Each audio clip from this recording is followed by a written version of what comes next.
श्री नित्यानंद राय जी का जन्म 1 जनवरी 1966 को बिहार के वैशाली जिले के मुख्यालय हाजीपुर से 4 किलोमीटर दूर कर्णपुरा गांव में एक किसान परिवार में हुआ था। उनकी माता स्वर्गीय श्रीमती तेतारी देवी गृहिणी थीं। उनके पिता स्वर्गीय श्री गंगा विष्णु राय कई वर्षों तक ग्राम पंचायत कर्णपुरा के प्रधान रहे। आपने बाबा साहेब भीमराव अंबेडकर विश्वविद्यालय के RN डिग्री कॉलेज से स्नातक की उपाधि प्राप्त की।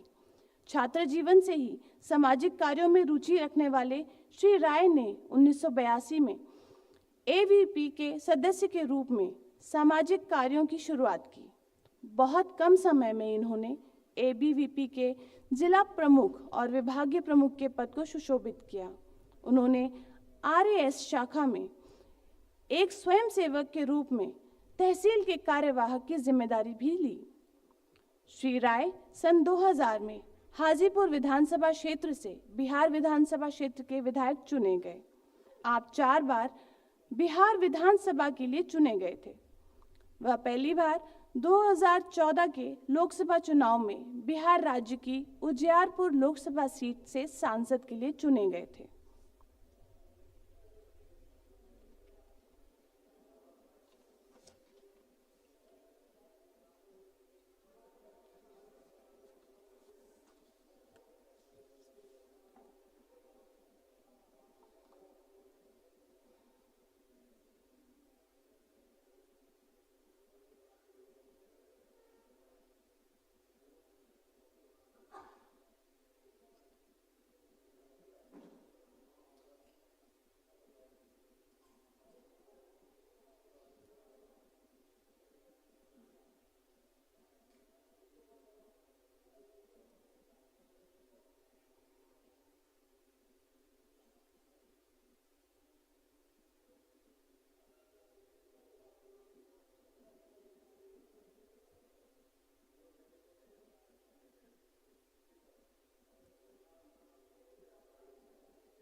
आगमन हुआ हमारे आज के मुख्य अतिथि महोदय श्री नित्यानंद राय माननीय गृह राज्य मंत्री जी का।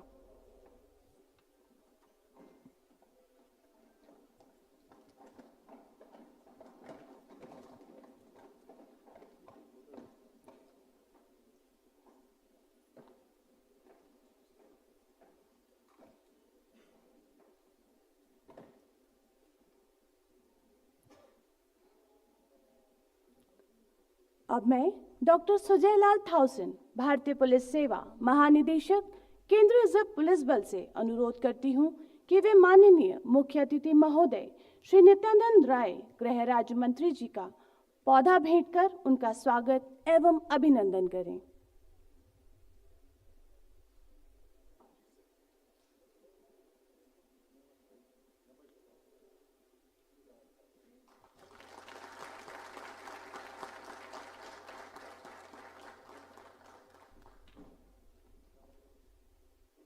धन्यवाद महोदय। अब मैं माननीय मुख्य अतिथि महोदय से अनुरोध करती हूं कि वे अपने कर कमलों द्वारा दीप प्रज्वलित करके हमारे आज के कार्यक्रम का शुभारंभ करें।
धन्यवाद महोदय।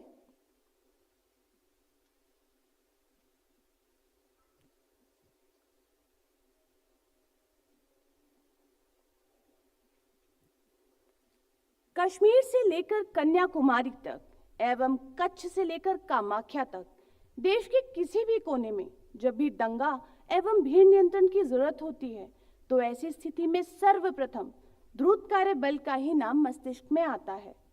द्रुत कार्य बल केंद्रीय रिजर्व पुलिस बल की वह विशेष शाखा है जो कि केवल दंगा एवं भीड़ नियंत्रण तक ही सीमित नहीं है, अपितु संयुक्त राष्ट्र शांति स्थापना अभियान, चुनाव, राहत एवं बचाव अभियान एवं आतंकवाद विरोधी अभियानों में भी अपनी सक्रिय भूमिका निभा रही है। तो आइए द्रुत कार्य बल पर आधारित एक लघु चलचित्र द्वारा हम सभी इसकी विस्तृत भूमिका को समझें।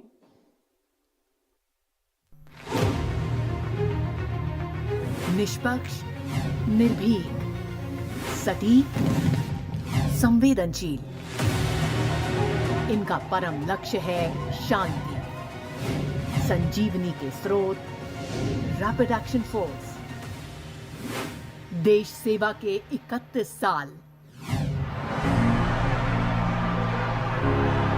कहते हैं भीड़ का कोई चेहरा नहीं होता, इसका उग्र रूप हिंसा और तबाही का कारण बन जाता है। ऐसे में सुरक्षा और शांति स्थापित करने के लिए जरूरत होती है एक ऐसी शक्ति की जो न सिर्फ हिंसा और भीड़ पर काबू पा सके बल्कि लोगों में फिर से विश्वास और अपनापन कायम कर सके।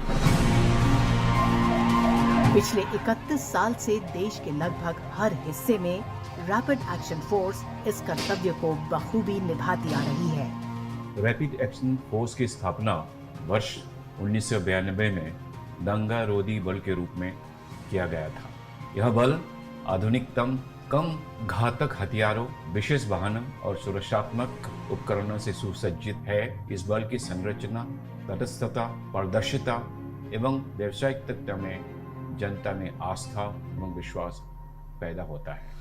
हाल ही की मणिपुर हिंसा, नूह उपद्रव हो या फिर किसान आंदोलन, महाकुंभ हो या जगन्नाथ रथ यात्रा, रैपिड एक्शन फोर्स के वीर जवान हमेशा अपनी प्रतिज्ञा पूरी निष्ठा से निभाते आए हैं। Serving humanity with sensitive policing. RAF के डिप्लॉयमेंट के बाद यहाँ पर शांतिपूर्ण स्थिति रही। उनकी तटस्थता और संयमता का उन्होंने परिचय दिया, जिससे कि मेवात आज शांति है। देश भर में मौजूदगी। 7 अक्टूबर 1992 को वजूद में आई रैपिड एक्शन फोर्स आज 15 बटालियंस के साथ दंगों या दंगे जैसे हालात को काबू करने में अपनी सेवा दे रही है। देश के संवेदनशील इलाकों को देखते हुए इन 15 बटालियंस के मुख्यालयों को स्थापित किया गया है। Zero time response.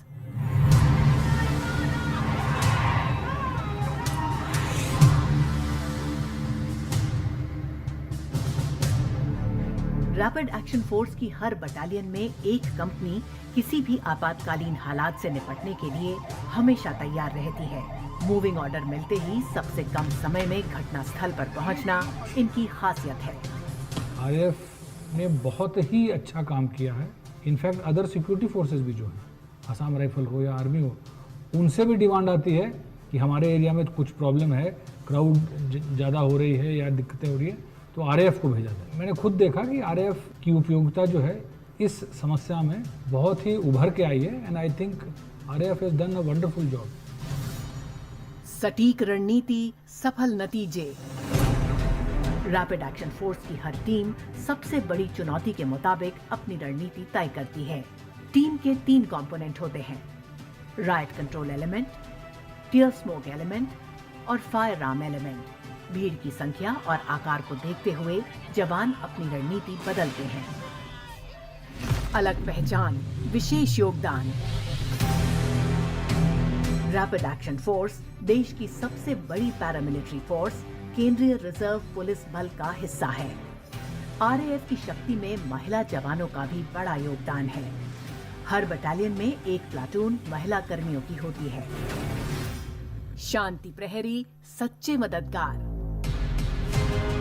कोरोना महामारी, बाढ़, प्राकृतिक आपदा, देश ने जब भी मुश्किल वक्त देखा, रैपिड एक्शन फोर्स के जवान बचाव और मदद के लिए हर चुनौती का सामना करते नजर आए। इन्होंने अपनी कुशलता और शौर्य का परिचय हेती, कोसोवो, लाइबेरिया जैसे मुल्कों में यूएन पीस कीपिंग मिशन का हिस्सा बनकर भी दिया है। 2007 में लाइबेरिया में पहली बार आरएएफ की 105वीं महिला जवानों वाली पुलिस यूनिट की तैनाती ने संयुक्त राष्ट्र में इतिहास रचा था। आरएएफ कम्युनिटी सर्विस के जरिए आम लोगों के बीच वार्ता और शांति का पुल है। बढ़ती जिम्मेदारियां, बेहतर तैयारी। 10 नवंबर 2013 मेरठ में देश की पहली और अपने आप में खास RAF academy for public order management स्थापित की गई। RAF academy for public order CRPF कर्मियों, अन्य सीएपीएफ, राज्य पुलिस और अन्य देशों के पुलिस कर्मियों के लिए सार्वजनिक व्यवस्था प्रबंधन, आपदा प्रबंधन और अन्य प्रशिक्षण कार्यक्रमों से जुड़े प्रशिक्षण आयोजित करती है। रैपिड एक्शन फोर्स ने अपना जो ड्यूटी है बहुत ही निष्ठा से और बहुत निष्पक्षता से किया है, और जहाँ पे भी हम लोग गए हैं, जहाँ पे भी फौज डिप्लॉय हुई है, बहुत ही बेहतरीन तरीके से उन्होंने वहाँ की स्थिति संभाली है और स्टेट्स का हमारे ऊपर बहुत विश्वास है। सेवा और समर्पण, असाधारण वीरता, अदम्य साहस और अतुल्य बलिदान की प्रथा कायम है। 31 साल से सेवा और समर्पण में अग्रसर रैपिड एक्शन फोर्स।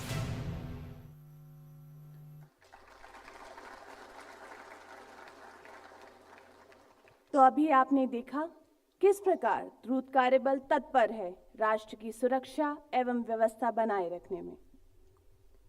अब मैं डॉक्टर सुजय लाल थाउसेन, भारतीय पुलिस सेवा महानिदेशक, केंद्रीय रिजर्व पुलिस बल से स्वागत भाषण हेतु अनुरोध करती हूँ।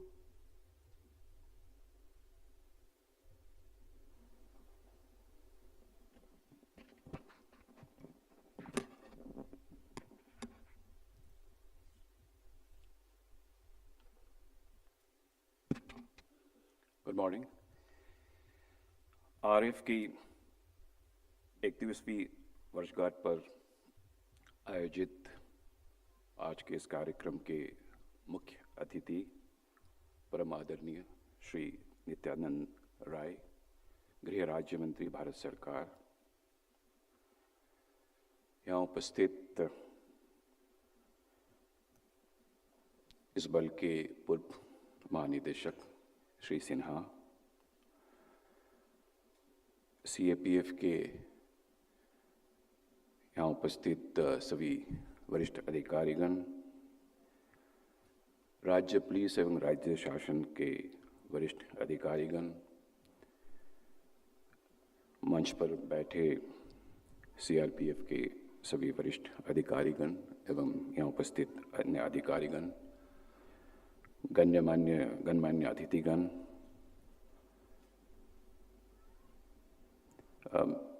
आज जो अधिकारी यहाँ अलंकृत होंगे, सभी मेडल रेसिपिएंट्स और उनके परिजनों, मीडिया कर्मी एवं मेरे प्यारे जवानों, आरएएफ के 31वीं वर्षगांठ के अवसर पर सर्वप्रथम मैं माननीय श्री नित्यानंद राय, गृह राज्य मंत्री का हार्दिक अभिनंदन करता हूं, जिन्होंने अपनी अति व्यस्त दिनचर्या से समय निकालकर मुख्य अतिथि के रूप में आरएएफ के वार्षिक उत्सव समारोह पर आयोजित इस राष्ट्रीय सेमिनार को शोभा बढ़ाई है, जिसके लिए मैं पूरे सीआरपीएफ की ओर से आपका हार्दिक अभिनंदन एवं स्वागत करता हूं।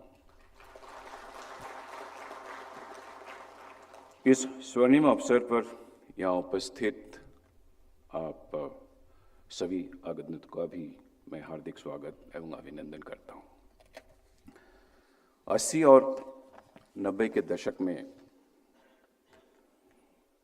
देश के कई ऐसे जगह पर दंगे भड़के और उपद्रवी भीड़ को नियंत्रण करने में राज्य और केंद्र पुलिस बलों को काफ़ी कठिनाइयों का सामना करना पड़ा था। देश के निरंतर बदलते माहौल में दंगों से निपटने के लिए एक प्रशिक्षित बल की आवश्यकता महसूस की गई। इस परिप्रेक्ष्य में जैसे कि आपने थोड़ी देर पहले वीडियो में देखे हैं कि 7 अक्टूबर 1992 को सीआरपीएफ की विशेष इकाई आरएफ का गठन किया गया। आज यह बल देश विदेश में न केवल कानून व्यवस्था और सांप्रदायिक सद्भावना बनाए रखने में अपना उत्कृष्ट योगदान दे रहा है, बल्कि बचाव, राहत एवं आपदा प्रबंधन के क्षेत्र में भी अग्रणी भूमिका निभा रहे हैं। आरएफ की विशिष्ट कार्यप्रणाली और निष्पादन क्षमता को देखते हुए 2003 में राष्ट्रपति का निशान प्रदान किया गया था। यह किसी भी बल को मिलने वाला एक सर्वोच्च सम्मान है। तत्कालीन उप प्रधानमंत्री और गृह मंत्री श्री लाल कृष्ण आडवाणी द्वारा इस बल को इस गौरवशाली निशान से नवाजा गया है। इस विशिष्ट बल की कार्यक्षमता, निर्भीक, निष्पक्ष और निष्पक्ष कार्य प्रणाली के कारण राज्य द्वारा लगातार मांग में इजाफा होता रहा है। इसी कारण गृह मंत्रालय द्वारा बल के विस्तार का निर्णय लिया गया है और 1 जनवरी 2018 को 5 जीडी बटालियन को आरएफ में समावेश किया गया है। आज आरएफ एक 15 बटालियन का एक स्पेशल फोर्स है। आरएफ के कर्मियों को दंगे पर नियंत्रण हेतु तैनाती के अतिरिक्त प्राकृतिक आपदाओं के दौरान भी देश के विभिन्न क्षेत्र में तैनात किया जाता है। इसके द्वारा बचाव और राहत के कार्य को त्वरित गति एवं अत्यंत निपुणता से अंजाम दिया गया, जिससे जान माल की हानि को कमी हुआ है। इतिहास साक्षी है कि इस बल ने आपदा में निष्काम देश का सेवा करी है। चाहे उड़ीसा के साइक्लोन हो या गुजरात का भूकंप या उत्तराखंड और केरल में आए भीषण फ्लड्स, बल के बचाव एवं राहत कार्य में सराहनीय कार्य किए हैं। माननीय गृह एवं सहकारिता मंत्री द्वारा 3 वर्ष पूर्व एनडीएमए के एक समीक्षा बैठक के दौरान यह निर्देश दिया गया कि प्रत्येक राज्य पुलिस सीआरपीएफ के अंदर एक समर्पित बचाव दल तैयार किया जाना चाहिए। जैसे कि आप लोग जानते हैं, आजकल क्लाइमेट चेंज के कारण किसी भी समय बगैर कोई अर्ली वार्निंग का फ्लैश फ्लड्स हो जाते हैं, जहां राज्य पुलिस और वहां तैनात फोर्सेस को काफ़ी दिक्कत होता है। हम लोगों ने अभी पिछले हफ्ते सिक्किम में फ्लैश फ्लड्स देखे हैं, जिसमें आर्मी का एक यूनिट को काफ़ी नुकसान हुआ है। महोदय, इसी क्रम में आरएफ के प्रत्येक बटालियन में 60 कर्मियों के 2-2 टीम तैयार करने की योजना बनाई गई है और इस क्रम में अभी तक 25 टीमों को आपदा प्रबंधन कोर्स का प्रशिक्षण हम दे चुके हैं। विश्व शांति के प्रयासों में भारत की अग्रणी भूमिका हमेशा रही है। विभिन्न देशों में भेजे जाने वाले कार्मिकों का चयन भी आरएफ के द्वारा किया जा रहा है। 1995 में हैती वो 2000 से 2005 तक कस्बों में संयुक्त राष्ट्रों के तत्वावधान में आरएफ ने अपने सेवाएं दी है। भारत की अभूतपूर्व पहल पर 2007 में आरएफ ने विश्व का पहला फीमेल फॉर्म्ड यूनिट लाइबेरिया में भेजे हैं। इसी क्रम में 2016 तक इस दस्ते महिला के दस्ते भेजे जाते रहे हैं और ये हमारे गौरव के बात है कि हमारे महिला कर्मी लाइबेरिया के राष्ट्रपति भवन के महत्वपूर्ण सुरक्षा की जिम्मेदारी भी ली है। गृह मंत्रालय के आह्वान पर हम बल कर्मियों को बेहतर प्रशिक्षण के साथ ही आधुनिकीकरण के लिए कृत संकल्पित है। नवीन नॉन लिथल हथियारों एवं उपकरणों को भी शामिल किया गया है ताकि बदलते परिप्रेक्ष्य में यह बल देश के किसी भी हिस्से में होने वाले दंगे, उग्र एवं हिंसक प्रदर्शनों को प्रभावी तरीका से निपटने के लिए सक्षम होगा। आरएफ ने अपनी विशेष कार्यशैली के सफलतापूर्वक सेवाएं देते हुए नागरिकों के बीच एक अनूठा विश्वास भी अर्जित किया है। इस परिप्रेक्ष्य में देश के विभिन्न क्षेत्र में शांति स्थापना में बल ने अहम भूमिका निभाई है। बल कार्मिकों के द्वारा नागरिकों के अधिकारों की अक्षुण्ण रखते हुए कर्तव्यपरायणता, धैर्य, साहस एवं संयम का परिचय दिया है। मुझे यह कहते हुए अपार हर्ष हो रहा है कि हर्ष की अनुभूति हो रही है कि आरएफ ने अनगिनत उपलब्धियां हासिल करी है। वस्तुतः विषम परिस्थितियों में बल ने शांति स्थापित करने में अनुकरणीय कार्य किया है। महोदय, ये आवश्यक है कि हम समय के बदलते परिवेश के अनुसार रणनीति बनाए हैं। हमने देखा कि जो अलीगढ़ में दंगा नियंत्रण करने के लिए जो प्रोसीजर है, स्किल्स है, वो मणिपुर में नहीं होता है, और जो कोयम्बटूर में जो हम यूज़ करते हैं वो नू में नहीं होता है। आजकल सोशल मीडिया के कारण उग्रवीर फ्लैश एक मॉब तैयार हो जाता है, जैसे कि हमने बहुत सारे जगह पर देखें। विशेषकर अग्निवीर के विषय में जो भारत सरकार ने निर्णय लिया है, उस समय हमने देखा है कि आंध्र प्रदेश में, तेलंगाना में, बिहार में, यूपी में किस तरह से अचानक हजारों की भीड़ पब्लिक प्रॉपर्टी को नुकसान पहुंचा है। वहाँ से हम ये सबक लेते हुए आगे इस विशिष्ट दल को कैसे आधुनिकीकरण करना है, कैसे मॉडर्नाइज करना है, क्या इक्विपमेंट लेना है, क्या टेक्नोलॉजी का सहायता लेना है, उस पर एक विचार करना आवश्यक समझना है। और इस दिशा में लोक अव्यवस्था पर एक नेशनल सेमिनार का आयोजन आज किया जा रहा है, जहां सभी हितधारक विस्तार पूर्वक चर्चा करेंगे, ताकि वर्तमान स्थिति की समीक्षा के साथ साथ आने वाले चुनौतियों एवं उससे प्रभावी ढंग से निपटने के दिशा एक तय कर सकें। एक बार फिर मैं आज के मुख्य अतिथि माननीय श्री नित्यानंद राय, गृह राज्य मंत्री एवं अन्य गणमान्य अतिथियों का हार्दिक धन्यवाद करता हूं। आपके आगमन से आरएफ के बल कार्मिकों के मनोबल बढ़ा है और वे अपना दायित्व निभाने के लिए कृत संकल्पित है। मैं आरएफ के जवानों और अधिकारियों को 31वीं वर्षगांठ पर हार्दिक बधाई देता हूं, और आज के शुभ अवसर पर मैं मेडल रेसिपिएंट्स जिससे यह बल गौरवान्वित हुआ है और उनके परिजनों को शुभकामनाएं देता हूं और उनके उज्जवल भविष्य का कामना करता हूं। जय आरएफ, जय सीआरपीएफ। धन्यवाद। धन्यवाद महोदय। अब मैं माननीय मुख्य अतिथि महोदय से अनुरोध करूंगी कि वे इस बल के वीर जवानों को, जिन्हें विभिन्न अभियानों के दौरान वीरता के लिए पुलिस पदक से सम्मानित किया गया है, उनका पदक अलंकरण करें।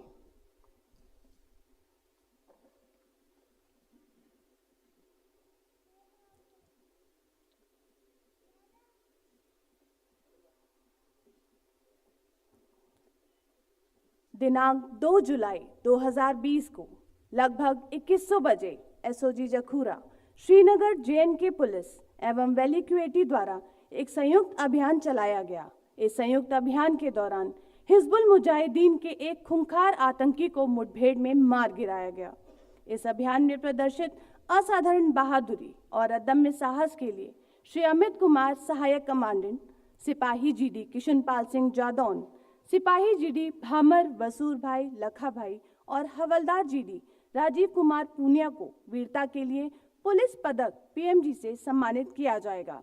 पदक प्राप्त करेंगे श्री अमित कुमार, सहायक कमांडेंट।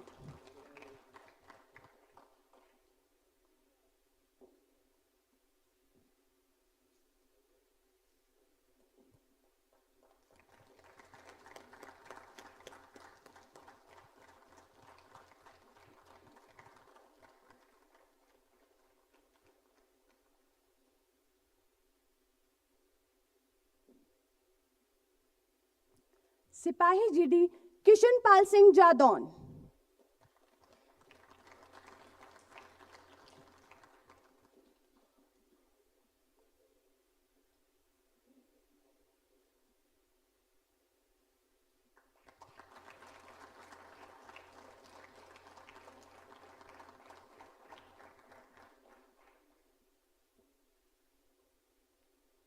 सिपाही जीडी भामर वसूर भाई लखा भाई।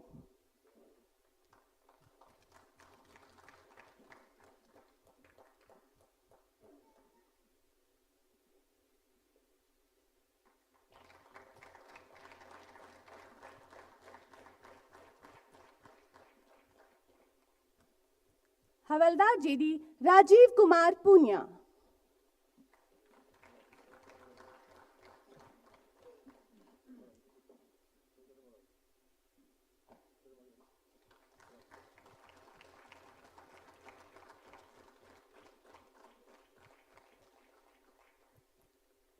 दिनांक 6 अक्टूबर 2020 को जम्मू कश्मीर के शोपियां जिले के सुगन गांव में 1700 बजे एक संयुक्त कैसो अभियान के दौरान 3 आतंकवादियों को मार गिरा गया एवं भारी मात्रा में हथियार एवं गोला बारूद बरामद किया गया। इनकी अद्वितीय वीरता, सूझबूझ, कर्तव्य के प्रति प्रतिबद्धता की उच्च भावना के परिणाम स्वरूप सहायक उप निरीक्षक जीडी अनिल कुमार सिंह, सिपाही जीडी मोहित सिंह और सिपाही जीडी विपिन कुमार को वीरता के लिए पुलिस पदक पीएमजी से सम्मानित किया जाएगा। पदक प्राप्त करेंगे सहायक उप निरीक्षक जीडी अनिल कुमार सिंह।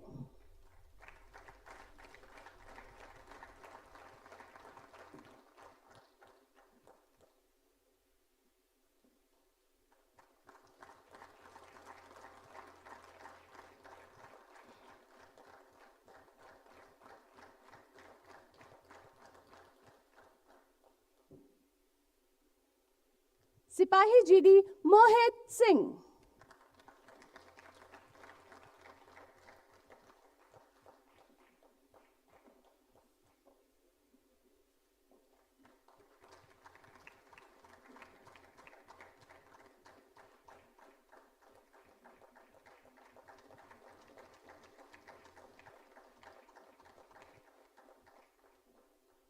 सिपाही जीडी विपिन कुमार।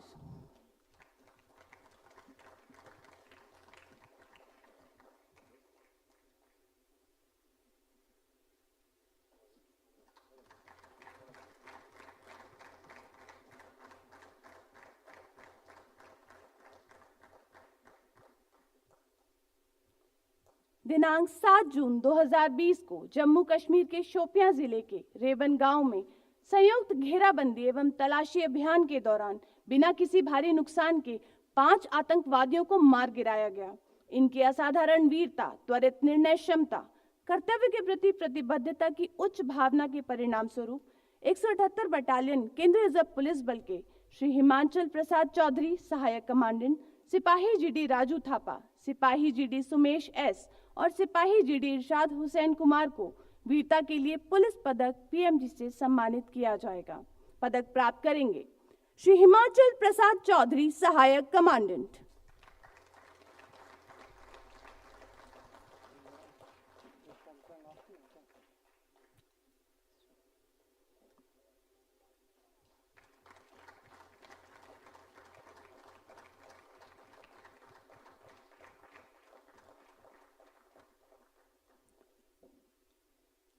सिपाही जीडी सुमेश एस।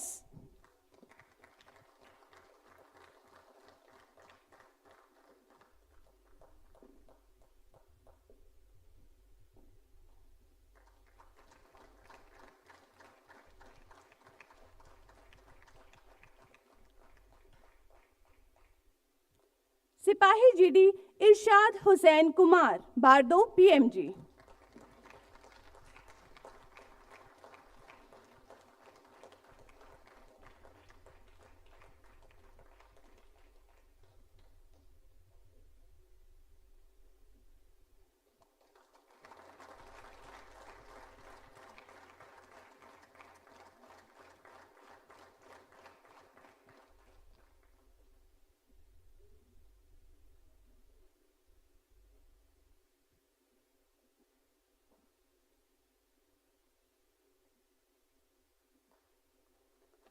सिपाही जीडी राजू थापा।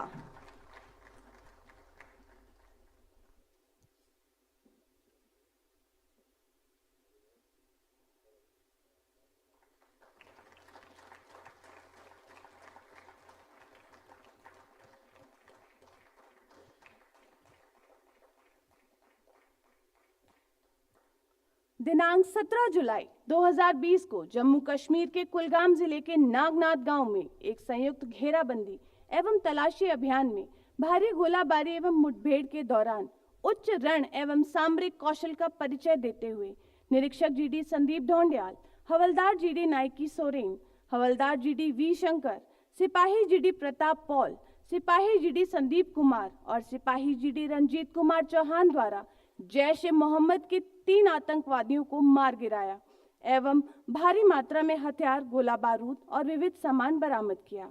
अभियान के दौरान प्रदर्शित अतुलनीय साहस एवं उच्चतम पराक्रम हेतु इन्हें वीरता के लिए पुलिस पदक से सम्मानित किया जाएगा। पदक प्राप्त करेंगे हवलदार जीडी नाइकी सोरेन।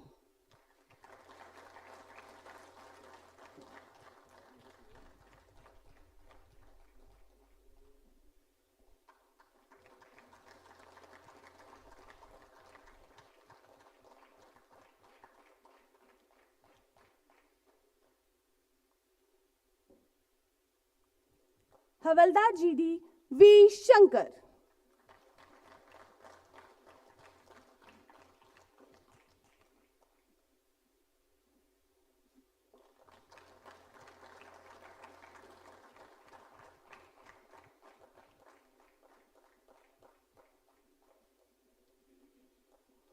सिपाही जीडी प्रताप पॉल, बारदो पीएमजी।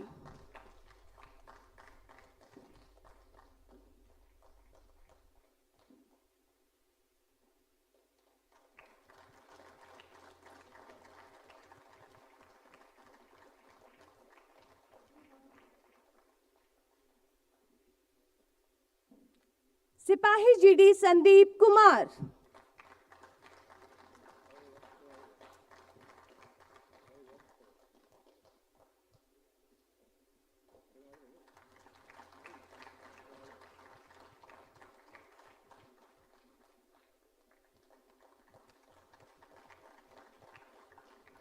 सिपाही जीडी रंजीत कुमार चौहान।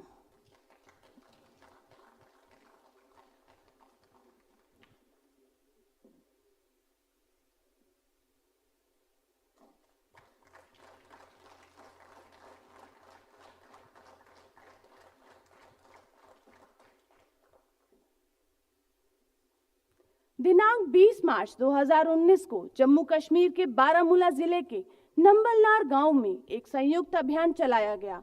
लगभग 44 घंटे चले इस अभियान में अपनी कार्यकुशलता, कुशाग्रता, सामरिक सूझबूझ से श्री राधे श्याम सिंह कमांडेंट, सिपाही जीडी सब्जार अहमद भट्ट और सिपाही जीडी अजय कुमार ने जैश ए मोहम्मद के एक एवं स्थानीय आतंकवादी को मार गिराया।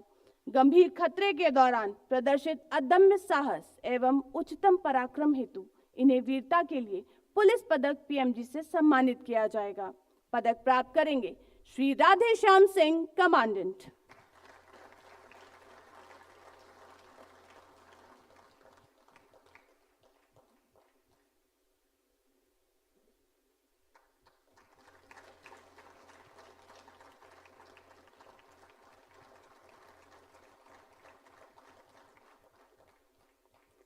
सिपाही जीडी सब्जार अहमद भट्ट।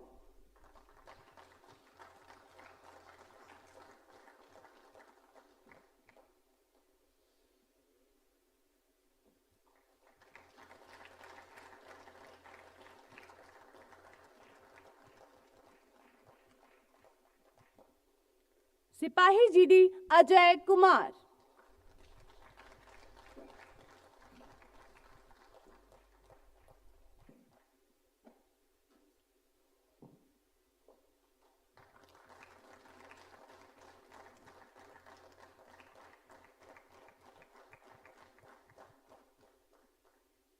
और अब बारी है विशिष्ट सेवाओं के लिए पुलिस पदक की। श्री योज्ञान सिंह, उप महानिरीक्षक पीडीजी, सन 1989 में सीधे नियुक्त राजपत्रित अधिकारी के तौर पर केंद्रीय रिजर्व पुलिस बल में शामिल हुए। आपने सराहनीय कार्यकाल के दौरान अपने देश के विभिन्न भागों जेएनके, एलडब्ल्यूई एवं पूर्वोत्तर में अपनी महत्वपूर्ण सेवाएं दी हैं। वर्तमान में आप उप महानिरीक्षक पीडीजी के तौर पर कार्यरत हैं। आपको 35 वर्ष के सेवा काल के दौरान कुल 9 बार डीजी कमेंडेशन डिस्क, विदेश सेवा medal, UP peace medal, police कठिन सेवा पदक, आंतरिक सुरक्षा पदक, ऑप्स पराक्रम पदक एवं विशेष सेवाओं के लिए राष्ट्रपति द्वारा मेरिटोरियस सर्विस मेडल तथा police medal for distinguished service से सम्मानित किया गया है। पदक प्राप्त करेंगे श्री योज्ञान सिंह, उप महानिरीक्षक पीडीजी।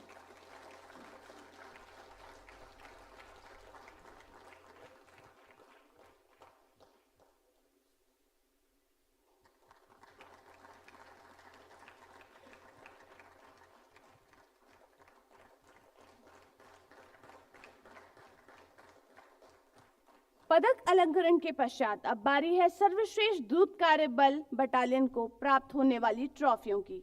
सर्वप्रथम परिचालन आरएएफ बटालियन की ट्रॉफी दी जा रही है 106 बटालियन आरएएफ को।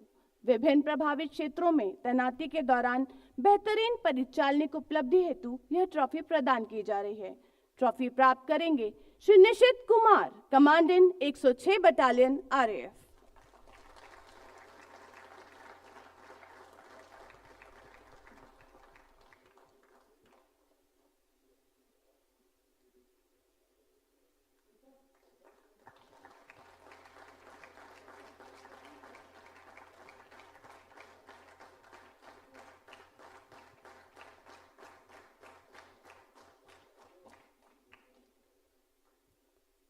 सर्वश्रेष्ठ प्रशासनिक आरएएफ बटालियन की ट्रॉफी दी जा रही है 194 बटालियन आरएएफ को। यह ट्रॉफी 15 आरएएफ बटालियन के मध्य बेहतरीन प्रशासनिक प्रदर्शन हेतु दी जा रही है। ट्रॉफी प्राप्त करेंगे Shri Rakesh Kumar Singh, commandant 194 battalion RAF.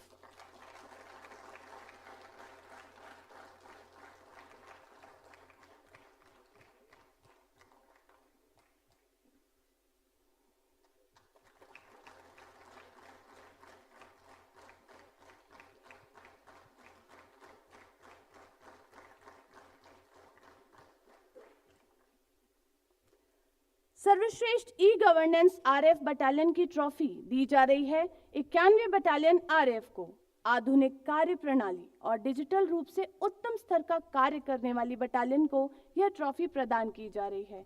Trophy प्राप्त करेंगे Shri Amitabh Kumar, commandant 91 battalion RAF.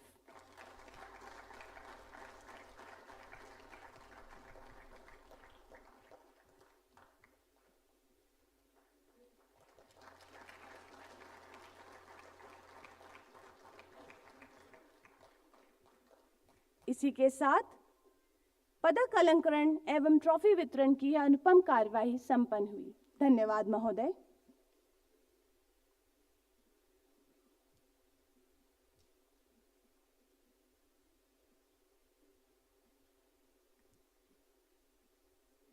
अब मैं माननीय मुख्य अतिथि महोदय से अनुरोध करती हूं कि वे द्रुत कार्यबल के प्रथम ई त्रैमासिक बुलेटिन परित्राण का बटन दबाकर विमोचन करें।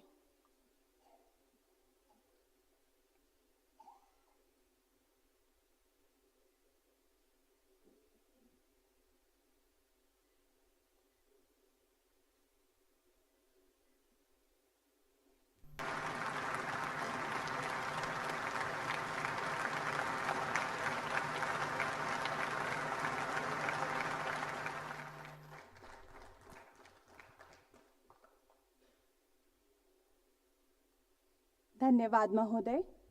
अब मैं माननीय मुख्य अतिथि महोदय से अनुरोध करती हूं कि वे द्रुत कार्यबल की 31वीं वर्षगांठ पर आयोजित राष्ट्रीय संगोष्ठी, जिसका विषय management of public disorder, challenges and strategies to restore normalcy है, के उपलक्ष्य में इस सभा को संबोधित करें।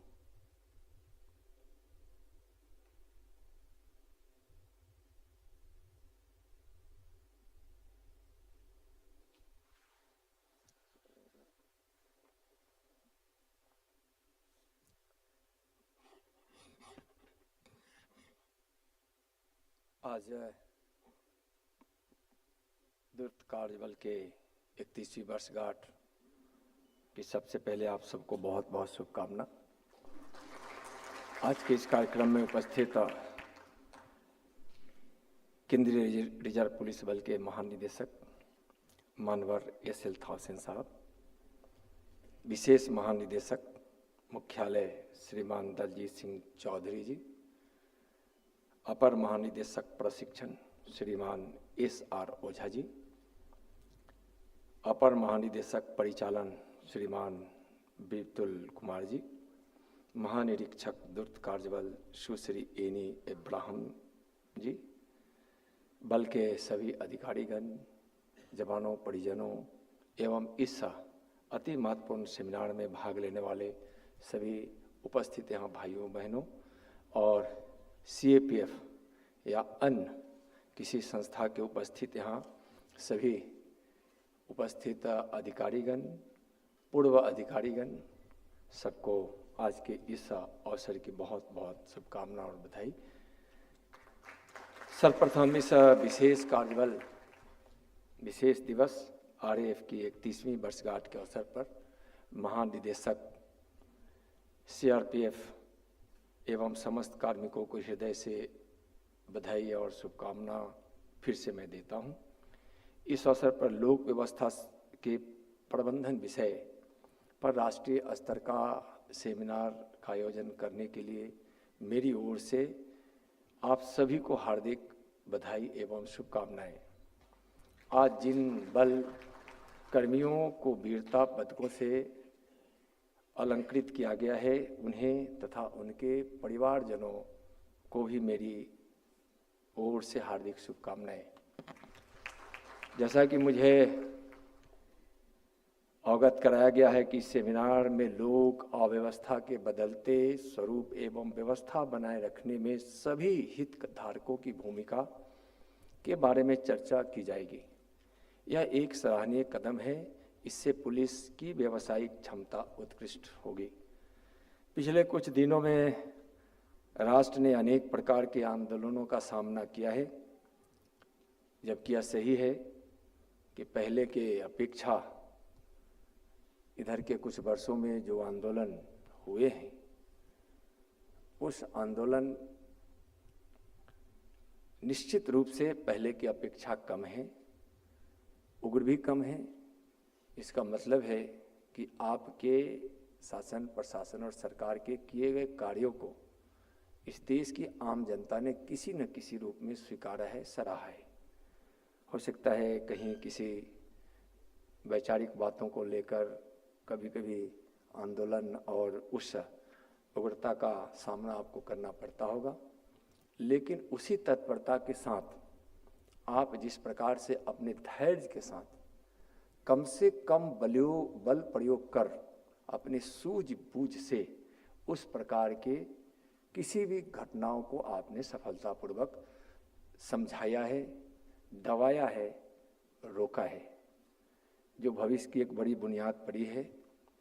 अगर मैं कहूँ तो सबसे इधर के दिनों में आपका कम बल प्रयोग करना यह साबित करता है कि आप में धैर्य और कुशलता की इतनी क्षमता है कि आपको कम से कम बल प्रयोग करना पड़ा है।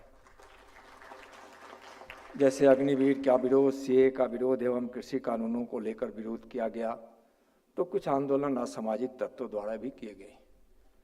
और एक चीज़ नई परिस्थितियों में जो मुझको देखने को मिला है, कई आंदोलनों की जब समीक्षा करते हैं तो आंदोलन के बीच में असामाजिक तत्वों का समावेश ही आंदोलन को दूसरा रूप दे देता है। बहुत तो आपको पता ही नहीं है, उसमें से पूछिए कि आप आंदोलन के लिए क्यों आए हैं, तो पता चलेगा कि उसको पता ही नहीं कि हम क्यों आए हैं।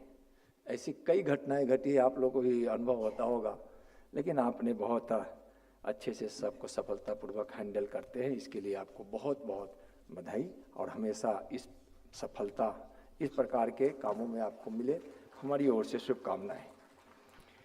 लोक व्यवस्था बनाए रखना लोकतांत्रिक देश में जहां इतने प्रकार के विचारों के लोग रहते हैं तथा जहां के लोग सदियों से अपने लोकतांत्रिक अधिकारों के बारे में सचेत हैं, वहां लोक व्यवस्था बनाए रखना एक लोकतांत्रिक दायित्व है और बलों के लिए यह एक चुनौतीपूर्वक कार्य है। इसके लिए व्यावसायिक होकर चर्चा करना, विमर्श करना एक प्रशंसनीय पहल है। आज के दौर में जैसे महानिदेशक साहब चर्चा भी कर रहे थे कि सोशल मीडिया के द्वारा जो अफवाहों का बाजार गर्म किया जाता है, यह एक बड़ी चुनौती है और असामाजिक तत्व इसमें काफ़ी सक्रिय है। भ्रामक तत्वों को फैलाकर देश में जब अस्थिर करने की साजिश की जाती है तो आरएफ जैसे प्रभावी बल द्वारा त्वरित कार्रवाई कर अपराधों को रोका जाता है। इस बल के कार्य में महारत हासिल कर लिया है तथा स्थिति के बेकाबू होने से पहले ही यह नियंत्रण कर लेती है। आज की चर्चा में इस विषय पर चर्चा होनी चाहिए कि कैसे स्थितियों को नियंत्रण में रखा जाए तथा साथ ही बोलने की आज़ादी तथा अन्य मौलिक अधिकारों को भी अक्षुण्ण रखा जाए। मौलिक अधिकारों को अक्षुण्ण रखा जाए, लेकिन गलत प्रवृत्तियों को, देश के लिए नुकसान प्रवृत्तियों को और असामाजिक तत्वों पर आप की पकड़ भी होनी चाहिए, उसको रोकना भी, और सिर्फ किसी एक घटना के लिए रोकना नहीं, आगे भी वह इस प्रकार की अपनी वृत्तियों के कारण अफवाह न कर सके, करने की हिम्मत भी नहीं जुटा सके, और देश की शांति व्यवस्था में यह आपकी बड़ी पहल होगी। इसलिए उसकी पहचान, उसकी वृत्ति की पहचान और हर घटनाओं में किए गए कार्यों से जो आपको अनुभव होता है, मैं तो मानता हूं कि बल उसको संग्रहित करे। किसी भी चीज़ की आप कामयाबी करते हैं तो आपके प्रशिक्षण का एक पार्ट होना चाहिए। अध्ययन कराते भी हैं आप, लेकिन विशेष रूप से ऐसी स्थिति में अगर किसी बड़ी कामयाबी आपको मिलती है तो बड़ी कामयाबी का जो आपको अनुभव है वह आपके आगे भविष्य के लिए एक बड़ा पार्ट, एक डॉक्यूमेंटेशन के रूप में भी होना चाहिए। यह लगता है कि इस पर हम सबको विचार करना चाहिए। देश के आर्थिक विकास के लिए जरूरी है कि आगजनी एवं लूटपाट की घटनाओं पर अंकुश लगाया जाए। बहुत नुकसान होता है, आकलन आता है तो देखते होंगे कि किस प्रकार से आर्थिक क्षति पहुंचा दी जाती है। पता नहीं चलता है, छोटी सी आगजनी की घटना हो, तोड़फोड़ की घटना हो, और उसका नुकसानदेह सिर्फ आर्थिक नहीं होता है। जब संरचनाएं ध्वस्त होती है तो वह संरचनाएं को फिर खड़ा करने में जो ताकत लगती है और जो समय लगता है वह किसी व्यक्ति और किसी संस्था के ही नुकसान तक नहीं है, वह निश्चित रूप से राष्ट्र का नुकसान होता है। वर्ष 1992 के दौरान केंद्रीय पुलिस बल में से आरएफ के रूप में इस विशिष्ट दल का जन्म हुआ है, पहले चर्चा हुई है। तभी से यह बल देश की सेवा में सतत उत्कृष्ट योगदान देता रहा है। देश में जब भी उपद्रव का माहौल बना, आरएफ ने अपने नाम को चरितार्थ करते हुए बड़ी कुशलता से राष्ट्र विरोधी ताकतों को त्वरित गति से नियंत्रित करने में सफलता हासिल कर रही है। आरएफ की कार्य पद्धति में शांति व्यवस्था कायम करने की अद्भुत क्षमता के कारण अन्य बलों में श्रेष्ठ माना जाता है। वर्तमान परिदृश्य में आरएफ ने कठिन से कठिन क्षेत्रों में कानून व्यवस्था को संभाला है। यही कारण है कि गृह मंत्रालय ने 2018 में द्रुत कार्यबल की 10 बटालियनों के अतिरिक्त 5 नई बटालियनों के गठन की स्वीकृति दी है। इससे बल को बल प्रदान हुआ है। मुझे यह बताने में हर्ष हो रहा है कि देश की आंतरिक सुरक्षा को कायम रखने हेतु एवं लोक अव्यवस्था को काबू करने के लिए प्रशिक्षण प्रदान करने के लिए आरएफ द्वारा एक एकेडमी स्थापित की गई है। वहाँ अब देश के ही नहीं बल्कि विदेशों के भी प्रशिक्षणार्थी भीड़ एवं दंगा नियंत्रण का विशेष प्रशिक्षण प्राप्त करने आते हैं। कश्मीर में धारा 370, मणिपुर एवं नूहू में हिंसा को नियंत्रित करने में आरएफ की अतुलनीय भूमिका रही है। यह मैं गृह राज्य मंत्री के रूप में नहीं सिर्फ कह रहा हूँ और आपको खुश करने के लिए भी नहीं कह रहा हूँ, लेकिन आपको जरूर गर्व होगा जब मैं यह कहूँगा कि जब आम जन करने लगता है आपके कार्यों की वाहवाही, तो हमने तो मणिपुर में खासकर आरएफ के कार्यों को देखा है और दिन भर में 3-4 बार तो आरएफ से मेरी मुलाकात होती थी कहीं ना कहीं। भले आप उस समय हमको उस रूप में देखे होंगे न देखे होंगे, ना कहीं हम आरएफ को देखते रहे। नियंत्रण किस प्रकार से नियंत्रण, मैं तो कहा हूँ कि आरएफ की एक एक टुकड़ी की जब ड्यूटी का मुझे पता चलता था कि 4 घंटे के बाद आपके अधिकारी 20-20 घंटे तक आपसे ड्यूटी लिए हैं। ऐसा भी वहाँ टुकड़ी से मुझको भेंट हुआ है आरएएफ के, मैं देखा हूँ 20-20 घंटे। आपदा प्रबंधन के लिए माननीय प्रधानमंत्री जी के निर्देशों पर जून 2020 में एनडीएमए के समीक्षा बैठक में निर्णय लिया गया कि सीएपीएफ व पुलिस बल के अंदर एक समर्पित बचाव दल तैयार किया जाए। इसी आशय से आरएएफ की प्रत्येक बटालियन में 60 कर्मियों की 2-2 टीमें, कुल 30 टीमें तैयार करने की योजना बनाई गई है, जो एनडीआरएफ की तरह आपदा प्रबंधन के कार्य करने में सक्षम हो। यह टीमें किसी भी तरह के प्राकृतिक आपदा से निपटने के लिए तैयार रहें। माननीय प्रधानमंत्री जी की सोच है कि अगर एनडीआरएफ आपदा प्रबंधन में कुशलता प्राप्त किया है, लेकिन जहां आप जिस कार्य को आप देखते हैं वहाँ आगजनी होती है। कभी उस प्रकार के क्षेत्रों में जहाँ जाते हैं जहाँ खुद को भी बचाना पड़ता होगा और शांति व्यवस्था भी बनानी है, अगर वहाँ कोई किसी परिस्थिति में घिर गया हो, उसकी जान पे खतरे हो, तो उस तरह के आपदाओं में अन्य कार्यों के करते करते साथ में आपदा आपके सामने आएगी, ऐसा महसूस माननीय प्रधानमंत्री जी किए हैं। इसलिए इस प्रकार की व्यवस्था की सोच बनाई गई है। इसका प्रबल उदाहरण भारत के द्वारा यूएन मिशन के लिए आरएएफ को शांति स्थापित करने के लिए विभिन्न संकटग्रस्त देशों जैसे कि Kosovo mission, Liberia mission, Cambodia mission, Haiti mission इत्यादि में भेजा जाता रहा है। यह देश के लिए गर्व की बात है कि यूएन की पहली महिला कंटिजेंट आरएएफ के द्वारा ही लाइबेरिया भेजी गई थी, जिसने वहाँ की राष्ट्रपति की सुरक्षा में अपनी अहम भूमिका निभाई और विश्व को महिला कंटिजेंट की शक्ति से परिचय भी कराया। देश के लिए यह हर्ष का विषय है कि आरएएफ देश की आंतरिक सुरक्षा व्यवस्था बनाए रखने के अलावा सामाजिक उत्थान व पर्यावरण के उन्नयन संबंधी कार्यक्रमों में भी बढ़ चढ़कर भाग लेता आ रहा है। जब संपूर्ण विश्व कोरोना महामारी से लड़ रहा था, तब इस बल ने सामाजिक सेवा में अपनी अलग पहचान स्थापित की है। बात चाहे मानवीय सेवा की हो या फिर संकटग्रस्त परिस्थितियों की हो, इस बल को बदलते परिस्थितियों को अनुकूल अपने आप को ढाला है तथा देश में कानून व्यवस्था को कायम रखने के लिए इस बल ने हमेशा बढ़ चढ़कर योगदान दिया है। लॉकडाउन की स्थिति में बल के कर्मियों ने देश के आम नागरिकों को विभिन्न प्रकार के सहयोग देकर बल का नाम रोशन किया है और विभिन्न क्षेत्रों के विशिष्ट लोगों की सुरक्षा, संसदीय एवं विधानसभा चुनाव के दौरान कानून व्यवस्था को संभालने एवं राष्ट्रीय जांच एजेंसियों के अधिकारियों की सुरक्षा जैसी महत्वपूर्ण ड्यूटियों का निष्पादन अत्यंत व्यावसायिक दक्षता का परिचय दिया है।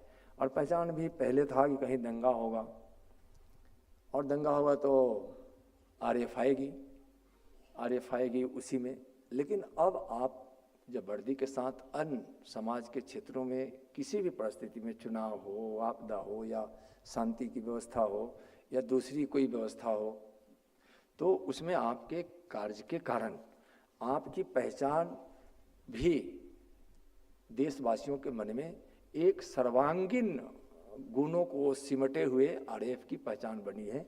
यह एक बहुत बड़ी बात है। हर घर तिरंगा अभियान आज़ादी की अमृत महोत्सव पर नागरिकों के लिए अपने राष्ट्रीय निशान से जोड़ने का एक महान अवसर माननीय प्रधानमंत्री जी के द्वारा दिया गया। देशभक्ति को जगाने के लिए वेबसाइट पर 6 करोड़ से ज़्यादा सेल्फी अपलोड की गई। दुनिया के सबसे लोकप्रिय नेता और भारत के कर्मयोगी प्रधानमंत्री आदरणीय मोदी जी के नेतृत्व में हर धर्म, भाषा, पंथ एवं समुदाय के लोगों ने बढ़ चढ़कर हिस्सा लिया। ऐसा लग रहा था जैसे तिरंगे की बाढ़ आ गई हो और माँ भारती तिरंगे की अमृत महासागर में सराबोर हो गई हो। आज़ादी के अमृत काल में हमारी सरकार ने यशस्वी प्रधानमंत्री जी के नेतृत्व में सघन वृक्षारोपण का भी निर्णय लिया और करोड़ों की संख्या में पौधारोपण किया गया ताकि अपनी धरती माता और आने वाले पीढ़ियों को बचाया जा सके। यह गर्व की बात है कि आरएएफ ने इस कार्यक्रम में पूरी तत्परता से इस कार्य को अंजाम दिया है। जब वृक्षारोपण का हो रहा था तो आरएएफ इसमें बढ़ चढ़ कर हिस्सा लिया और सीआरपीएफ और आरएएफ ने रिकॉर्ड वृक्षारोपण किया है। दोनों को अगर मिला दें, सीआरपीएफ है आरएएफ, तो रिकॉर्ड किया है। कई समीक्षा तो खुद जब हम बैठते थे कभी कभी माननीय गृह मंत्री जी का आदेश होता था तो जब समीक्षा होती थी तो इसमें एक आग्रह भी किया गया था कि हर जवान जो पौधे को लगाता है तो पौधे पे अगर जवान वहाँ से अगर आज का विषय नहीं है लेकिन थोड़ा उसको मैं हाईलाइट करना चाहूँगा कि अगर वह पौधा लगाया, वृक्षारोपण किया, उस जवान का ट्रांसफ़र हो गया तो फिर उस पौधे को किसी न किसी जवान को गोद दे ही देना है ताकि उसका अच्छा से पोषण हो और उसकी पहचान बनती रहे। लेकिन जो पौधा लगाने वाला हो तो उसके नाम से वह पौधा, उसके नाम मतलब कि उसकी पहचान के रूप में जो पौधा लगाता है तो पौधा कोई लगाए, कोई उसका पोषण दो, नाम तो बल का होगा। इसलिए उस पौधे को गोद लेना ताकि वह सूखे नहीं, फिर मुरझाए नहीं, उसका जितनी आवश्यकता है उसको करें। अमृत काल में नारी शक्ति की महत्ता को बताते हुए माननीय प्रधानमंत्री जी ने यह भी कहा है कि हमारी माताएं, बहनें एवं बेटियां आज हर क्षेत्र में अग्रगणी हैं, चाहे वह ज्ञान का क्षेत्र हो, विज्ञान का क्षेत्र हो या फिर आज पुलिस बलों में उसका योगदान हो। नारी शक्ति सुरक्षा प्रदान करने के साथ साथ हर क्षेत्र में आज आगे बढ़ चढ़ कर हिस्सा ले रहा है। अगर मैं कहूँ तो कुछ लोग को गर्व भी होना चाहिए कि आज मैं अपने सीएपीएफ के कई टुकड़ियों में अपने महिला के कार्यों को देखा हूँ और पुरुषों को इसके लिए निराश होने की जरूरत नहीं है, गर्व करने की जरूरत है। हम सुनते थे कि अपनी माताएं, बहनें, बेटियां एकाग्र ज़्यादा होती, उसको कोई काम दे दीजिए तो बड़ी एकाग्रता से करती है। मैं कई बार उदाहरण देता हूँ, जैसे एक उदाहरण अगर समय है तो आधा मिनट का मैं उदाहरण देना चाहूँगा।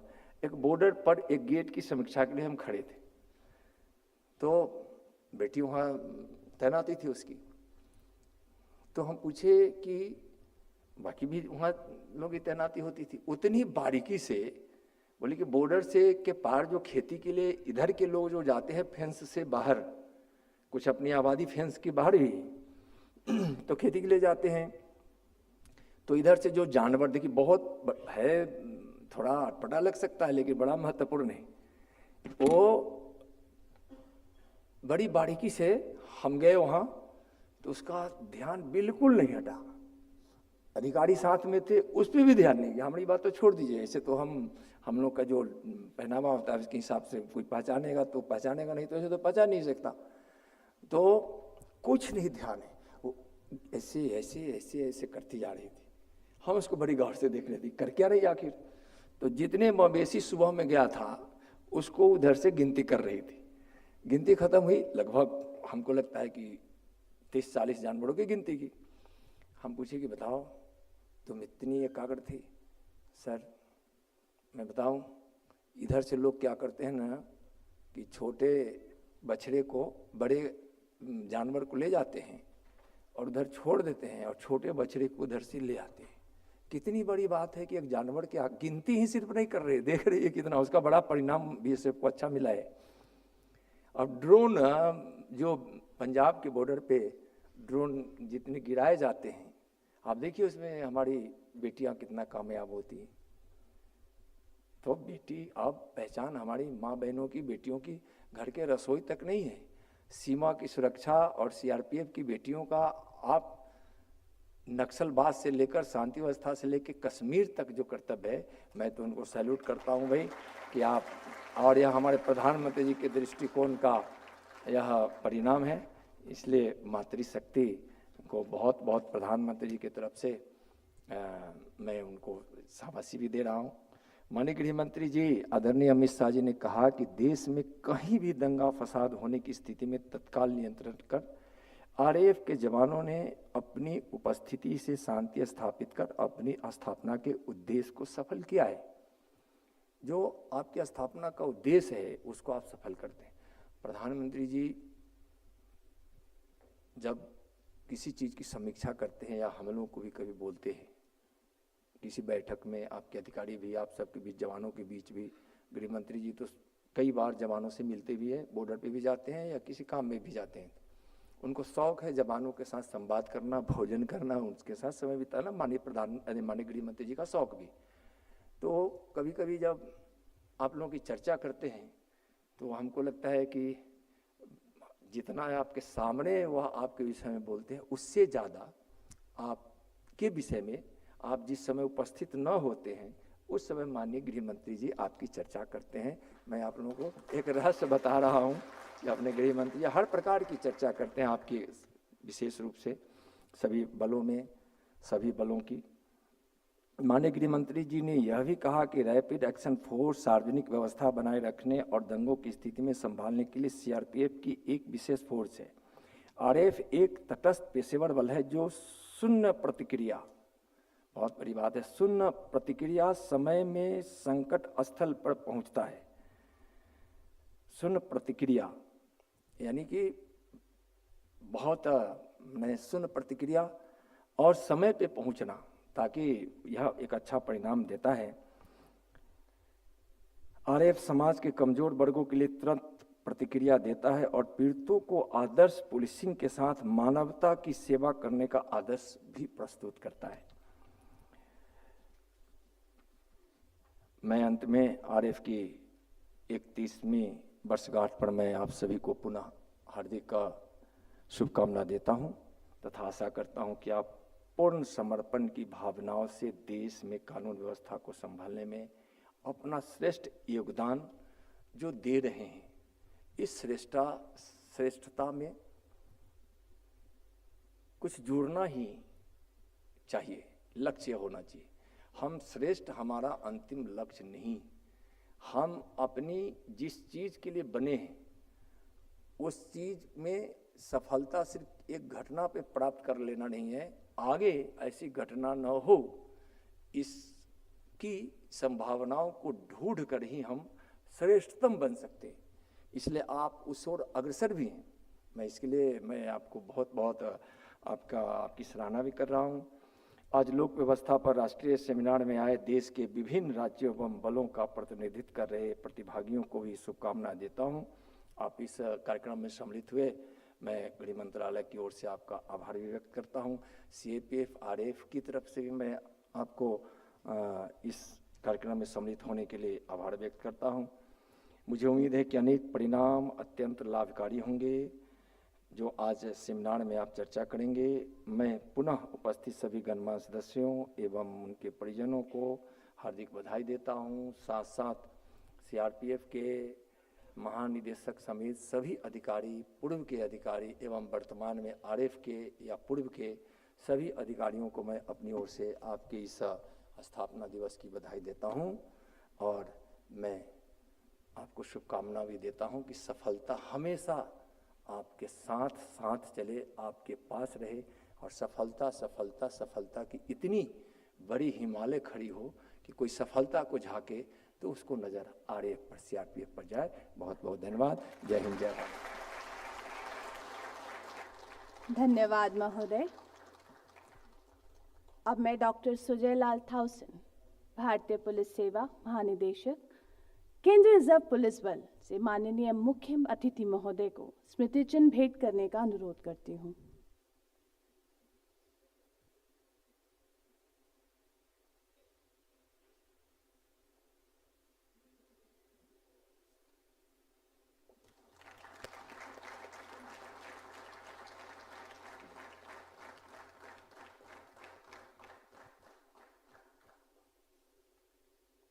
धन्यवाद महोदय।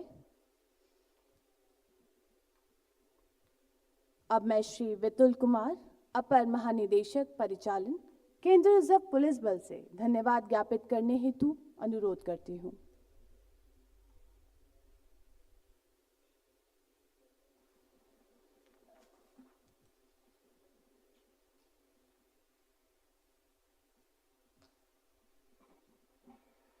आज के इस कार्यक्रम के मुख्य अतिथि परम आदरणीय माननीय श्री नित्यानंद राय जी, गृह राज्य मंत्री भारत सरकार, श्री SM 1000 महानिदेशक CRPF, Shri G.K. Sinha, retired DG CRPF, यहाँ पर उपस्थित पदक प्राप्त करने वाले हमारे बहादुर साथी एवं उनके परिवारजन, मंचासीन वरिष्ठ अधिकारीगण, बाहर से आए हमारे सभी सम्मानित डेलीगेट्स, सभागार में उपस्थित सेवारत अधिकारीगण, सेवानिवृत्त अधिकारीगण, मीडिया बंधुओं, बहादुर साथियों, सर्वप्रथम मैं माननीय श्री नित्यानंद राय जी, गृह राज्य मंत्री भारत सरकार का बल के सभी वरिष्ठ अधिकारियों, अधीनस्थ अधिकारियों एवं जवानों की ओर से हार्दिक धन्यवाद और आभार व्यक्त करता हूं कि आपने इस बल की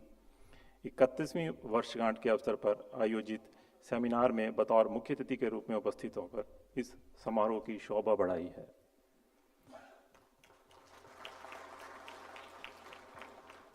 हम सभी भविष्य में भी आपके इसी प्रकार के स्नेह, सानिध्य और मार्गदर्शन की आशा करते हैं।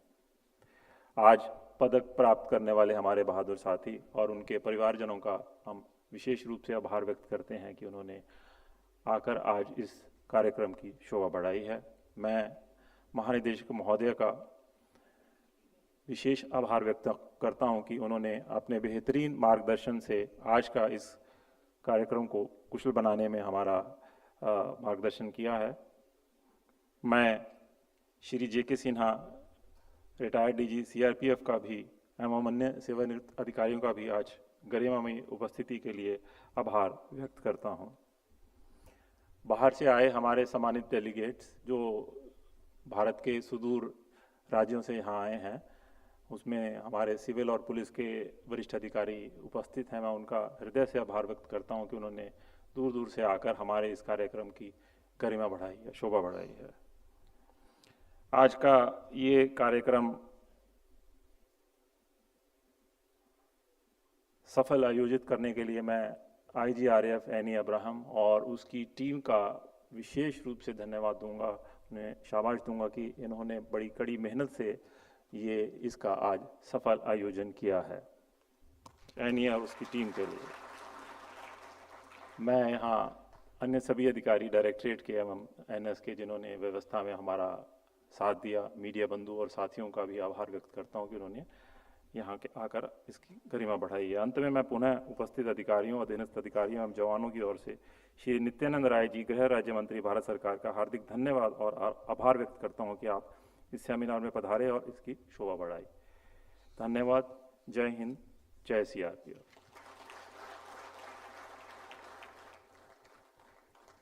धन्यवाद महोदय। अब राष्ट्रीय गान बजाया जाएगा। राष्ट्रगान के लिए आप सभी से अनुरोध है कि आप सभी कृपया अपने यथास्थान खड़े हो जाएं। गण मन अधिनायक जय हे भारत भाग्य विधाता, पंजाब सिंध गुजरात मराठा द्राविड़ उत्कल बंगा,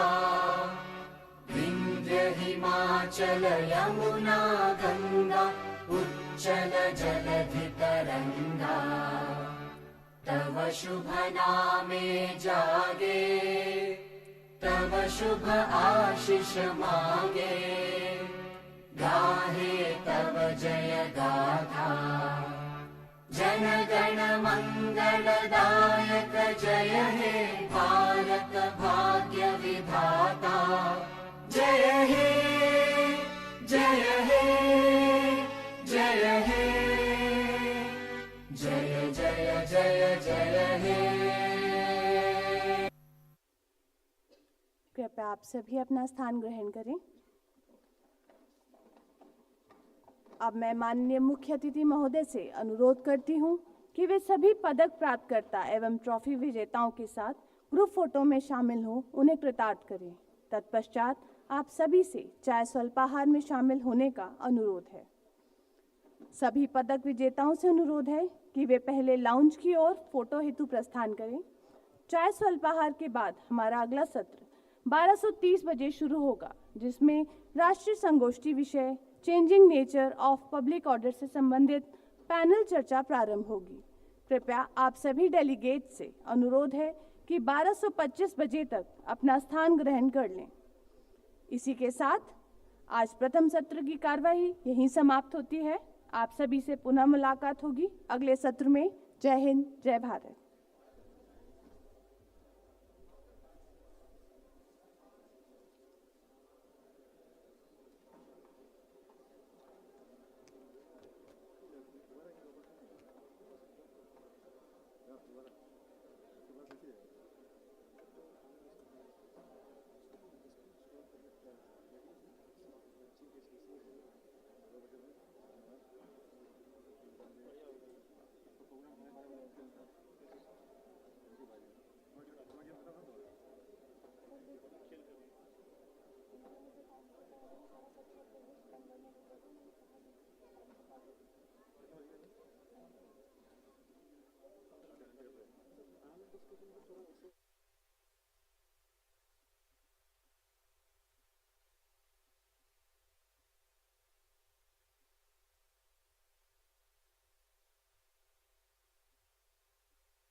हेलो, ये सभी को ऑन कर दे सभी को।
Good afternoon.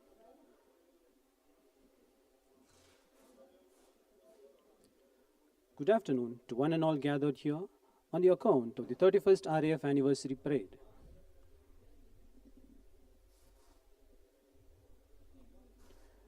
Good afternoon to one and all gathered here on the account of the 31st RAF Anniversary celebrations. I, Rajesh D, Assistant Commandant, extend a hearty welcome to all the panelists and delegates on behalf of the Rapid Action Force. The topic for the seminar today is Management of Public Disorder, Challenges and Strategies to Restore Normalcy.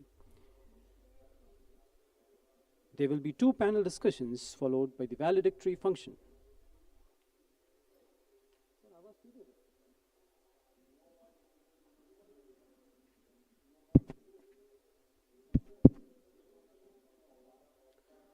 The topics of the panel discussion are changing nature of public disorder and role of all stakeholders in preserving public order.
Hello. Oh, good afternoon, everyone.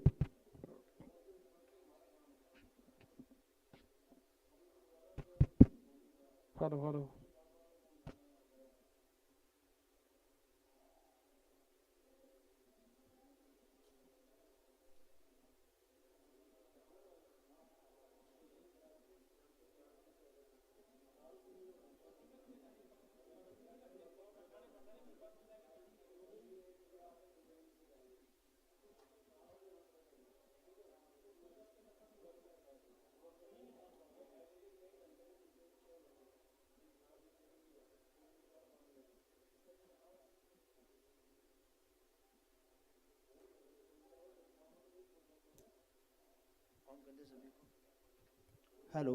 Hello, testing 1 2, hello, sound check 1 2, hello. Hello. On रहेगा sir, वहाँ control वहाँ से रहेगा, ये on off नहीं कर पाएंगे sir. Hello check 1 2, hello मैं चेक हेलो। आवाज सही आ रही है? ये पीछे बैठे हैं? भाई ने क्लियर है? Okay. Hello check 1 2, hello. Hello मैं चेक हेलो मैं check hello hello mic testing, hello check 1 2, hello इसका कब लग रहा है? Hello hello hello hello hello hello 1 2 3 4, hello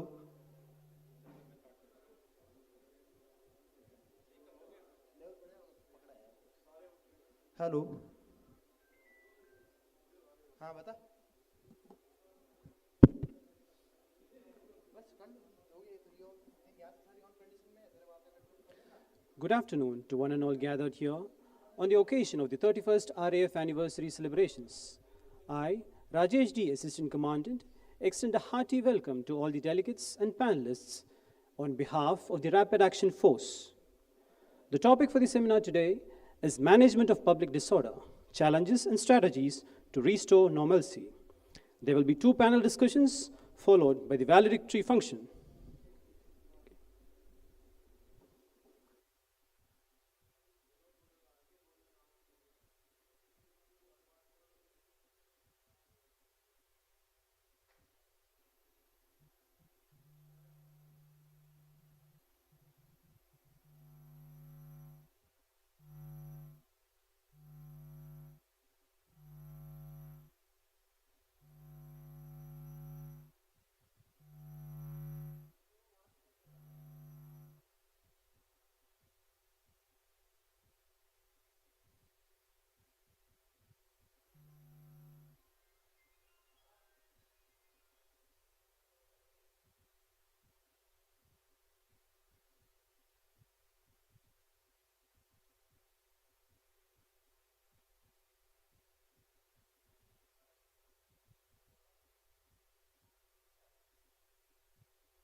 घटना होती है आजकल थोड़ा लगातार घटनाएं बढ़ती जा रही है।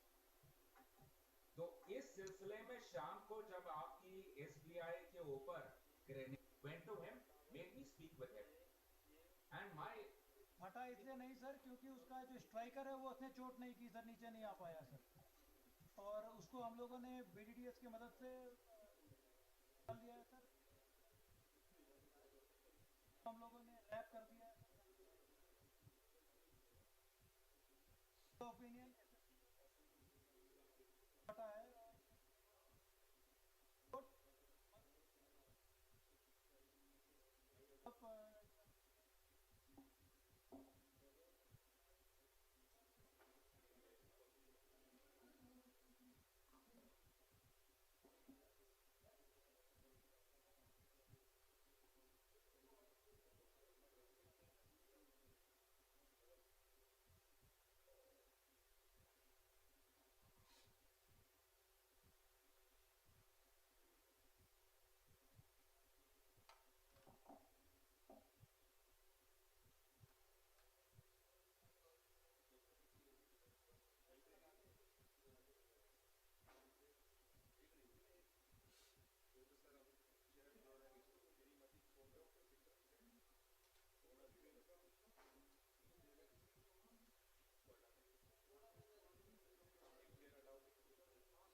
Deputy, I asked him to talk to the educated. He also expressed communication लगी तो advantage.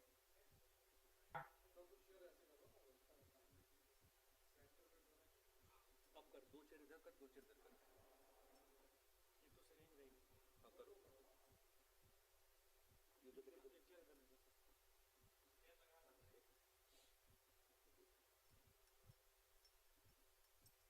थोड़ा ज़्यादा हो। डिस्टेंस है बराबर। अब इसमें क्या है कि इसमें ना सर पाँव अंदर ना एक इधर से जाएगा, एक इधर से जाएगा। सर क्योंकि तभी वो आया पाएगा। अब इसका भी सर थोड़ा सा ऐसा करके करना पड़ेगा। ये ना चीफ गेस्ट ये दोनों के बीच में रखना है प्लेस तब एक वो कम करो ऊपर वहाँ से ना ये फ्लावर वगैरह सब ना देखो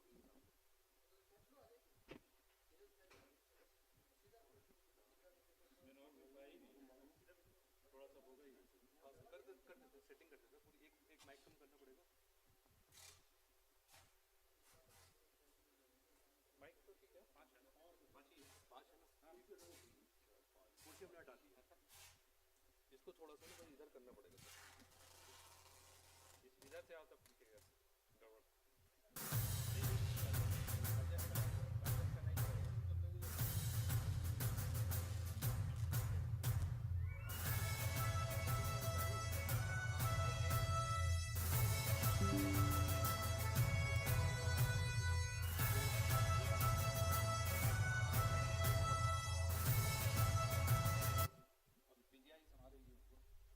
विक्रम सिंह हाँ ठीक है दिक्कत नहीं है ठीक है ये वो पानी चेंज करा दो तो वो लड़का देख रहा है इसको टाइल्स को अरे ये एडम ग्लास चेंज करा पानी के लिए बताना पानी चेंज कर देगा ये उठा लो बेटा लिमिटेड ये ना थोड़ा सा ये चीज लगेगा पैर फंसेगा नहीं मैम इनको ऐसा करते हैं बेटा चीफ गेस्ट से ज़्यादा गैप हो जाएगा तो सामने नहीं तो सर इतना डिस्टेंस आएगा सर हम कि नहीं बिल्कुल आगे फंसेगा तो हल्का सा रखते हैं इस पे जी हल्का सा रखते हैं ये तो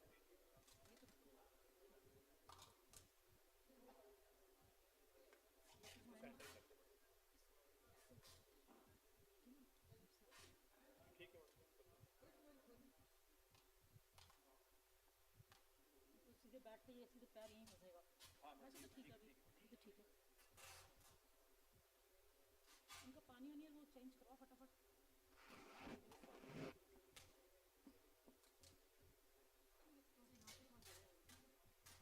ड्रेसिंग कर दीजिए फोटोज वगैरह का ड्रेसिंग करा दीजिए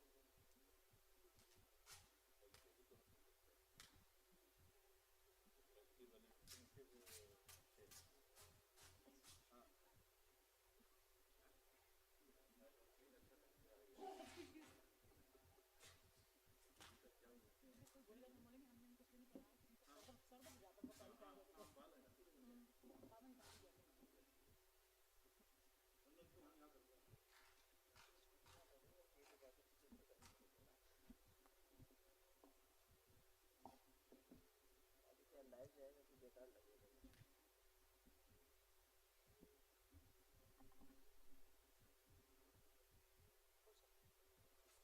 कोई भी देख लीजिए सर आप जो आपको कोई भी एक करके उसको ड्रेसिंग कर दीजिए कोई नहीं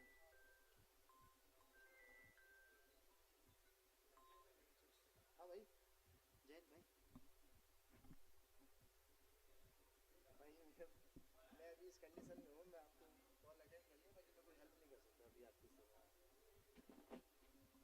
शाम को दोपहर को मैं रात तक बिजी हूँ 12 बजे तक तकरीबन 11-12 बजे तक और नहीं कलेक्शन मेरे पास मिलेगा तो यार कोई अब मैं आपको चेंज कैसे करूँगा एक काम करना रावत साहब के नंबर है ना आपके पास में गोविंद सिंह रावत साहब का नंबर होगा ना अब रावत साहब से कॉन्टैक्ट करना वो आपको अवेलेबल करा देंगे ठीक है ओके फिलहाल हम दोनों अभी बिजी हैं लेकिन वो आपकी हेल्प कर देंगे ठीक है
हर्षु इन लोगों का कोई उनके हाथ में है।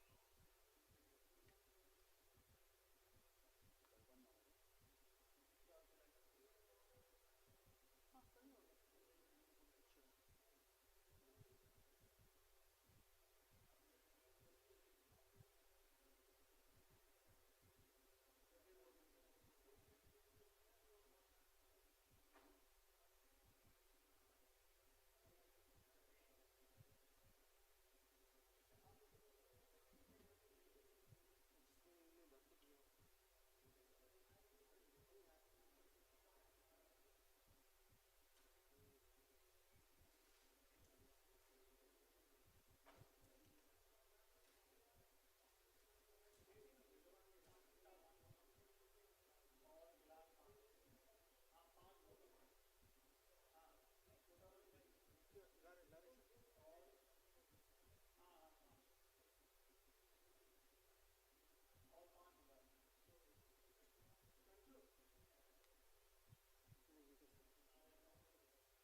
अब आरएफ से आरएफ वालों ने लगाया था पहले डॉक्टर वालों ने पता नहीं डॉक्टर वालों को कहाँ लगता है। पानी लगाना है तो राइट साइड में लगती है वो डॉक्टर वालों को पता नहीं लगा ये रन दो इसकी जगह स्पेस नहीं।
ये वाला ये वाला ये वाला okay okay ma'am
Good afternoon to one and all gathered here on the account of the 31st RAF anniversary celebrations. I, Rajesh D, Assistant Commandant, extend a hearty welcome to all the panelists and delegates on behalf of the Rapid Action Force. May I now request the panelists, Dr. Vikram Singh, Srimati Renuka Mishra, Shri Devendra Singh Chauhan, Shri Rakesh Kumar Singh, and the moderator, Srimati Sonal V. Mishra, to please come up onto the stage.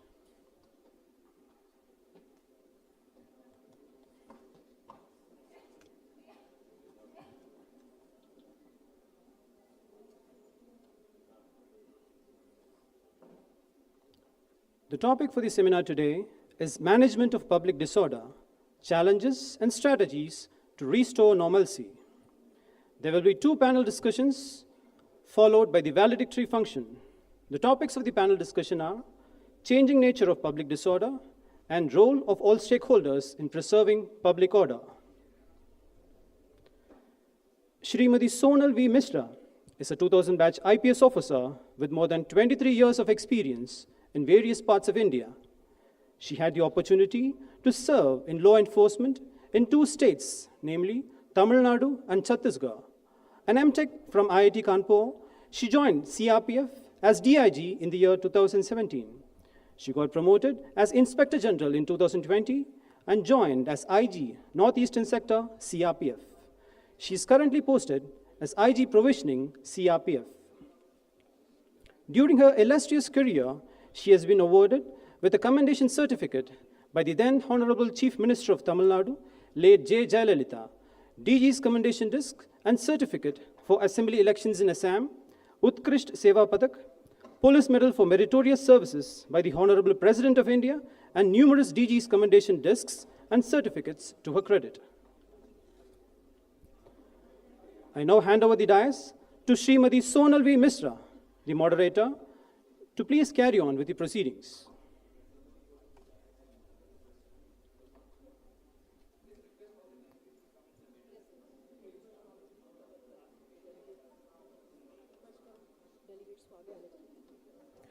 I kindly request the delegates to please occupy these seats which are in the front.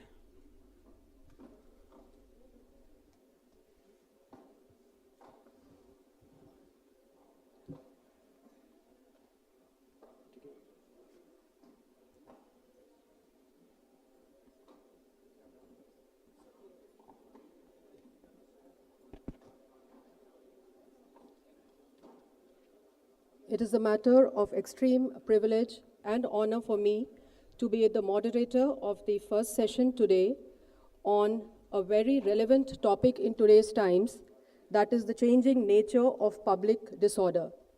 I think as police officers, as officers of various forces, representatives from all states and UTs who are present here, several senior officers, retired officers, and many young officers whom we can see here today, I think it's a very important and pertinent topic in which we can all deliberate upon with the rich and illustrious panelists we have here today.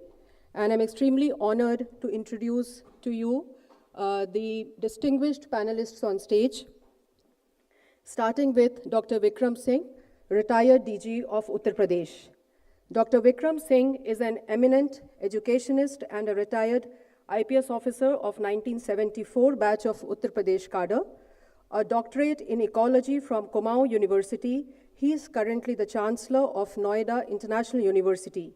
He has authored 4 books, a familiar TV personality, a distinguished guest speaker at over 50 renowned institutes.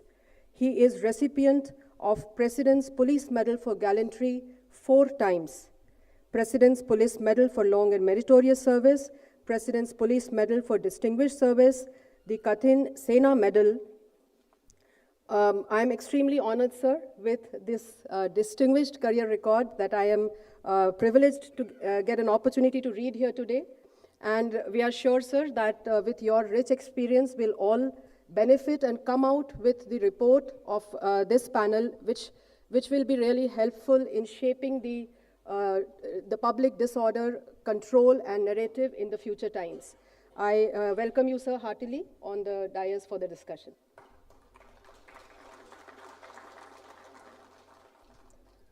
A matter of personal privilege and honor for me to welcome Srimati Renuka Mishra, the DG Training, Uttar Pradesh Police.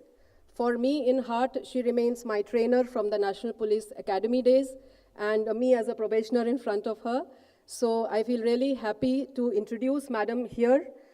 Madam Renuka Mishra is an IPS officer of 1990 batch belonging to the Uttar Pradesh cadre. She is the chairperson of the UP Police Recruitment Board and Promotion Board with additional charge of DGP Training, Uttar Pradesh. She has 33 years of experience in policing, which includes a year tenure as civilian police officer in the United Nations mission at Kosovo. She has been awarded with the President's Police Medal for Distinguished Service, President's Police Medal for Meritorious Service, Director NPA Silver Disc and Certificate, DG SSB Golden Disc with Star and Commendation Roll, DGP UP's Platinum Disc and Commendation Certificate. Ma'am, as I said, for me, you remain the shaper of our career in the IPS and our starting days in the IPS.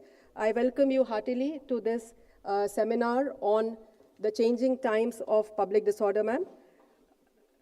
Our third panelist is now from South India. So we have two from North India, and now we come to the South India. Shri Devendra Singh Chauhan, ADG and Commissioner of Police, Rachakonda, Telangana cadre. Shri Devendra Singh Chauhan is an IPS officer of 1997 batch belonging to Telangana cadre. He is presently posted as Commissioner of Police, Rachakonda. He has a wide experience of law and order duties, including serving in Naxal-infested areas. A regular invitee in NPA and other places for talks and lectures, he has headed the Indian delegation to Cyber Security Seminar and a conference to The Hague, Netherlands. He has been awarded with the Police Medal for Gallantry, Utkrisht Seva Padak, Indian Police Medal for Meritorious Service, and Antrik Suraksha Seva Padak. Sir, I take this opportunity to welcome you to this important panel discussion, and we look forward to your insights into the role of technology in the changing times. I come to the fourth and the final panelist, and an insider from the Rapid Action Force, Shri Rakesh Kumar Singh, Commandant 194 Rapid Action Force. He is a serving commandant of 194 RAF. He joined CRPF as an assistant commandant and has over 28 years of experience serving in all conflict theaters in the country. He is a prolific writer and has written 8 books, including fiction and non-fiction.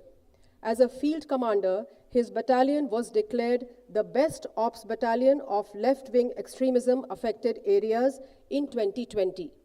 He has received the prestigious Govind Vallabh Pant Puraskar Award twice from the Bureau of Police Research and Development. I welcome you, Rakesh, for your insight as a Rapid Action Force officer into this important topic today. So with these words, I would request our senior-most officer, Dr. Vikram Singh, the retired DG Uttar Pradesh, to enlighten us with his thoughts and his experiences that we can draw upon in the future times. Thank you so much, sir. I welcome you, sir.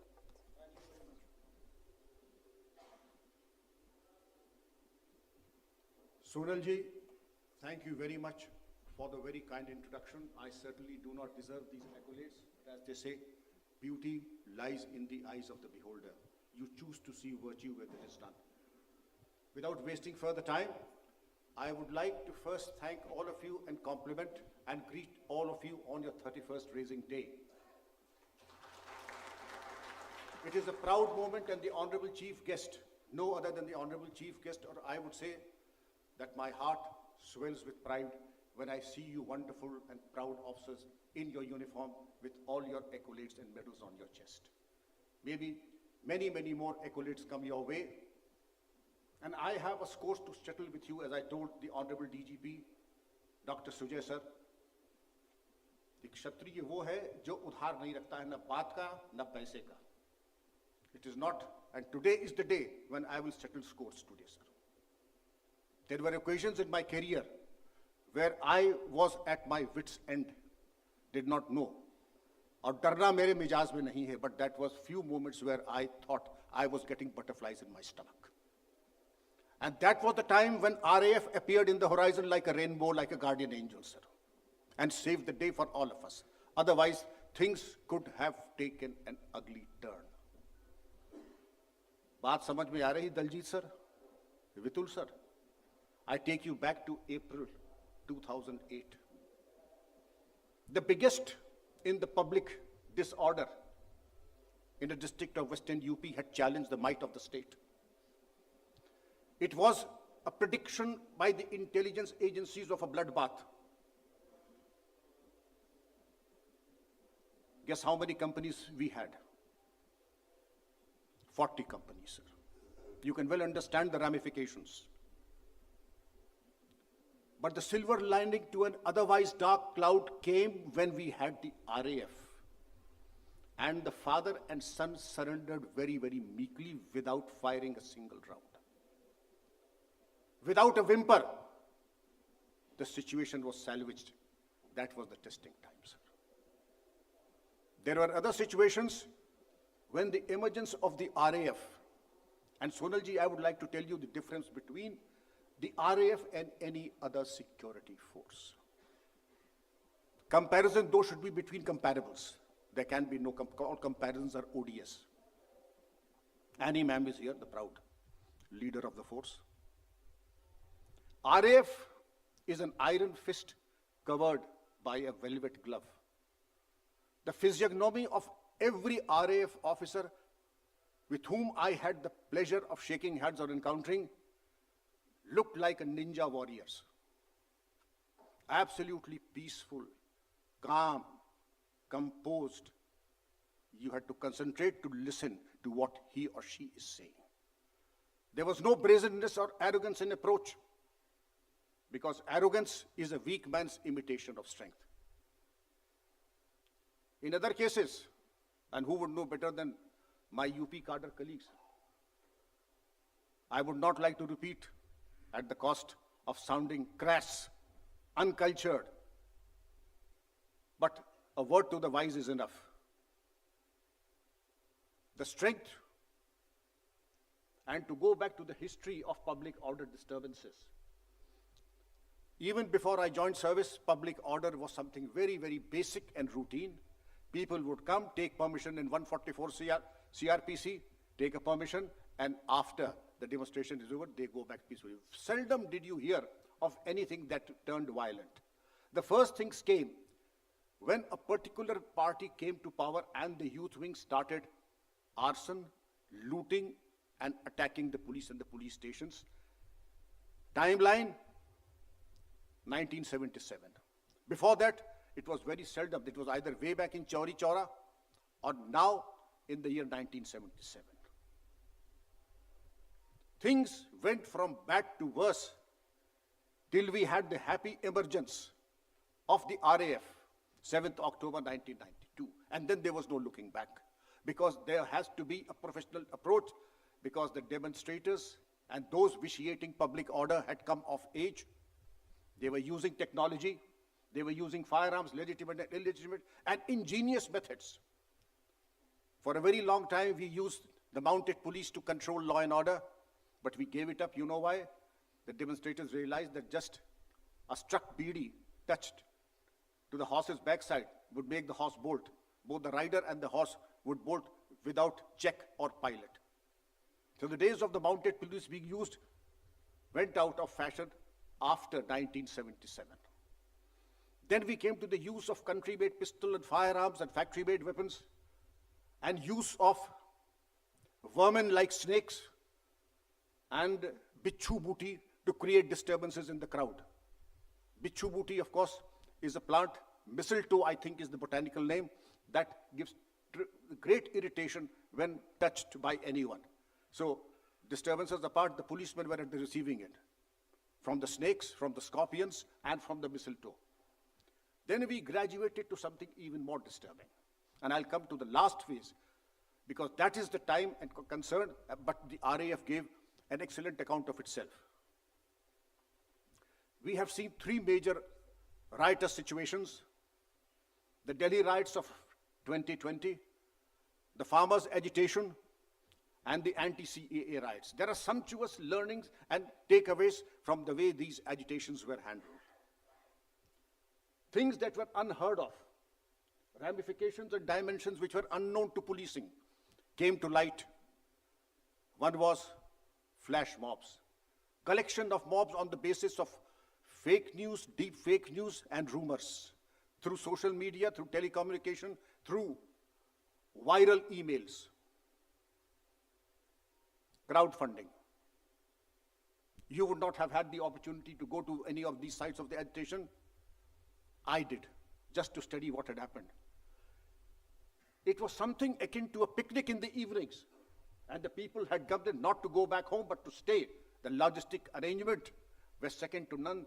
The toilet facilities, the bathing facilities, the medical facilities, their internal security organization was something that we need to take cognizance of.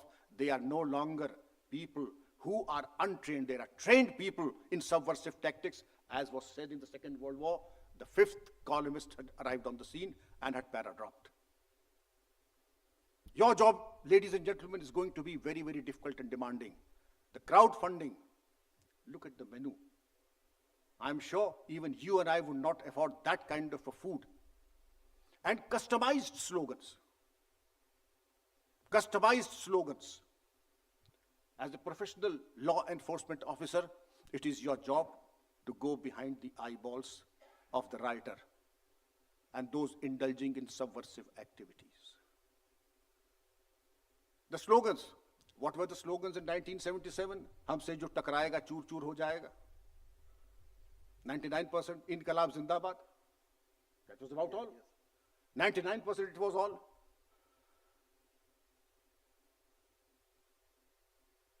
Now the slogans, quoting Faiz, Ahmad Faiz.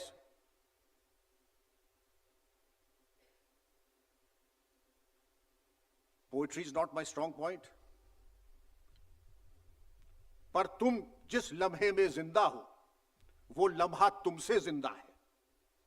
ये वक्त फिर नहीं आएगा, तुम अपनी करनी करो, जो होगा देखा जाएगा. Absolutely inflammatory and incendiary. And it was collection. I think they had a think tank that would collect all such incendiary material and feed it into the young and impressionable minds. Then the customized dadis or nanis, called euphemistically of elderly women who would move from one scene to the other, picked up by buses, transported, kept in front, so that you can't use force. The same dadis and nanis will go to a different location after 2 days. The same dadis and nanis will go to, but everybody was very well looked after, and they had planned and orchestrated it in a manner that the women, the elderly, and the children were at the forefront, so that the police force could not use force beyond the limit. To the contrary, I don't think it was even possible to use force. And these crowds emerged not only in Delhi, they emerged all over the country. They emerged all over the country. Therefore, another word that came after 2020 was a toolkit. What was the toolkit? And how to decipher the toolkits? Ladies and gentlemen, I was very delighted to know that you have a research and development wing which caters to all kinds of contingencies. The Delhi riots, lesson number one, that the rioters had customized catapults that could use huge brickbats to throw at a distance of almost the length of a football field. Throw Molotov cocktails at the length and breadth, even more than that. So this is the time that the research and development team could see if it is possible for our drones to take sight of all the rooftops. The RAF is structured in a manner that it takes into cognizance the area domination, and they're never taken by surprise like Napoleon. They're never taken by surprise. They're prepared for even the worst contingencies, and that is their plus point, sir. Now, to have rooftops with customized catapults, prefabricated Molotov cocktails, sand you mixed with chili powder, explosives, and country-made bombs that can be perhaps detected by drone technology. Within the drone technology, I give you food for thought. And we have an MTech from Kanpur, who better than the Honorable Sonalji to see how we can address this issue. Face recognition technology. Face recognition technology, thermal images, big data analytics, machine learning. Daljit, Vitul, those days are over. Lee Enfield Mark IV, पिट के आ जाएंगे. SLR पिट के आ जाएंगे. When you have such implements of writing, you have to be a generation ahead, as Sir has shown, as Rakesh ji has shown, as Renuka has shown, as Sonal ji has shown. These technologies can be incorporated in the drones. I made a dry run of such a contraption, and there are those who claim. But there's a world of difference between a claim and what is achieved. There's a world of difference. But there are startups, youngsters from IITs who claim that they have been able to do it. And if they're able to do it, well, that will be another blessing to have those drones, which are perfectly affordable, Renuka ji. They can survey the rooftops, because the difference between the RAF and an NA force is that it is futuristic in technology. But any technology that is futuristic today would be obsolete, not in 2 years, not in a year, but in 6 months. Therefore, constant improvement, constant innovation, as the Japanese say, Kaizen and Kaikaku. Now, I think my time is up. I will just finish in 2 minutes. I would be failing in my duty if I not to give the difference and the salient features. As Bismarck had said, sir, write politely, speak diplomatically. One observes the rules of politeness even in the declaration of war. फिर वहां जिसके लिए हम लोगों के ऊपर आरोप लगते हैं कि सीधे उतर आते हैं आप खानदान के ऊपर, उसमें बात नहीं करते हैं. I have yet to come across, जैसे हमारे ऊपर Daljeet, Renuka, we are known to the Human Rights Commission for the wrong kind of reasons. RAF record is absolutely clean and the success rate is tremendous, and a big round of applause for the RAF for this. क्या success story? मैंने बड़ा सोचा कि हमने क्या गलती की और आरएफ ने क्या अच्छाई है. Action flexibility. If I tell you कि सामने बलवाई 50 गज, एम ना. If they find it is not required, they will not do it. Action flexibility. Social sensitivity. If RF is there, every community is happy. Every caste is happy. Everybody is happy कि अब हमारे साथ इंसाफ होगा. बाकी दलजीत, वितुल मैं नहीं कहना चाहता हूं, रेणुका, ये आ गए हैं, अब ये हमें मार देंगे. ऐसी भी रेपुटेशन, बद अच्छा बदनाम बुरा. Even this kind of reputation is bad. अब ये आ गए साहब, इनसे हमें इंसाफ की उम्मीद नहीं है. Rome was not built today. Similarly, credibility, sir, and reputation is not built in a day. You have to earn it. Earn it through the sweat of an unbiased conduct, by unbiased conduct. By presence of all communities within the force, all genders in the force. Professional competence, social sensitivity, unbiased conduct, and being the best in your trade. Being the best in, and a futuristic vision. How many of us can say, yes, of course, we are very proud of our forces, but yes, the RAF has run the extra mile, and that is where the excellence arises. Continue to be the best, continue to serve the nation and society, and continue to be the best. You deserve to be the best. Thank you so much for your time.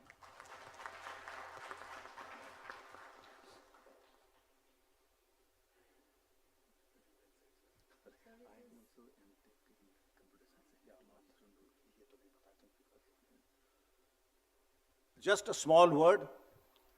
In my time, to be the best police officer, I could do 500 push-ups during my course of training. I could bend an iron rod like Daljit and straighten it.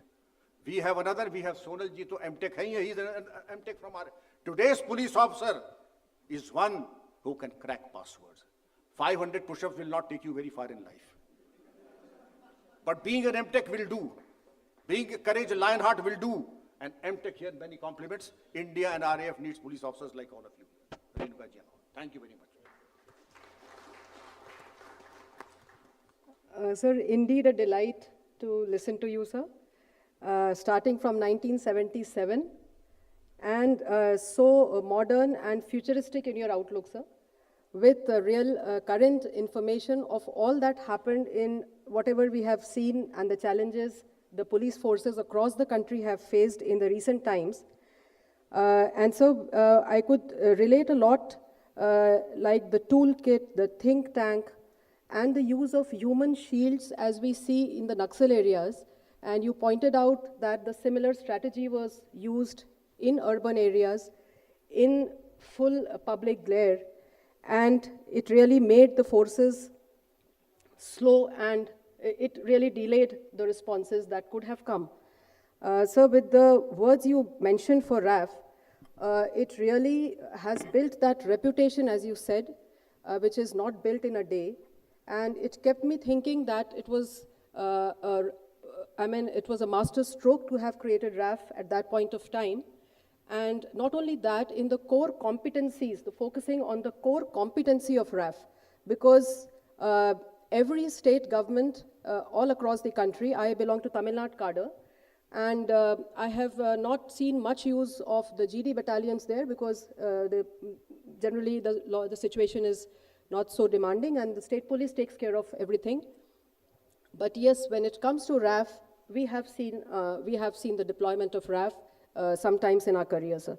So I think this core competence is something which we should take away from your point, sir, and the zero response of the RAF. I think that was pointed out in the previous session as to being one of the prime factors of maintenance of law and order is how quickly we respond, sir. So I would now take, with these words for RAF, sir, I would now like to invite the officer from RAF, Rakesh Singh, Commandant, who could tell us what RAF was about and how it has, kind of responded to the changing times.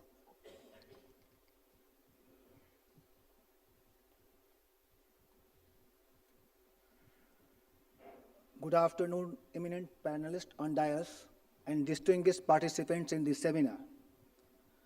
I would be talking about socio-economic and political reasons for protest and public disorder and professional challenges it is posing for the police. Popular protests are not new. It has been part of human history in modern era. Right from protestant movement to French Revolution, Boston Tea Party, which led to independence of America, demolition of Berlin Wall, and Soviet Empire, we have seen that popular protest has changed the course of history. The protests were a tool of bringing change for the betterment in the life of humanity.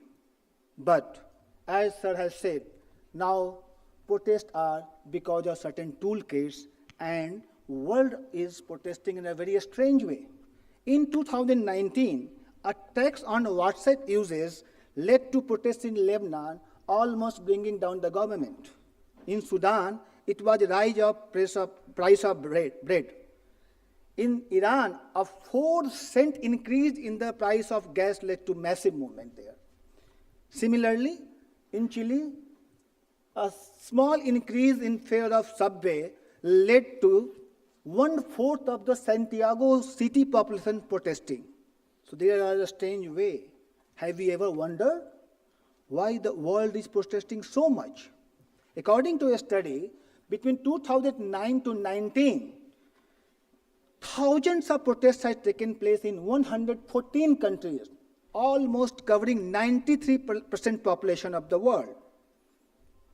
Almost all of humanity is politically conscious, politically activated, and politically interactive. So are we living in age of protest? Probably, yes. I think not probably, certainly yes.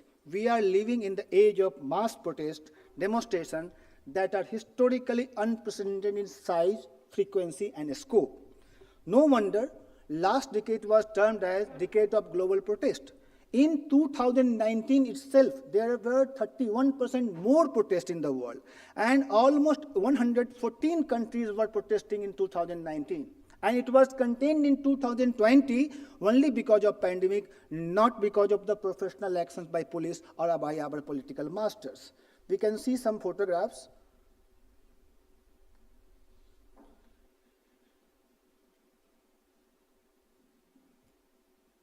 Everywhere in the world, everybody is protesting.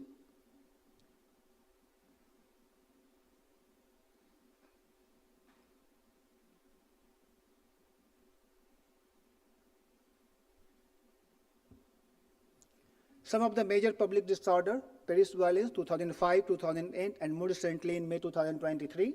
Protest in Israel against judicial reform. This is a very different kind of protest. The Israelis are protesting on every Saturday against certain judicial reform.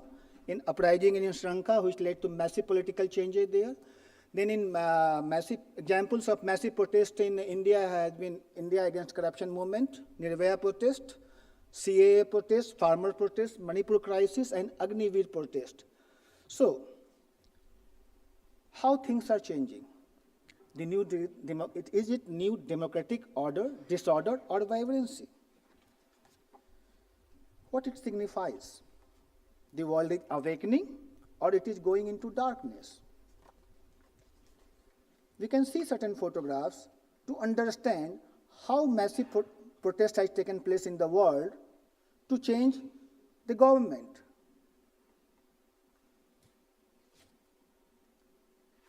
Hong Kong protest. 1/4 of city's population was protesting.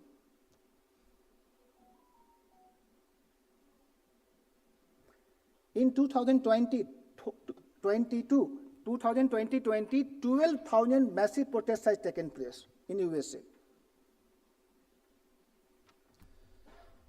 Why we have become so angry, so intolerant? Or our expectations have increased? Or we are unable to control our emotions? Or the gap between citizens' expectations and government ability to fulfill has widened alarmingly.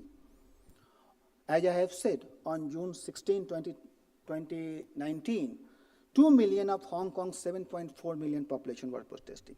Similarly, 1.2 million population of Santiago on October 25, 2019 were protesting.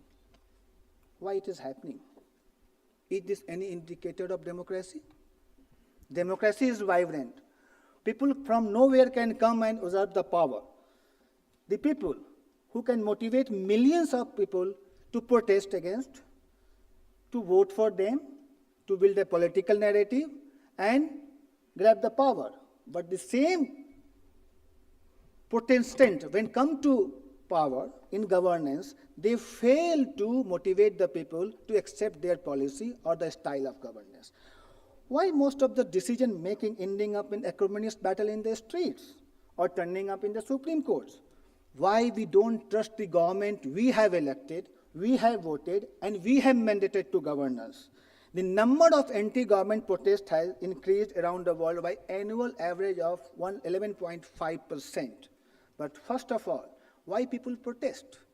They protest to influence public policy, to influence political agenda, to express opinion, to make changes. Many protests are driven by socioeconomic reasons, desires for social justice, climate change, issues like inequality, gender sensitivity, rights and race, and caste-based discrimination. Economic grievances are also on the top when people go for the protest. But the biggest reason for the protest is to assert their freedom. And why protest has increased? As sir was telling, because of the influence of social media and development in the communication. In 2023, 5.26 billion, approximately 65% population of the world has internet access. There are 3.3 billion active Facebook users.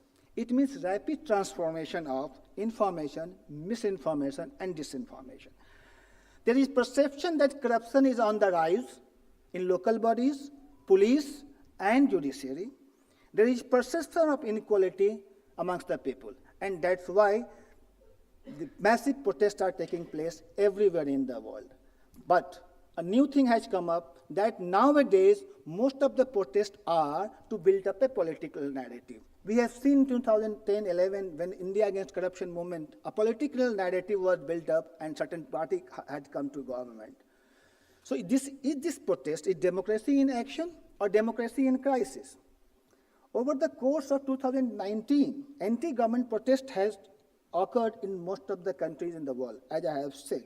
And many head of the government offered to resign or use military power to crush such movements. From Delhi to Detroit, Kabul to Kiev, Pakistan to Paris, Hong Kong to Harare, Baluchistan to Washington, everywhere the protests were taking place.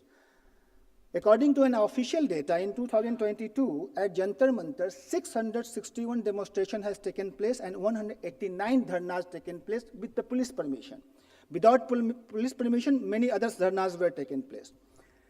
Similarly, in Delhi alone, in 2019, 12,562 demonstration, protests and dharna has taken place. So what is this? Is it talking about democracy in crisis, or it is a current trend to let our voice be heard to the government through the protest? What has changed? The change is that there is a mass demonstration, huge gathering, unprecedented in frequency and number, aggression and display of anger. The slogans are bent, as Sir has said, and this is personalized also. The slogans are personalized also. They are political twist to each and every protest. Protest may be for some social reason, but there is a political twist to protest. 24/7 media trial of police action or inaction, and the protests are happening so much and in such a bad way or in such a bad light that it is threatening the image of the country. Each protest are now taking place in do or die mindset. Protest has been funded by vested group and billionaires also. Like we are aware how George Soros, who is known as agent of chaos, funds about the regime change. Recently he has said he will spend $1 billion to change the rightist nationalist government in India. Then there are changing nature of protest also. There are protracted protests, like it is happening in Israel, where every Saturday they are protesting. Prolonged protest. The classical example is farmer protest. It continued for months. Shaheen Bagh protests. Then political protest, again political protests are happening on each and every political decision, each and every decision of the government. Then politicization of the protest. If there is a protest against sexual harassment, if there is a protest against any cinema, theater, it will be politicized. Some political party will come up and hijack the protest. Protest against certain perception, protest to counter perceived injustice, and protest to make pressures against institutions. We have seen so many protests against CBI, ED, police forces, and many other institutions, FTII. So there are protests to make pressure against the institution. Then there are protests to make long-term political narrative, like India Against Corruption movement, digitally driven leaderless movement, like it happened in Hong Kong, like it happened in Santiago, and in India it happened during the Nirbhaya movement. Then personalized protest. Now the massive protests are taking place against a particular person. Then protest by, this is a very strange phenomenon all over the world, protest by people in power. The people who are in power is protesting. Recently, US President has gone to Detroit to stand with the protesting laborers there. In India, we have seen so many CM protesting. I don't know how police forces will take action then. These are certain photographs of certain CM and senior political leaders protesting in India. So this is the challenge which is being posed to the police, and this is a very difficult situation for a professional police to handle, how to cope up with the political pressure and use their professional wisdom. This is the challenge for the police because different cause need different strategy to be adopted to tackle the protest or tackle the public disorder. When, how, and to what extent we have to use the force. There is a political sensitivity versus professional wisdom when we are tackling public disorder. Media coverage is necessitating that urgently some action has to be taken against the protester or demonstrators. And there is always, as usual, the resource constraint with the police forces is always there, whether it is state forces or paramilitary forces. Then there are challenges that this entails long-term deployment of the forces. deployment in militancy and terrorism affected area to deal with public disorder, dealing with massive protests in larger area and multiple places, and preventive deployment in hypersensitive area because of the media attention. And what is happening that sometimes because of this preventive deployment, the situation flares up. That's a great problem, huge problem we are facing. And all with this with no use of force. Recently, the in Britain, certain police officers refused to carry arms during patrol because in one of the incidents, the police officer was charged with the murder. So police officers are refusing to carry the weapon. That is the situation coming up in the world. And any situation regarding the public order or mismanagement of public disorder will come to each and every country sooner or later. So this is a serious problem happening. But the role of police is very crucial. The Paris riots, Ferguson protests, George Floyd, Black Lives Matters, London riots, Panchkula violence, Jat reservation are the classical example where it was because of the police brutality or police professionalism was lacking, so there was so much of violence and so many people were killed. But there is good news that protest in Delhi, Women's March Kerala 2019, 6.5 million women protested in Kerala. Jallakattu protest in Tamil Nadu, CA protest, and many other protests where the police is performing in their duty in professional way, and we are successful. So there is a good news and bad news. The good news is that if we wish, we can control the situation. Bad news is that if we are influenced by the political master without considering our professionalism, then we can suffer, and it can lead to good amount of casualty. The other good news is that the world is no longer believe that real power comes from the barrel of the gun. Now people are coming into the streets, they are seeking transformation through civil resistance. Only thing is that we should watch that whether it is a genuine movement or it is a movement organized through certain toolkit. But whatever may be the case, I would like to end my talk with the quotation of Martin Luther King. Protests are not always peaceful, but they are always necessary in democracy. They are a way to show that people are not content with the status quo and they are willing to fight for change. Thank you.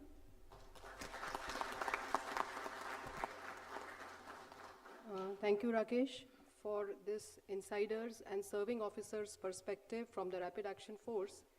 And you took us to all the international theaters of public disorder, violence of recent times.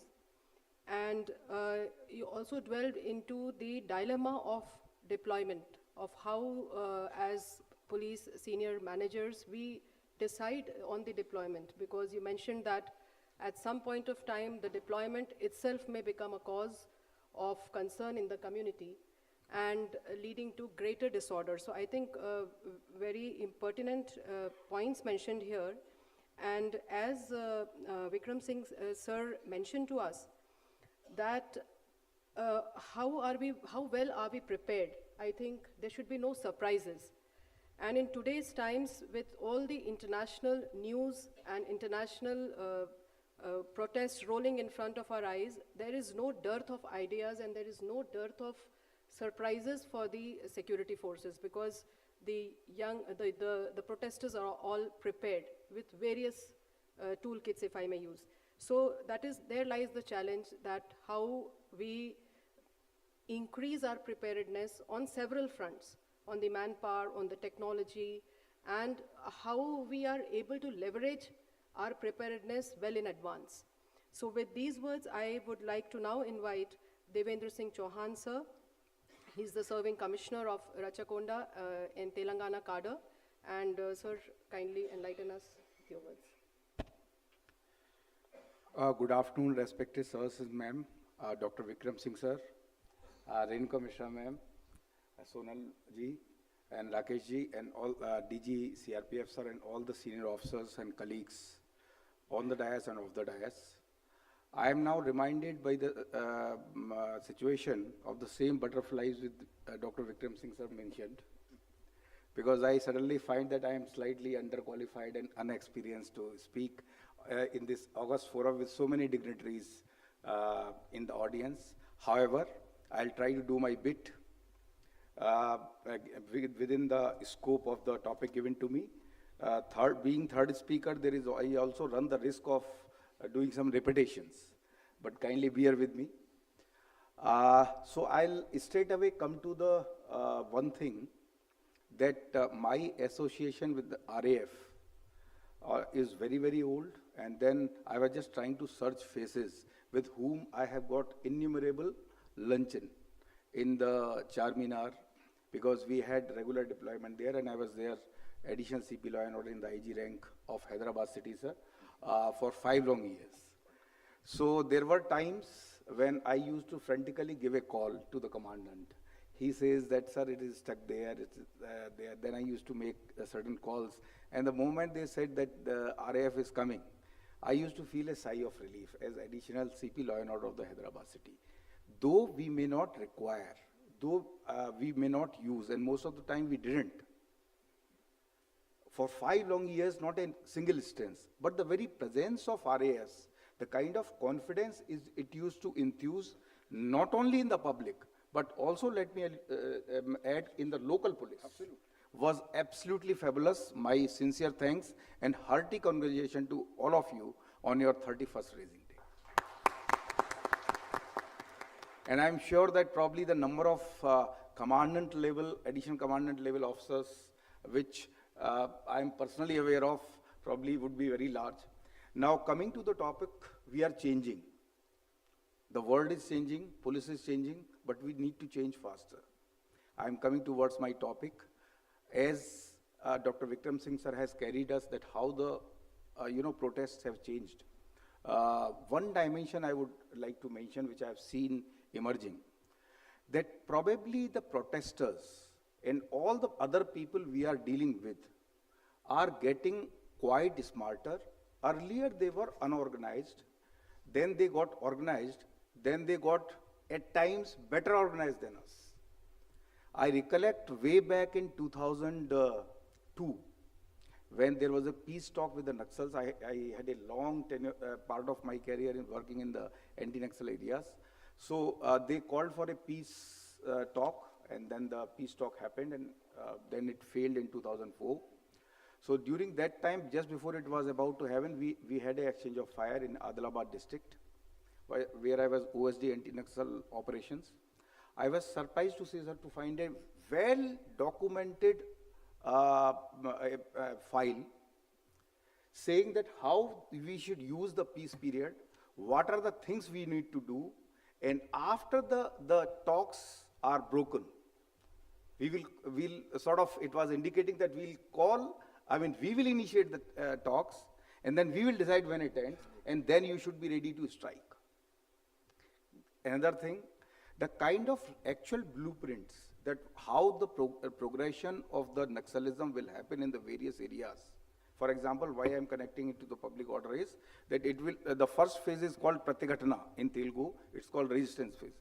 They organize a lot of protests, they have a large number of frontal organization. So in any area before going actually the armed escorts, there will be large number of suddenly protests. You will find people protesting on certain issues which will try to catch up the imagination of the masses. Now, another dimension of the same thing is that when we were probably ASPs or SPs and then later stage, if there was a issue within a district, or let's say within a neighboring district, we used to find protest. Or if there is a national issue of that sort, rise in the prices or some that kind of policy, there used to be protest. Now the arena of the sphere of influence of various factors fueling the protest has gone surprisingly wide. We have seen it changing. Then from the district it went to state, from the state it went to nation.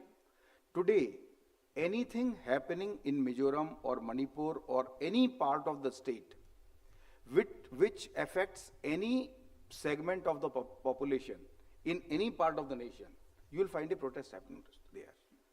Though it may not have any relation, correlation, or relevance to that particular state or that particular district. Still it will happen, and it will not happen once. It will keep on happening. They take this opportunity that they want to mark their presence as a pressure group, and we were really surprised. I'll not mention the incidents for the sensitivity of the nature, but then come to the national, from national come to the international. For one cause in one country, demonstrations happening, protests happening, fine, it's still understandable. But something happens in some part of the world. I'll not again name the countries. Suddenly some incident happens in some part of the world. Let's say in Makkah or in Iran or in US, something happens which affects certain segment of the society, and we find a series of protests. We keep on telling them that, we are not like that, we are a democratic people, and then why do you need to bother? But no, it will continue. So, from the factors which fuel and cause the protest, from the local level, it has really grown to the global level. One of the factors which contributes is the rise in the social media, and of course I'll not repeat what Rakesh ji have already covered, that people's sensitivity toward the various issues about which they strongly feel. A large part of the world is democratic, but then earlier it was a representative democracy in letter and spirit. Probably we are seeing an emergence of an era where people are not satisfied that they'll give you power for 4, 3, 5 years, depending upon the nation, and then you can take the decisions. They want to show their, agreement, disagreement, strong discontent on this thing. So from representative democracy, probably we are moving towards more wide-based. So now what is the challenges which are thrown by the technology and how we can try to tackle by technology? I'll try to confine to that. One thing is that the flash mobs, which sir mentioned, we suddenly find that the old methods of giving a call, earlier in good old times, you'll find Maharali, Chalo Dharna, and then let us protest against that, then posters will come up. There will be a week-long preparation on any given issue. अगर जंतर मंतर पे कुछ करना है या हैदराबाद में करना है तो 3-4 दिन का टाइम कम से कम चाहिए उसको क्राउड को मोबिलाइज गैदर करने के लिए. Now it happens in 10 minutes, believe me. It happens in 10 minutes, and sometimes, despite all our efforts, we are taken by surprise. The usage of technology by the protesters in a much better way probably than we are doing at the current pace.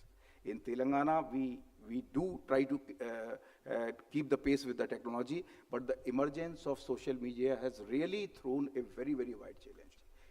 On one side, I'll try not to wander out of the scope of the discussion, but we have to understand one challenge. On one side, the democratic rights of the people, the privacy of the people has to be respected. So, number of platforms are not so much forthcoming in sharing the various information. The very same platforms are used to organize a very, very cohesive, coordinated, and concerted kind of protest within a matter of minutes. I have seen in Hyderabad and now in Rachakonda that if there is an issue, we can sense there is an issue, there will be a protest. But when, where, how, we still struggle hard to find it out. So there are some simple solutions, there are some complex solutions. We need to work with both. Of course, we are all aware about the use of social media and various tools which are available. Today, our special branch or intelligence or we as a local police or paramilitary forces, we cannot afford to be away from what is happening in the social media, because what may not be physically visible to the eyes, it will be brewing in the social medias for hours, for days, and one day it will erupt. And it will erupt wildly sometimes, and violently at times.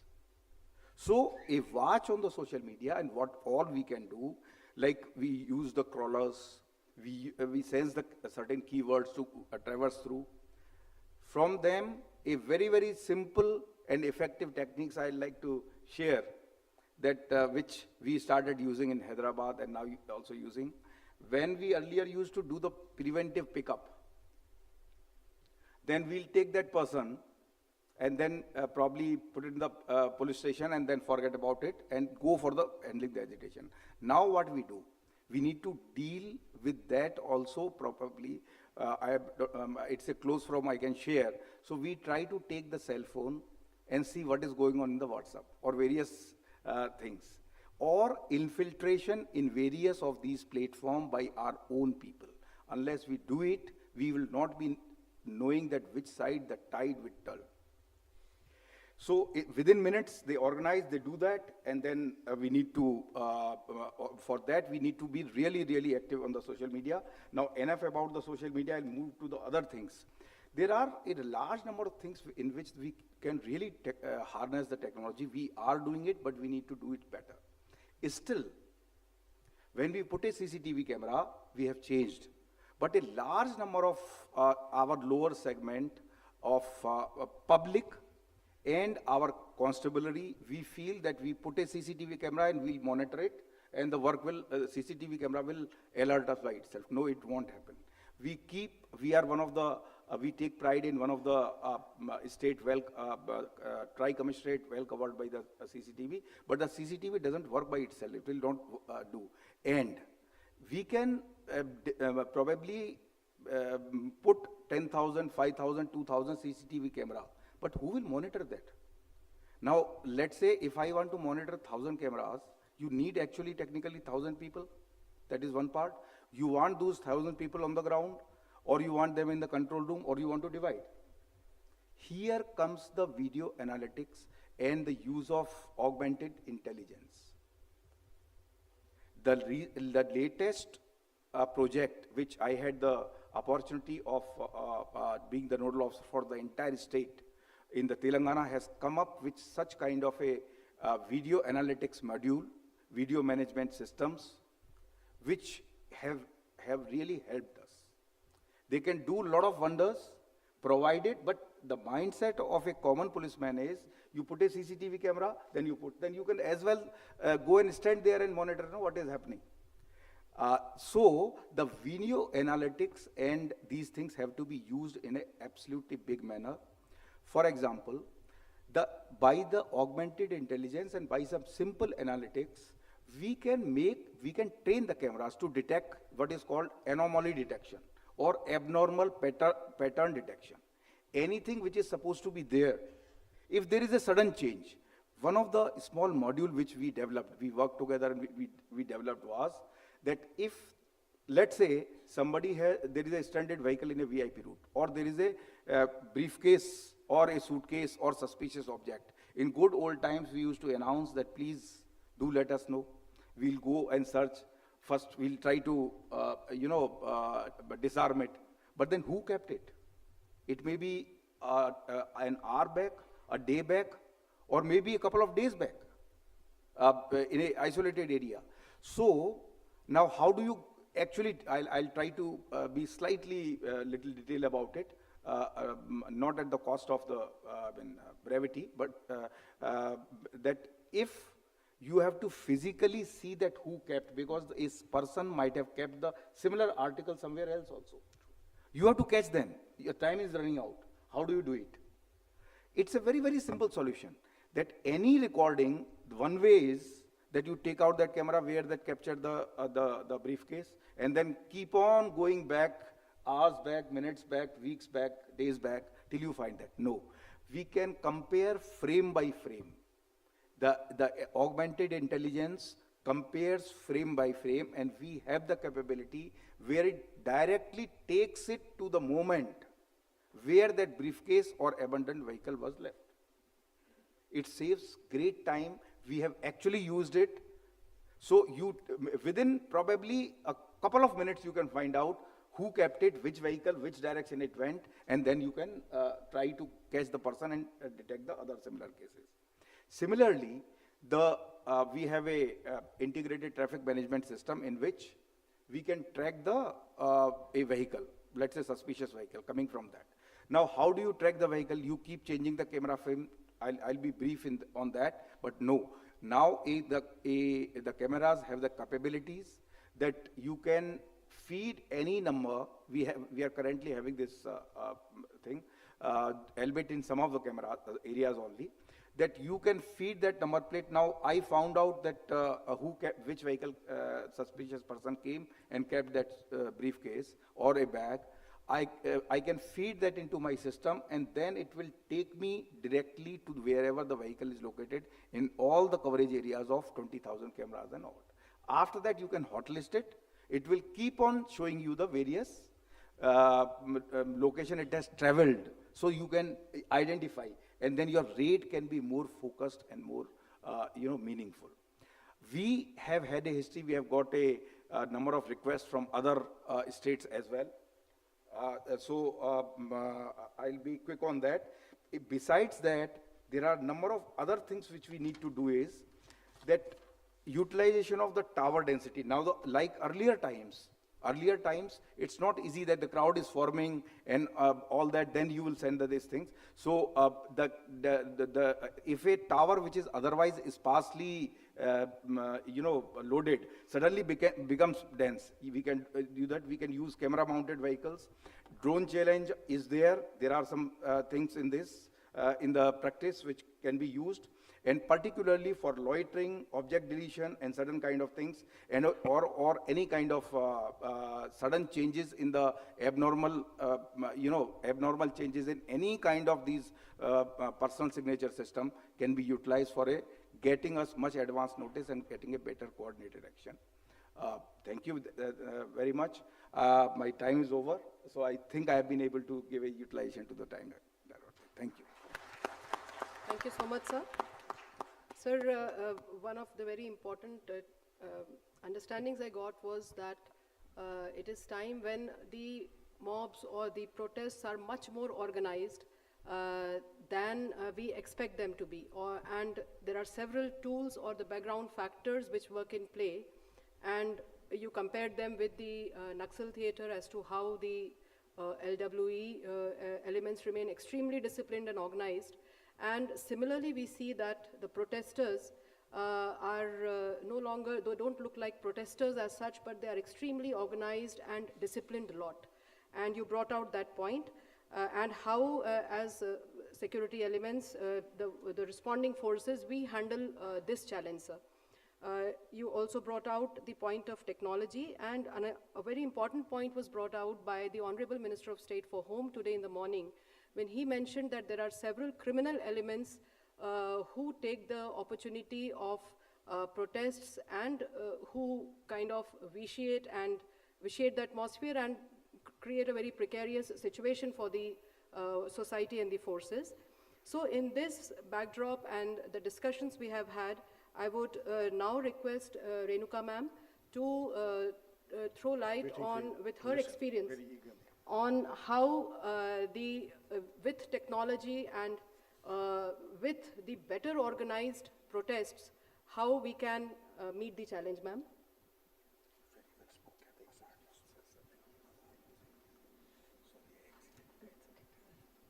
Thank you very much. I'm very honored to be in this panel with all the speakers who spoke before me. As far as Vikram Singh sir is concerned, a word just before we start, because I'm from the same cadre. And sir has, ever since I joined the cadre, he's been calling me a child and he's never let me grow up. So even now he calls me a child, and I feel very young even today in front of you, sir. Thank you so much for that.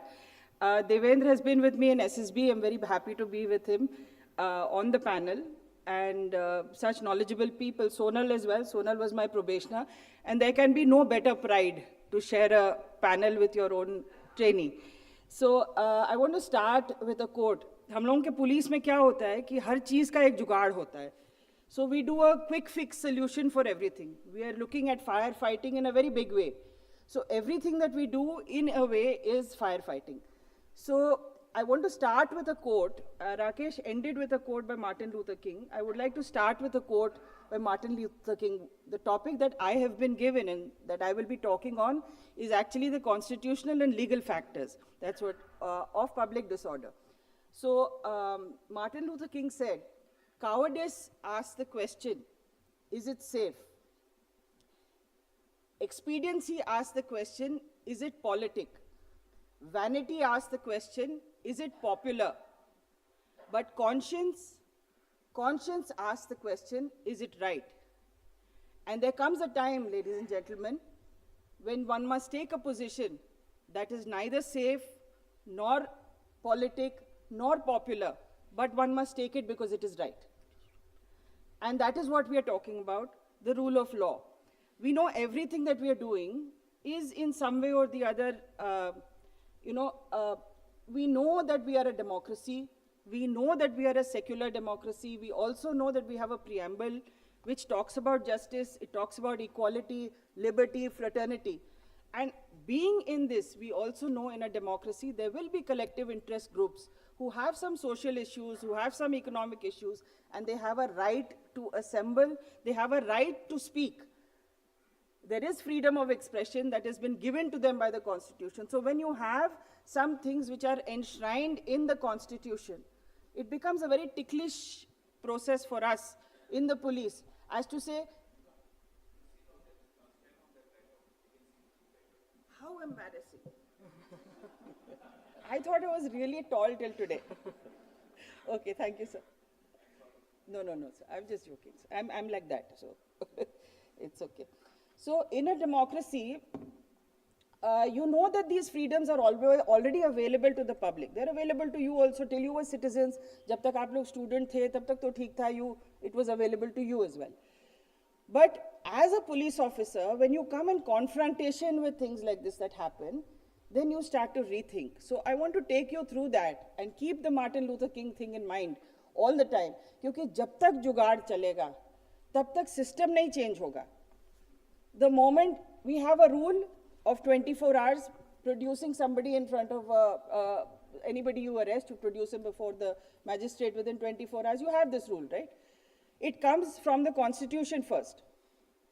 So this rule, as long as we keep somebody and then we keep him for, 1 week and we show him only 24 hours before we send him to a magistrate, likha padi mein, जब हम ये करते हैं तो ये 24 hours वाला कभी नहीं बदलेगा क्योंकि हमने बाईपास सर्जरी कर रखी है एंड कोर्ट्स थिंक कि हाँ ठीक है चल तो रहा है इनका काम सो समवेयर और the other we have to rethink all the things that we do in handling public order which are jugaad. We will have to see what the law says about it. We will have to also understand that the NCRB statistics, crime in India, said that 87% हम लोग chargesheet करते हैं लेकिन केवल 21% conviction होता है तो कहीं ना कहीं कुछ तो गड़बड़ हो रहा है जिससे कि हमारा कन्विक्शन रेट बढ़ नहीं पा रहा है so what are those things is something that can we just connect the presentation? Yeah.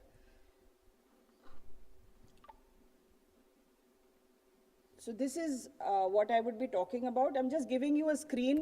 With this, I will leave the presentation with you for whatever you need it for. These are just some communal riots that have taken place over the years and the numbers that have been injured. So it does matter.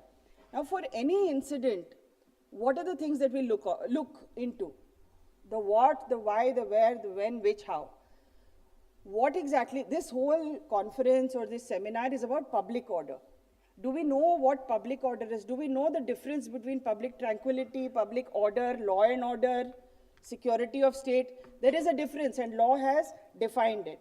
Then what is the psychology? Any incident that we go, when we go in as firefighting and we don't think about what happened later on, then we are not likely to learn from it. So the what is the definition of what exactly happened, what is public order, did public order disturbance happen, or was it only disturbance of public peace and tranquility? Then the psychology of it, what was the mob thinking, how did it happen, how do crowds actually think, what were the scenarios, where, what is the build-up? Sometimes something has been simmering for a very long time, and then suddenly it builds up. So nothing comes by surprise. So what is the build-up that happens? What are the types and what is the actual playing out? Narrative kya tha? What happened? There is a very good resource in NPAs. I was just accessing NPA's resources. So they have over, I think I must have seen at least about 60 case studies that they have done on public disorder itself. So it would be a good idea for every force which is sitting here, for their training departments to access those case studies they have done a very sensible thing. In every MCTP, they tell people to come with case studies. And that is the pool that they have created. So they're using it for training purposes also. So if you actually see all these things when we will look at what went wrong and how do we get better. There is another very important thing, what if? What if we had prevented it? Could it have been prevented? Is there a pattern that we hadn't seen at that time, that we could have seen earlier? What are the lessons learned? And always remember that if we do what we always did, we will get what we always got. If we want something different, we have to do something different. We don't have a choice. We can't expect. Insanity is doing the same thing over and over again and expecting a different result each time. तो ये भी नहीं होगा. तो कहीं ना कहीं हम लोगों को अपना रिसर्च करना पड़ेगा. BSF Academy में टेकनपुर में during Mr. Ramakrishna's time, he had started a whole unit, I don't know if it's still there, on case studies. So, जैसे आपने कहा सर कि CEA में आप चले गए, 2-4 जगह आप चले गए थे देखने के लिए. So, he would send a team, after every incident, he would send a team, do all the due diligence of getting all the input, and then come back and then use it for training purposes. So, when we do that, we will actually be able to be prepared in future. Because isn't it better to prevent it rather than having 3,000 people killed, 300 people killed? And why should we do it? Because the damage is irreversible. Whether it's physical or emotional, it's irreversible. या हम कह सकते हैं कि हाँ हमने ये किया, फिर गोली चलना बंद हो गया, फिर उसके बाद शांति हो गई, लेकिन बीच में क्या हुआ? What happened till that time? There is sometimes irreversible emotional damage. We will have to uproot it जड़ से. Otherwise, it will grow even more virulently and it will not change. It will not, go away. It's like an antibiotic within, a homeopathy and antibiotic. वो दबाता है, ये जड़ से उखाड़ता है. Is the incident also a manifestation of a larger evil? Do we need a policy change and we are getting stuck in the bargain कि हम लोग जूझ रहे हैं किसी चीज़ से? Actually, क्या चाहिए तो policy? Can we do it? Can we at least suggest it? Is it possible to do so? How should we do it? Policy, professional standards. I was very happy to see that in California, they call them Peace Officer Standards Training. They've already told them, we are police officers. Police मतलब पहले से ही डंडा हाथ में आ गया. ये peace officer हैं. उनके नामांकन में ही अंतर है. Peace Officer Standards Training. So they've told them that there are two kinds of standards. One is ethical standards and one is professional standards. And that is what they're training for. So आने से पहले उनको पता है कि उनको क्या करना है. They are supposed to maintain peace. Whether they do it or not is a different matter. But that the semantics do matter. We don't have those kind of semantics. Training is important. Police population ratio we think कि हम अकेले ही सब चीज़ कर लेंगे और हम जहाँ हम इधर उधर देखते हैं तो हम आपकी तरफ देखते हैं, आरएएफ की तरफ देखते हैं, सीआरपी की टोली आएगी, बीएसएफ आएगा, आर्मी चला आएगा, वहाँ सब तो कहाँ हम देख रहे हैं? We are all looking at uniform forces only. Our police population ratio will never be okay. Who is the extended arm of the police? The community. So if we can engage with that same community which is likely to protest, then a lot of problems might get solved before it actually comes. And no passive bystander is really innocent. कि आप बैठ करके आप खड़े होकर के आप तमाशा देख रहे थे, आपने कुछ नहीं किया रोकने को, आप भी liable हैं. You are also liable. If the situation demands that truth be spoken, then silence is culpable. So not doing anything is also culpable. So we need to shed that colonial subculture. Our subculture tells us that we are the strong arm of the government. So it was okay to keep us in barracks, keep us जहाँ पे घोड़े रहते हैं वहाँ पे barracks में हमको रखा, quarters हमको single type 1 के quarters दिए सिपाही को जहाँ पे he is not happy at all. It was good to keep him not happy because when he comes on the ground he will be so frustrated that लट बजाएगा तो हमारा काम चलेगा. अब हमारा दिमाग हमको बदलना पड़ेगा, ये चीज़ बदलना पड़ेगा तो हमको we will have to do some infrastructural and HR tweaks. The riot scheme, do we look at it constantly? Do we kind of upgrade? Have we understood completely what the use of force continuum is? What is expected by law? And then are we taking enough time to rebuild after something is already done? जब damage हो गया तो rebuilding also is a very, very important part of the entire process. NCRB के statistics में, if you see the statistics, this 63,391 are cases of public tranquility. उसी chapter में, उसी under that thing they have written writing. Now this is as per NCRB has a chapter, because IPC has a chapter, there is tranquility, and then all these things come under. But the court doesn't look at it like that. Court looks at tranquility differently, it looks at peace differently, it looks at public order differently, and security of state differently. So how does the court look at it? It looks at three things. Ram Manohar Lohia versus State of Bihar, 1966. It looks at law and order is any contravention of law that affects order. वो कुछ भी हो सकता है, एक incident, छोटा सा incident हो गया, so it's a very low gradation. Law and order, public order, it escalates when law and order situation escalates to the moment that it affects the even tempo of the life of the community at large. That is what public order is. So when we are doing a seminar on public order, it is important to understand that are we addressing something which is actually what the court is seeing as public order? I will give you an example a little later. Security of state is, of course, when it affects the security of the state, the sovereignty of the country. And why should we do it? Why must we do it?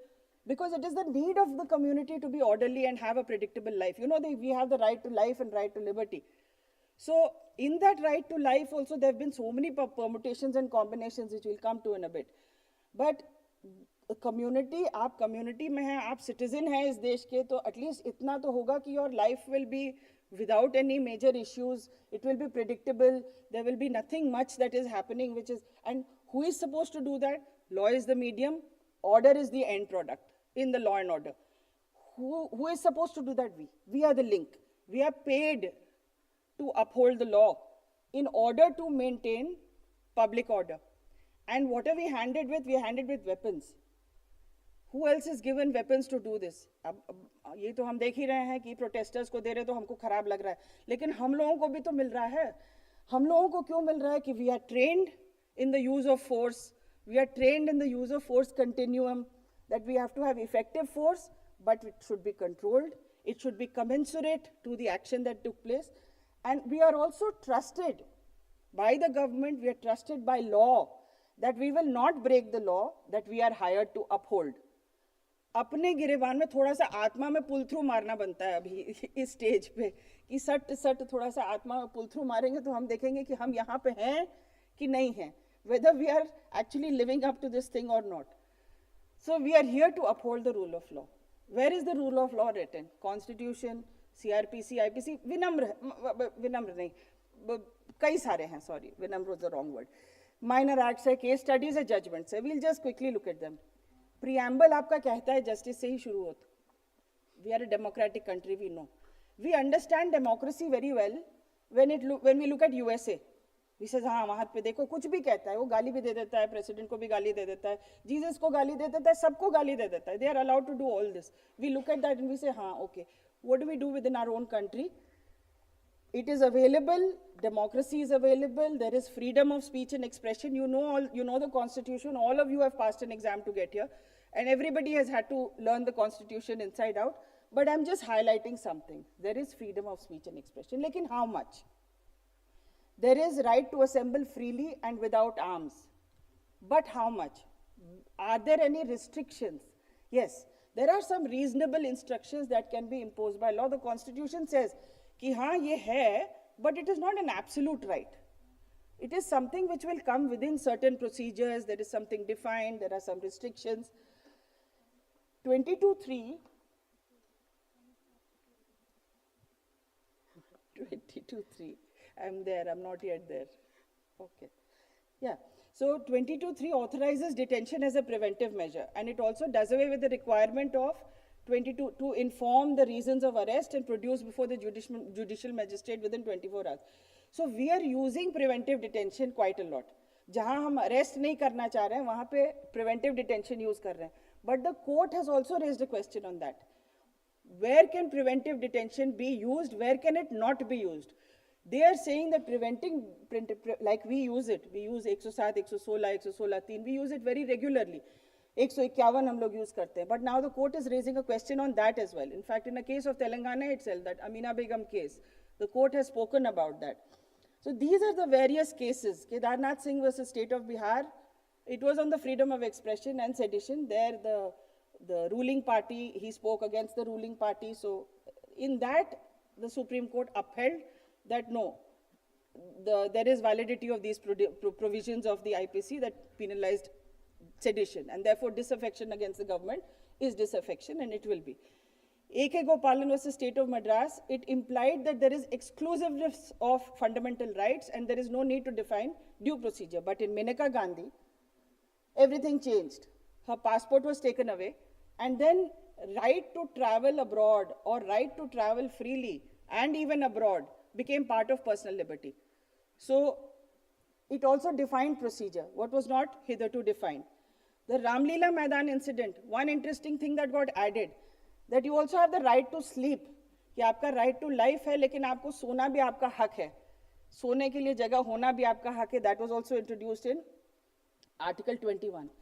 Anuradha Bhasin, this is interesting for technology purposes, that you cannot just stop internet services permanently. You cannot do that for a long period of time. So in this, they said that indefinite shutdown must satisfy certain tests. And Anuradha Bhasin said that I have the freedom to carry out my trade and profession and on the internet. So if you stop the internet, my trade and profession is getting affected. Amina Begum, I already mentioned that. The hijab ban case cited public order. They said that public order, the Karnataka Education Act, the order that they issued, they said that public order was disturbed, unity and integrity were disturbed. So first the court said, who are you to decide what is public order? Secondly, the court said, the government of Karnataka said that Sarvajanika Suvyavasthe is what is used. We didn't use the word public order. But apparently in the translation of the constitution in Kannada, 9 places public order has been mentioned in the constitution, and all the 9 places, these are the words that have been used. So then the court said that you cannot take a call on whether it is a public order issue or not. That is not your call to take. Just a small exercise over here before we go ahead. I request you to all raise your hands, your right hand. Please, fast. Everybody can understand English. Make a ring. Can you make a ring? Yeah. Please place this on your chin. Where is your chin, ladies and gentlemen? Sir, where is your chin?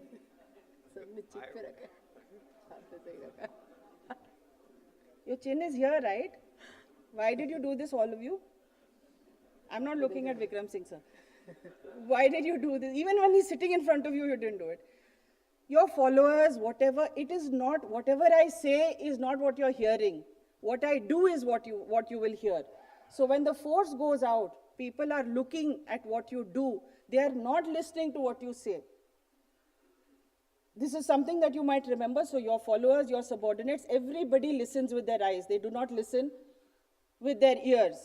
And that is the single biggest problem in communication, that the illusion that it has taken place. So sometimes ये जो हम dialogue करते हैं public के साथ, that dialogue also, whether it is useful, whether it is actually getting anywhere, that is something that we have to check. There are many acts.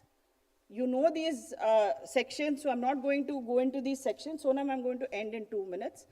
So the CRPC is there. You know what the sections of CRPC are. You know what can be used to control public order. IPC also gives you the right to private defense of life and of property, not only of your own, but somebody else's. 106 gives you the right to kill somebody in a mob because you run the risk of killing somebody when you are trying to quell a mob. So वो भी अगर हो जाएगा, एक innocent person अगर चला जाएगा, वहाँ पे भी protection, कितना बड़ा protection दिया है, not to be misused. Police Act है, ARC, these are all recommended. These case studies have already been mentioned, so I'm not going to look into that. But the analysis of case studies I've done in all these cases is, these are the things. Either there is a disruption in routine. Procession यहाँ से चलना है, वहीं से चलना है. अगर कहीं और से इधर-उधर change हो गया तो गड़बड़ होना है. So what is happening, let it happen. If anything changes, it's a problem. Policies of the government released before impact assessment. हम लोग तो we bear the brunt of it. Something has been released, nobody knows about it, people have doubts, people protest. We can't do anything because we can't change the policy. At the end of it, the policy is also withdrawn. Beech mein kya hua, hum log bevkoof ban gaye because we have taken so much of action that we don't know how to get back from there. Politically motivated, willfully triggered, social media calls, fake news circulation. Manipur, is one incident that happened. But simmering, snowballing, essential services, बिजली पानी की समस्या को लेकर के चक्का जाम कर दिया. That is, हम क्या कर सकते हैं उसमें, लेकिन हम ही को करना है, because that is where they are coming सड़क पे. Even reaction, inaction, ineffective action, untimely action, overreaction, all these things can cause a public order disruption. So in any moment of decision, the best thing you can do is the right thing. The next best thing you can do is the wrong thing. And the worst thing you can do is nothing. So it's better to do something than do nothing at all. There are many takeaways. If we do not learn from history, we are condemned to repeat it. We have to keep an ear to the ground and weigh the consequences of all our policies and all our actions. One last thing about the RAF in Kosovo, sir, I'll stop with that. I was in Kosovo, and the story we heard, there was a Mr. Khan who used to be the DIG there. I don't remember his first name. He was SPO, huh? ZF Khan. So SPO tha wahan pe special police unit. There was one chaos that was happening somewhere, and RAF went and unhone theek thak kar diya, because your uniforms are so unique that people automatically look at your discipline, look at the way you come, and how smartly you address the thing and how calmly you address. तो वो हो गया. RAF वो stingers थे जो pallets वाला, तो वो किसी ने पूछा कि क्या चलाया था, तो वहाँ पे कोसोवो में, I don't know Vitul if you remember, but the story that went the rounds was ये इंडियन SPU है, सांप इस्तेमाल करते हैं ये लोग. that ये लोगों ने सांप अपने बंदूक से सांप गया और सांप जाकर तुरंत the whole भीड़ तितर बितर हो गई, मतलब what we want. So Mr. Khan was asked afterwards, वो प्रेस आया उनके पास और उनसे पूछा गया कि is this true, that you did this? He just kept quiet and smiled. He didn't say anything. And the next time RAF went, nobody bothered to even come close. वो तो वैसे ही RAF आते के साथ ही वो हट जाता था. So sometimes that perception is also very, very useful. When all fails, understand the politics, don't get caught in it, follow the rule of law, follow the principle of natural justice. कोई नहीं आएगा बाद में बचाने. Know your area, know your personnel. The more you sweat in peace, the less you bleed in war. So it's better to prevent all this from happening than do it later. Check why we could not get convictions and try and work backwards from there. That would be the better thing to do. Thank you so much for your time.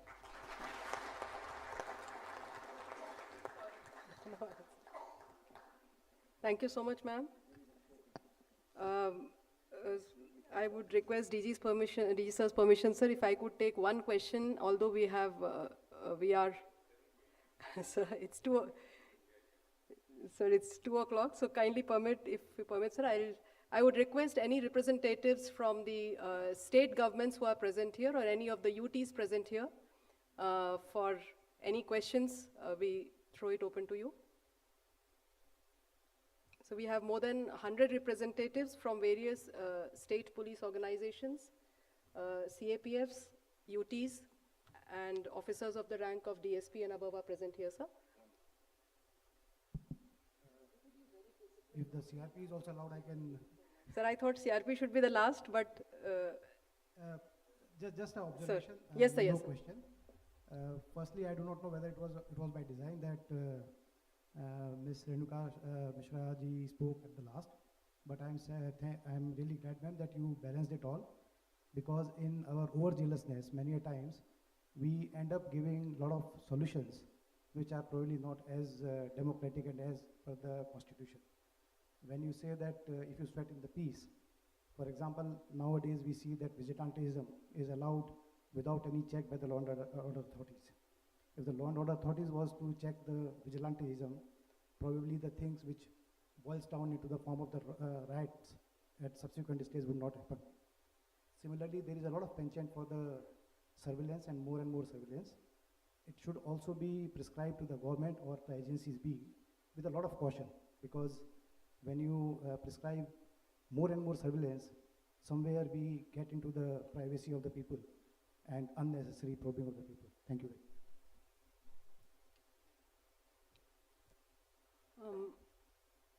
Please, yeah, understood. Please introduce yourself, Ambesh.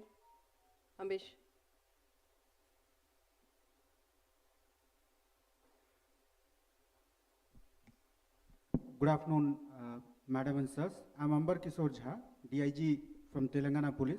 I have worked as DCP South Zone. The Charminar picture is there. It was under my jurisdiction.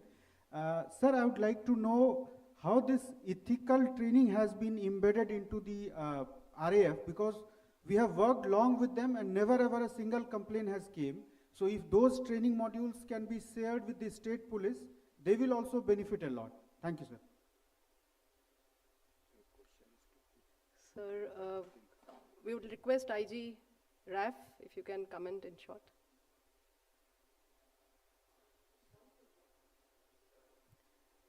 बाकी state police और UTs और CAPF से भी जो अधिकारी आए हैं, कृपया यदि आपके कोई क्वेश्चंस हो तो प्लीज पूछिए.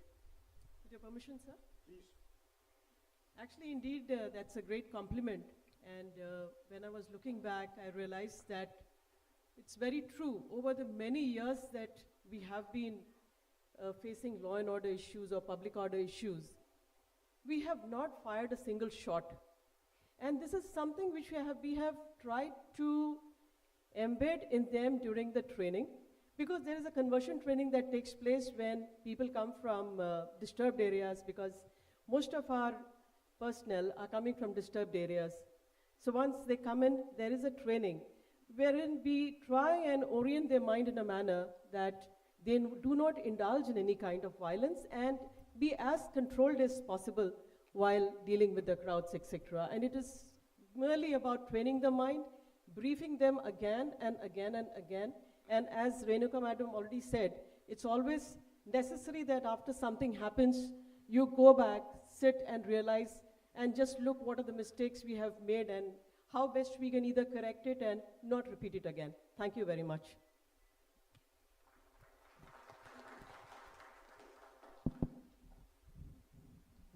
Very good afternoon, ma'am. Sirs, I'm Harsh Singh, SP Nagapattinam district in Tamil Nadu. So in Nagapattinam is a communist belt, so we often face a lot of road rokos, protests. It's called Sale Marial in Tamil. So often they will be doing. But because of high visibility of media, at no instance we will be allowed to use force. Right now, a single use of force will be flashed across all the TV channels in Tamil Nadu, and definitely your transfer something will come.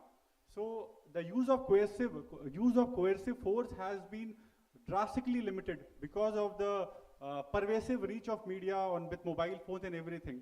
So sir, like in our time we used a lot of this page what we call this talks, back-end talks. If they announce a protest tomorrow, back channel we will try to talk, we will try to discuss the modalities of the protest, how they will do road roko, how they will go away.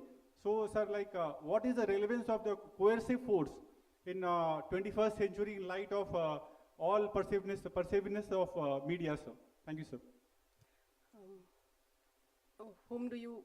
Who is your question directed to? Sir, Vikram sir. Vikram Singh. Very good question, and I have been answering this question for the last 40 years now.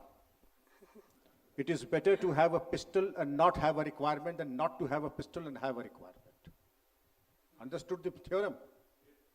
It is better. The deterrence of having a pistol and know how to shoot, the deterrence is that 99%, as Madam Anna said, you will not have the requirement. To be a toothless tiger, it is not good to be a toothless tiger. But at the same time, come out with the show of strength and you will never have a requirement of using strength. And therefore the training part. It is good that you have a training that is an embodiment of the best international practice. May God always bless your path. I have known training institutions. The first axiom is, forget what you have learnt earlier. We will make you half butchers and half human. No, it doesn't work today. Just as 500 push-ups don't work today, butchery doesn't work at all. Just forget.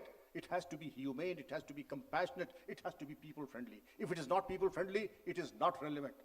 But yes, you should know that if they try to push you around, take liberties with you, that will be the last time anybody will be taking liberties with you.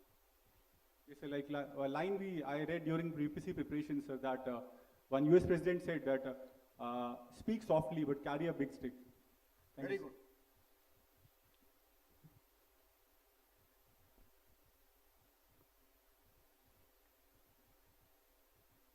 कोई और CAPF या अन्य राज्यों से आए हुए अधिकारी?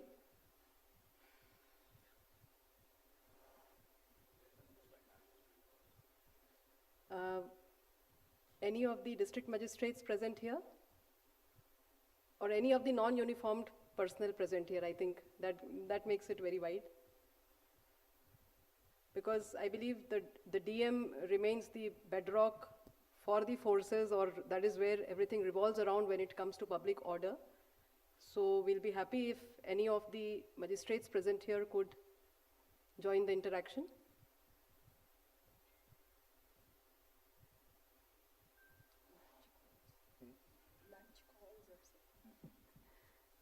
Good afternoon, ma'am. I am District Magistrate Rajouri. Rajouri, yeah, please. I'm from J&K, ma'am. Your good name, please. My name is Vikas Kundal. I am District Magistrate of Rajouri, and Rajouri has been in the news for wrong reasons. There were some law and order problems, and all the forces, they were really helpful to me in maintaining the law and order, especially CRPF, who have like 13 companies which have been inducted in Rajouri in the last 3-4 months, and they have been very helpful. And that's why I think they have recruited me for this refresher kind of, would say, seminar or refresher course. And I have not been able to, there was no incident where RAF was deployed in Rajouri, but I'm pretty sure that if they ever come to my district, they will be very helpful to us. But I will definitely thank CRPF that they have been really helpful in maintaining law and order, especially post-Dangri, which that unfortunate incident in which 6 members of a village were butchered on 1st January 2023. Post that scenario, I was having a lot of difficulty in maintaining law and order, but my local district SP and the CRPF really helped me, and the army as well. Thank you, and all the speakers were really well. Thank you.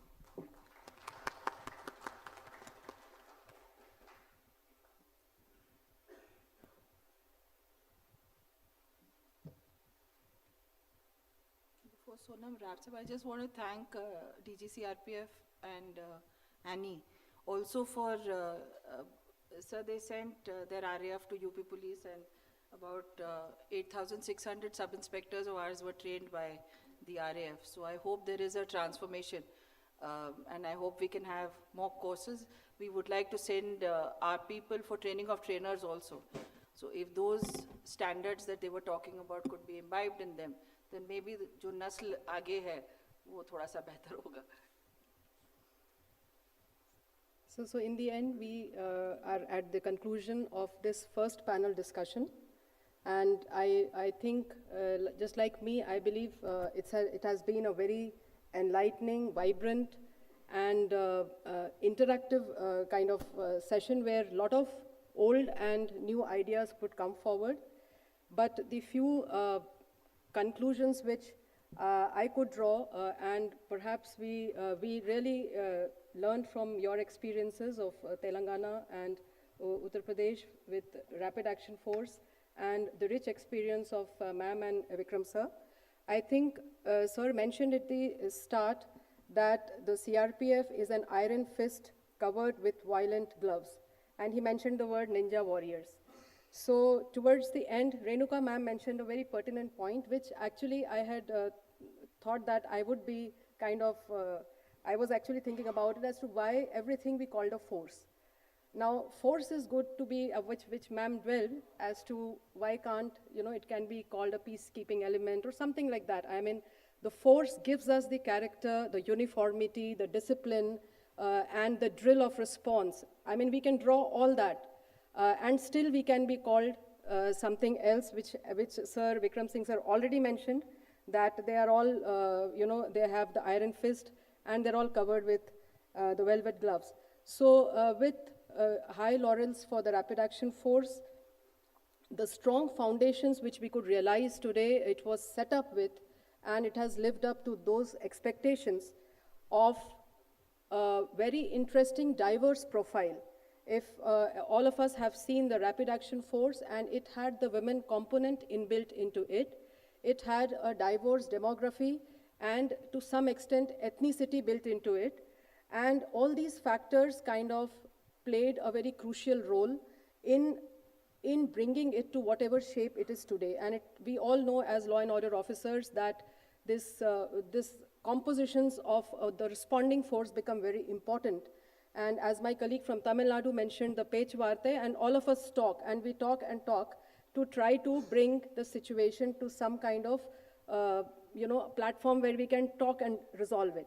So I think the diversity, the plurality of character of the Rapid Action Force, the very strong human rights foundations which everybody appreciated, the zero response time which becomes extremely important for any public order challenge, and what perhaps we could take away today was these were the skill sets we set up the RAF with, but with changing times of whatever we discussed today and the topic of the seminar, whether we need a change in the skill sets of the personnel in future. And I think that came out very vividly from, starting from Vikram Singh sir, starting from 1977 to what the Rachakonda Commissioner mentioned to us today, the use of AI, the big data, everything. So do we really need a change of skill set for our personnel? And as ma'am mentioned कि सब कुछ हमें ही करने की ज़रूरत नहीं है. We can have force multipliers perhaps, more technology people associated with us who could give us those skill sets, because sir mentioned that there is a challenge of number of personnel we have. We cannot have one person sitting on one camera. There would be limitation on the analytics. So we can as well, a very good takeaway was the skill sets that we started with were very strong as the core rapid action force for the country. And what we learned today was the need and the requirement of changed skill sets to remain relevant and to remain the first responder choice in future as well. With these words, thank you very much, Vikram Singh sir, Renuka ma'am, Chauhan sir, and Rakesh for a very bright discussion. And I thank the DG CRPF and all the senior officers present here for participating in this discussion. I also thank all the officers from the various states and UTs who have joined us for this national seminar. Thank you very much. Jai Hind. Thank you, ma'am. That was a very enriching discussion. Multifarious aspects of the changing nature of the public order were discussed in this session. Now, I request Shri Vitul Kumar, IPS, ADG, CRPF, to present the panelists with mementos.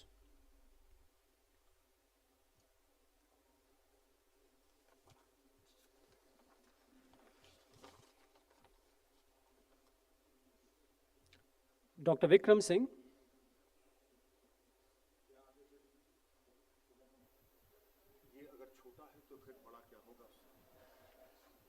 Thank you so much.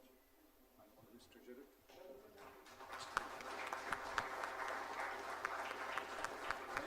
Thank you very much. Thank you very much. Shrimati Renuka Mishra.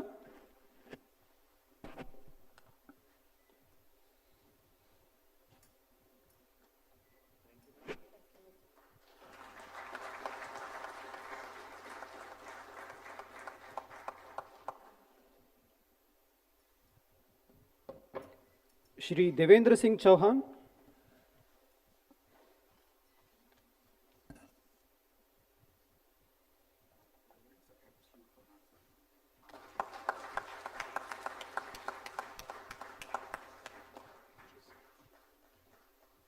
Shri Rakesh Kumar Singh.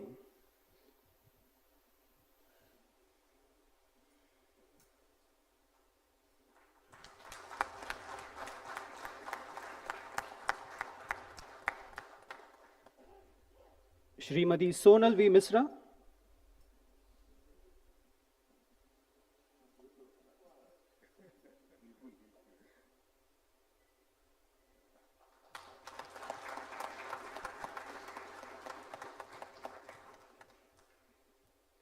Thank you, sir.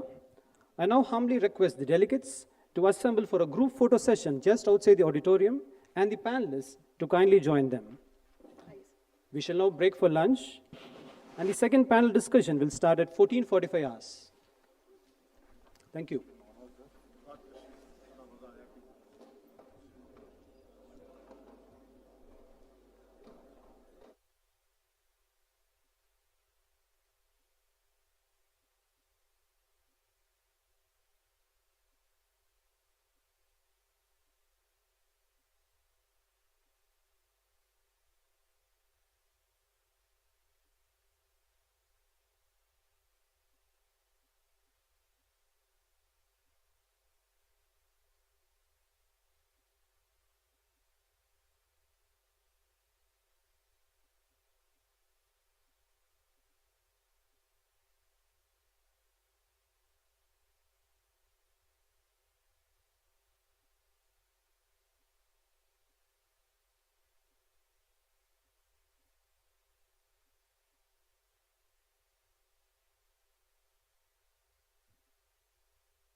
Good afternoon to one and all. I welcome back all the delegates and panelists to the second panel discussion. May I request the panelists, Dr. Meera Chada Bovanka, Shri Jitendra Srivastava, Shri Eric Gilbert, Ms. Vijayta Singh, and the moderator, Ms. Annie Abraham, to please come onto the stage. The topic for the second panel discussion is role of all stakeholders in preserving public order. Ms. Annie Abraham, IG, Rapid Action Force, is a postgraduate in economics from Bhopal University. She has over 35 years of experience in handling public order, anti-terrorism, counterinsurgency, intelligence, and election-related duties in most parts of the country. She has commanded the all-women formed police unit in a United Nations mission to Liberia. She has been decorated with the Internal Security Medal, Special Duty Medal, Ati Utkrisht Seva Padak, Police Medal for Meritorious Services, and the President's Police Medal for Distinguished Services. I now hand over the dais to Ms. Annie Abraham, IG Rapid Action Force, the moderator, to carry on with the proceedings.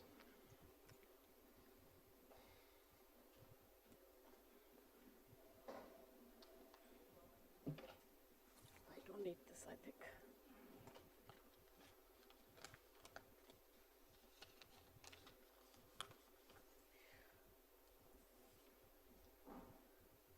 Respected Dr.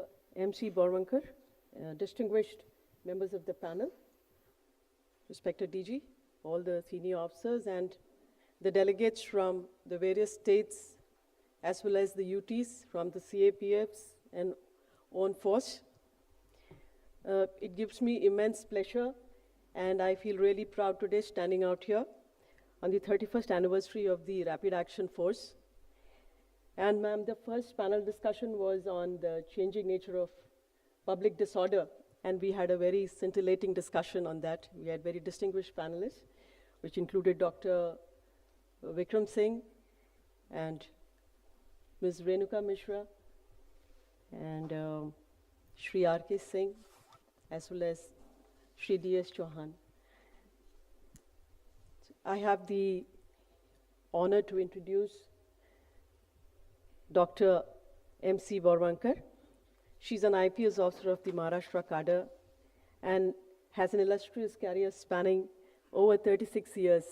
She retired in 2017 while she was holding charge of the Director General of the Bureau of Police Research and Development. She's a doctorate in organizational management, a postgraduate in English literature, and a Bachelor of Law. She has held various other positions of eminence as DG of National Crime Bureau, Commissioner Police Pune, the DG as DG of the Maharashtra Police, Chief of the Crime Branch in Mumbai, and she has the distinction of having been the first woman district police chief in Maharashtra, having held charges of Aurangabad and Satara.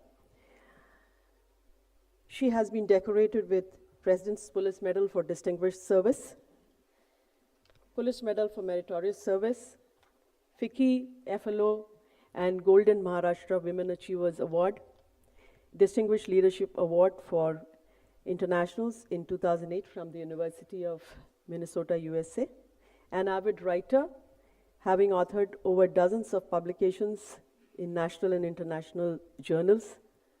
She's also currently working on a book, she said, and she specializes in investigation, law enforcement, gender issues, human rights, and community participation. Ma'am, I have the privilege of very warmly welcoming you today. And I had the opportunity of listening to ma'am in 2012 when we were there for the National Conference for Women in Police. And thereafter, I have met her for the first time after so many years.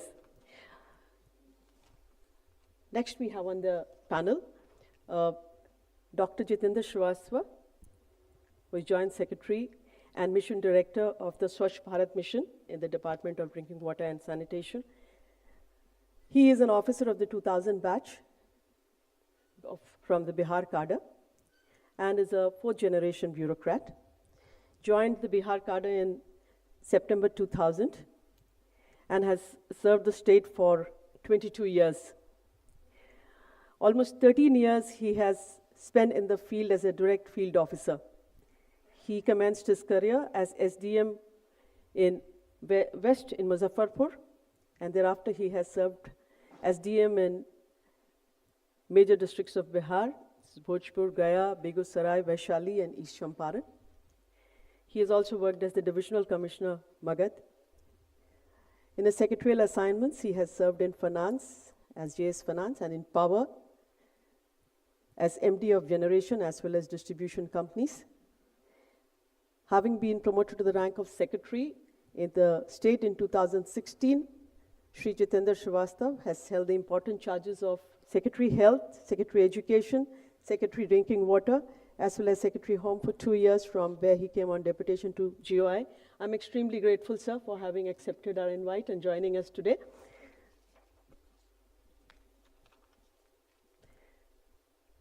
Ms. Vijayta Singh is a deputy editor for The Hindu, and she's a Delhi-based journalist specializing in internal security and policy-related issues. She has also been reporting on parliament, crime, and national politics for more than 15 years. She has worked for the Pioneer, the Hindustan Times, and the Indian Express in the past. Welcome, Vijayta, and we will be actually looking forward to listen to your take on the role of media. And finally, I have a colleague of mine, Sri Eric Gilbert-Jose, Commandant 206 Battalion, currently in Nuapada, District of Orissa, an officer with 25 years of experience and has worked in all the conflict theaters. In fact, I met him and came to actually know about him while we were posted together in Kashmir, post-July 2016, after the Burhan Wani episode. He has also commanded an RAF battalion earlier. The very unassuming person, very deep thinker, that is what I have seen him as. He has an out-of-the-box solution for almost all the problems, and he definitely cannot be taken lightly, and as I said, looks are very deceptive. He's a black belt in karate and has represented Kerala in boxing. It's very unlike him, very unlike his looks. And we look forward to listening from you, Eric, and welcome to the panel. And I'm sure this panel also will have a very electrifying session. And to begin with, I would like to request Eric, who as an officer of the CRPF will give his take on the role of the stakeholders in preserving public order. Eric, please.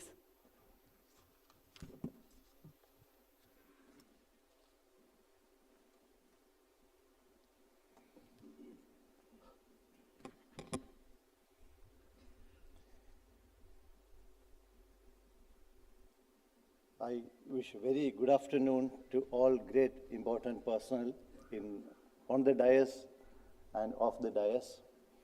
With your permission, I would like to start my humble words.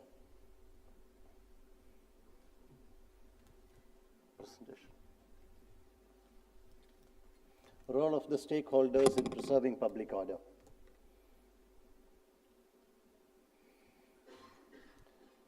The society is dynamic and situations are changing. Public disorder also is changing. Everything, so many things are changing, especially with the development of technology. However, we can proudly say that the whole of the country, all police forces, RAF and paramilitary forces, we all are doing very well in handling these situations. However, there's always scope for improvement, and we can improve the situations by training ourselves in a better way. So in my presentation, I would say focus on small 3 points. One is to train ourselves to be better, then to refrain from certain practices which weakens the efficiency of the force, and then the synergy between the state agencies and our central paramilitary forces. As far as the training is concerned, we have got very good training institutions where we can do the physical training and weapon handling, and we are excellent in doing that.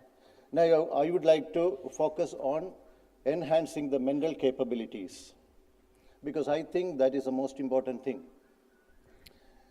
Since the situations are changing, the success comes when we have a very good ground appreciation, understanding the realities that is all around, and our capability to utilize the things around us in our favor. And then the visualization. Visualization of the past, present, future means, past means a crowd we are seeing, and is it a simple students' union, or is it a homogenic crowd, or is it a crowd which is coming for a particular cause, or is it a result of a dissatisfaction on various issues? And then what are the probabilities that can come in the future? First of all, ground appreciation.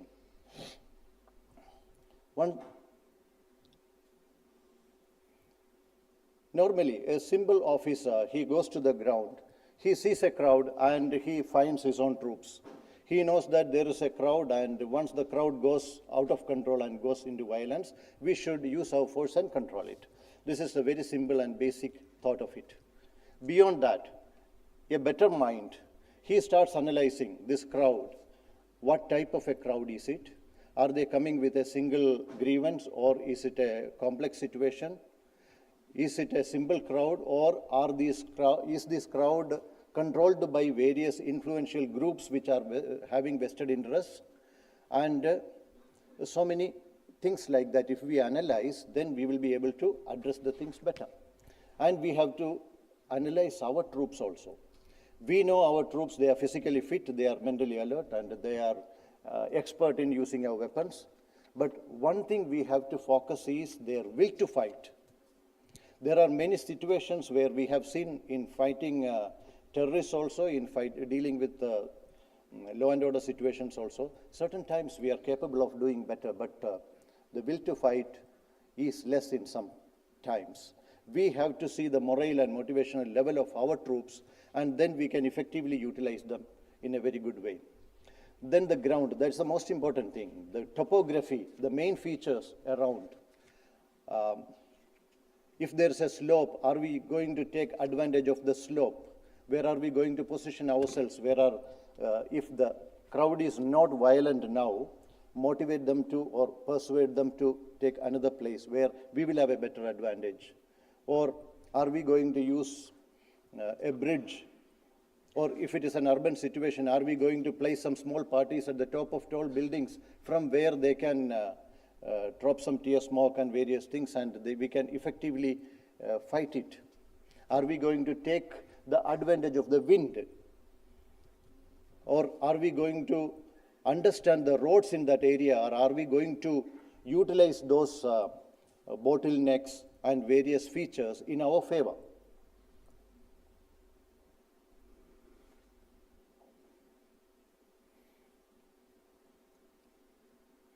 This capability, if we develop, it can be used in all situations. It can be used in battle between two armies. It can be used between the fight between two people. It can be used in law and order situations.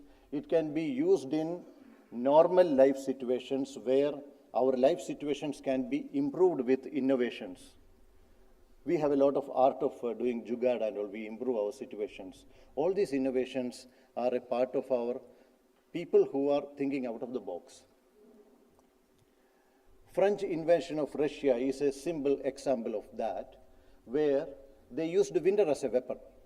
Napoleon attacked Russia, and the general Mikhail Kutuzov found that he can never defeat Napoleon. His army was bigger. Napoleon used to defeat bigger armies with the smaller teams. And what he did was that he was ready to fight in the border. Then he made tactical retreat phase-wise.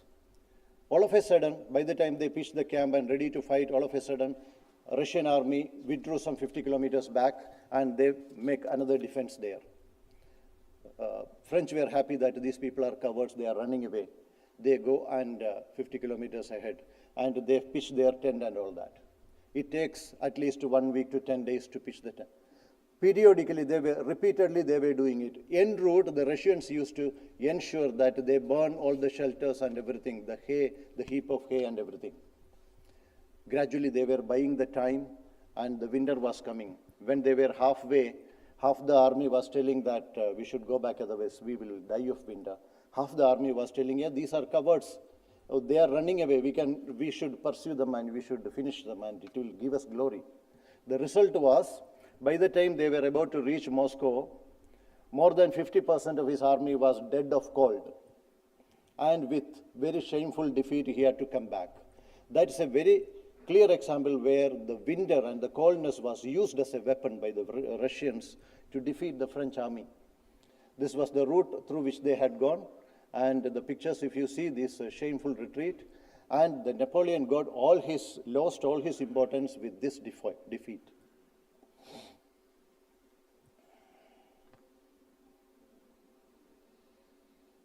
This is a situation where two people are fighting. A person sees that there is a light, and he is positioning himself between the enemy and the light. What happens is, when they are fighting, if he changes the position, he retreats back and comes back and ensures that he is between the opponent and the light. What happens is, when the light is behind, the opponent's eye is adjusted with the light. And this person's punching position's hand is in the shadow. So the hand movements cannot be easily observed by the opponent.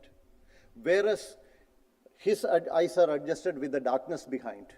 And he can easily see every movement of the opponent because the light is falling on the opponent very clearly. So this is a simple example where the light is being used as a weapon or in our favor, where two people's fight is happening. Now what I notice is that our human knowledge is compartmentalized. We have a lot of knowledge which we have got from various occasions and situations, but we have got the knowledge from a particular context. Out of context, we are very rarely able to use it. This is a situation where a man has carried a helpless lady and he is trying to take away some molestation, rape, or whatever that be. Now this helpless lady is trying to escape. What can she do? This man is very strong. Usually what happens is that he will try to beat on the head of the man, or she will try to push him away. When we push, what happens is we push with the maximum strength possible for us. As a result, within 30 seconds, we get exhausted. But after 30 seconds or trying a few times, then she goes helpless like this and she cannot resist. But if she can catch hold of this man as we catch hold of a basketball, both the thumb in front, and if we can put these two thumbs onto the eyes of the man, he will try to save his eyes, leave the woman. Woman can escape. If she has a pin on her hair, then she can just poke on the eye. Everybody knows that a strong man's eye is as weak as anybody else's. But the thing is that at that time, we don't think that it is an opportunity. Even if a doctor who is an ophthalmologist is lifted, she will not do that, because she knows a lot of things about the eye, but that was learned in a different context. Nobody told her that it can be used as a defense technique. Or otherwise, if she takes something and pushes here on the windpipe, it gives a choke and he cannot breathe. He will start coughing. He will leave the woman and he will start coughing. For 30 seconds, he will do coughing and balance himself. Woman can run away. And if a doctor or somebody, we know that, so all of us know there are a lot of weak points here. We can do with accuracy. If we cannot hit with accuracy, we can take a pen or anything like that and keep on a point. And with the other hand, if we hit, the accuracy remains, the force remains, everything is there. So what happens usually is that our knowledge is compartmentalized. If we think there are many ways. Nowadays, SDRF, NDRF, all these agencies are teaching a lot of methods like this. What should we do in a flood situation? And in an area where this kind of knowledge has not come, everybody knows that an empty bottle remains above the water. And there are so many techniques that we can do. If there is a little flood, if you take a bucket and hold it like that, and if you can block that much air, you can even walk under the water up to the nearby tree that you can climb. There are so many opportunities are there, so many ways are there if you are able to think out of the way. The same thing with law and order situations also, the same thing with any fighting situation. In Kashmir, we were having 2 large stone pelters.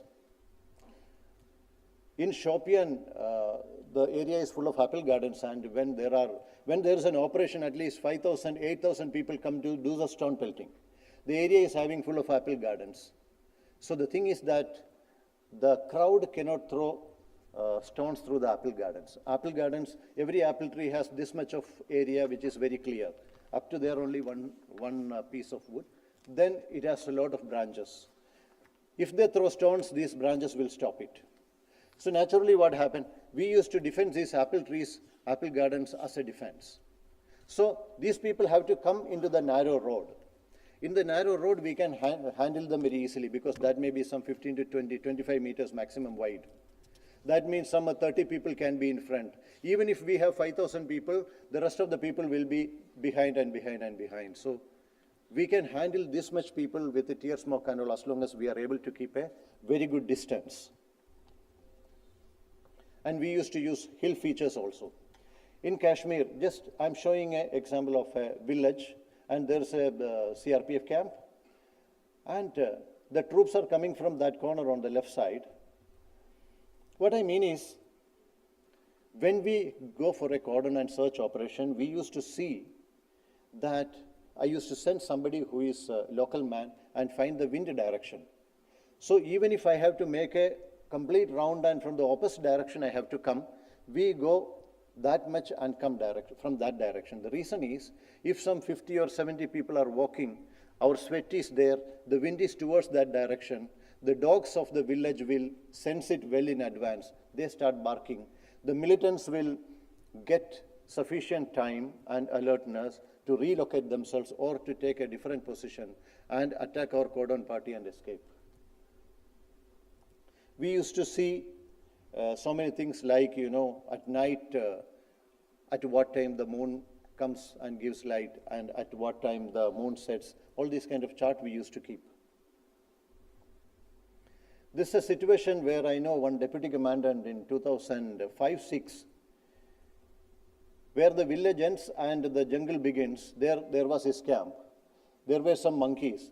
He trained wild monkeys to protect his camp. That was a time we had a lot of Fidayeen attacks, and we were worried that we don't have any effective measure against the Fidayeen attack, though we have sentries and all that. And he had a problem that even if he has lights around, in the jungle under the tree, the shade remains stronger. So he successfully trained the monkeys to be a very effective system against, that was the best system against Fidayeen attack.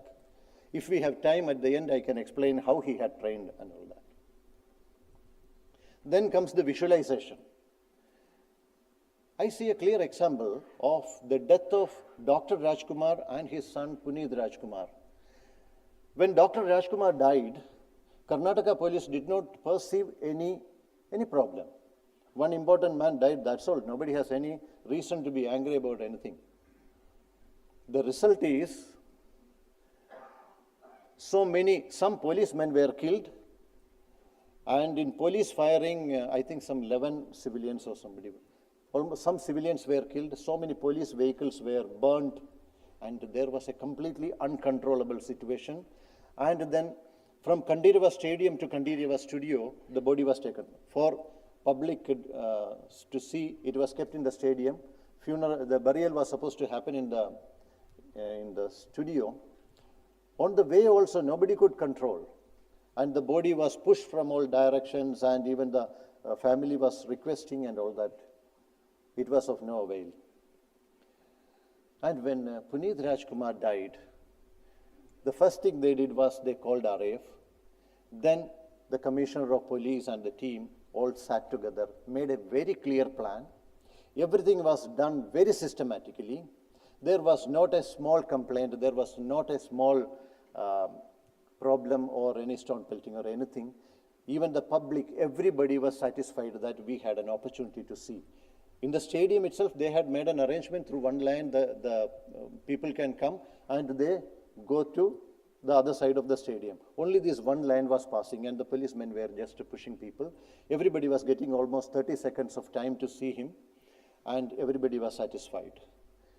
The difference is only visualization. If we can visualize, suppose a demonstration is going to happen in a place where there is a high communal tension.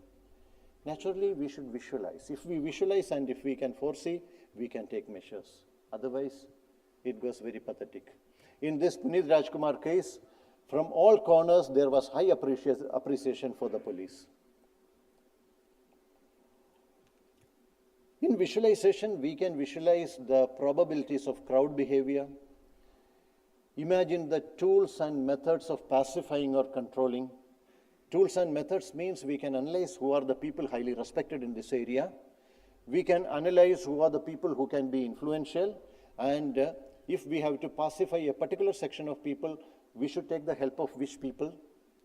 Ultimately, we have to convince them that we are not the people who are against you. They come in agitation, we are there to stop. It doesn't mean that we are their enemies. We are not against them or against their cause, but we only want to ensure law and order. Eric, please wind up in another just 2 minutes, please.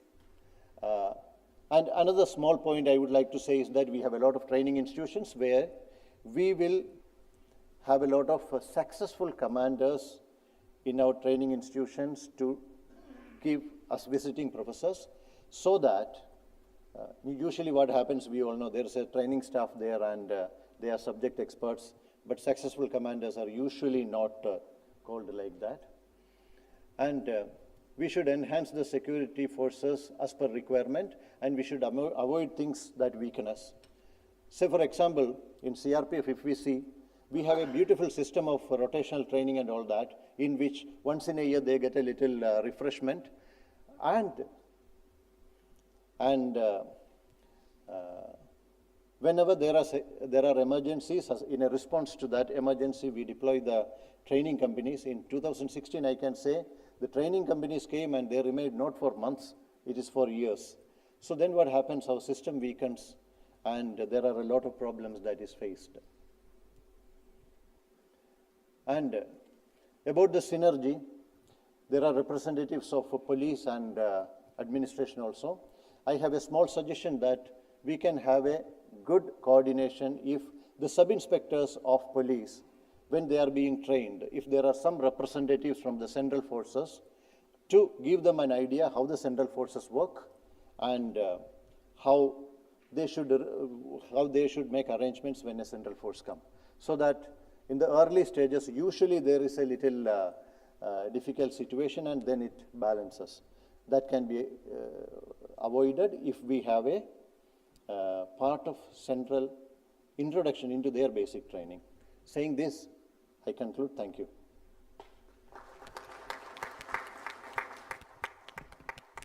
Thank you, Eric. I think just in a nutshell, you have been trying to say that we need to develop our mental faculties better and enhance the skill of visualization, and also use the ground better in case we need to tackle various issues. I would not like to take much time, and now we look forward to hear respected Dr. M.C. Borwankar. Please, ma'am.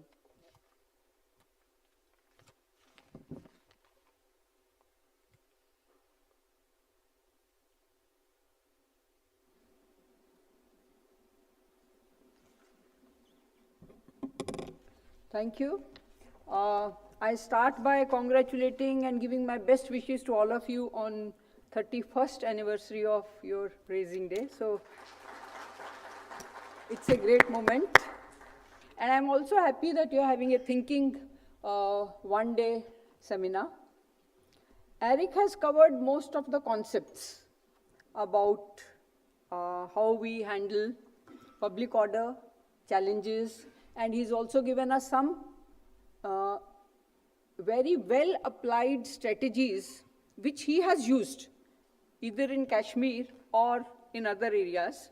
So with that, I would take our session forward. I am told that RAF, your duties, about 51% are in law and order, 27% in religious events, and 17% in elections. About 5% of the time, fortunately for you, are for VIP or other duties. And you can imagine, in state police, it would be the other way around. We would be spending so much time on the VIP duties and a little less than that in law and orders. Now, the session talks of stakeholders in public order. All of us are the stakeholders, because if we have good law and order situation in India, if we have a prompt, efficient, speedy justice, we will grow economically, socially, and politically. So that makes all of us very keen stakeholders in public order. First point I would like to mention is, for all of us when we are dealing with public order, that crowds are not our enemies. They are just some agitated people just like us, and therefore we have to handle them within the framework of the Constitution, no extra force. Within the framework of the Constitution, and appreciating the fact that they are very much the part of our community for whom we wear this uniform. This point, I think all of us have to remember that crowd is not our enemy. We have to tackle them as per the rule of law, due process of law, and we have to win them over because they are the community we deal with. Second, I would be covering some tools which I have used as SP in Aurangabad district, SP in Satara, DCP in Mumbai, and Commissioner of Police Pune. So those are the tools which I have used. I'll be covering those. After Constitution, community, and the tools specific to us, I would like to mention that all public order issues today have either overtone of politics or undertone of politics. If we forget that, we will get into a very, very difficult situation. So all public order issues which RF is called upon to handle, just remember that they would have some political element. And what has changed the whole situation of public order as far as we in uniform are concerned? Any guess? I am 81 batch of IPS, and today we are talking of 2023. What one fact, one instrument has changed the whole scenario is mobile.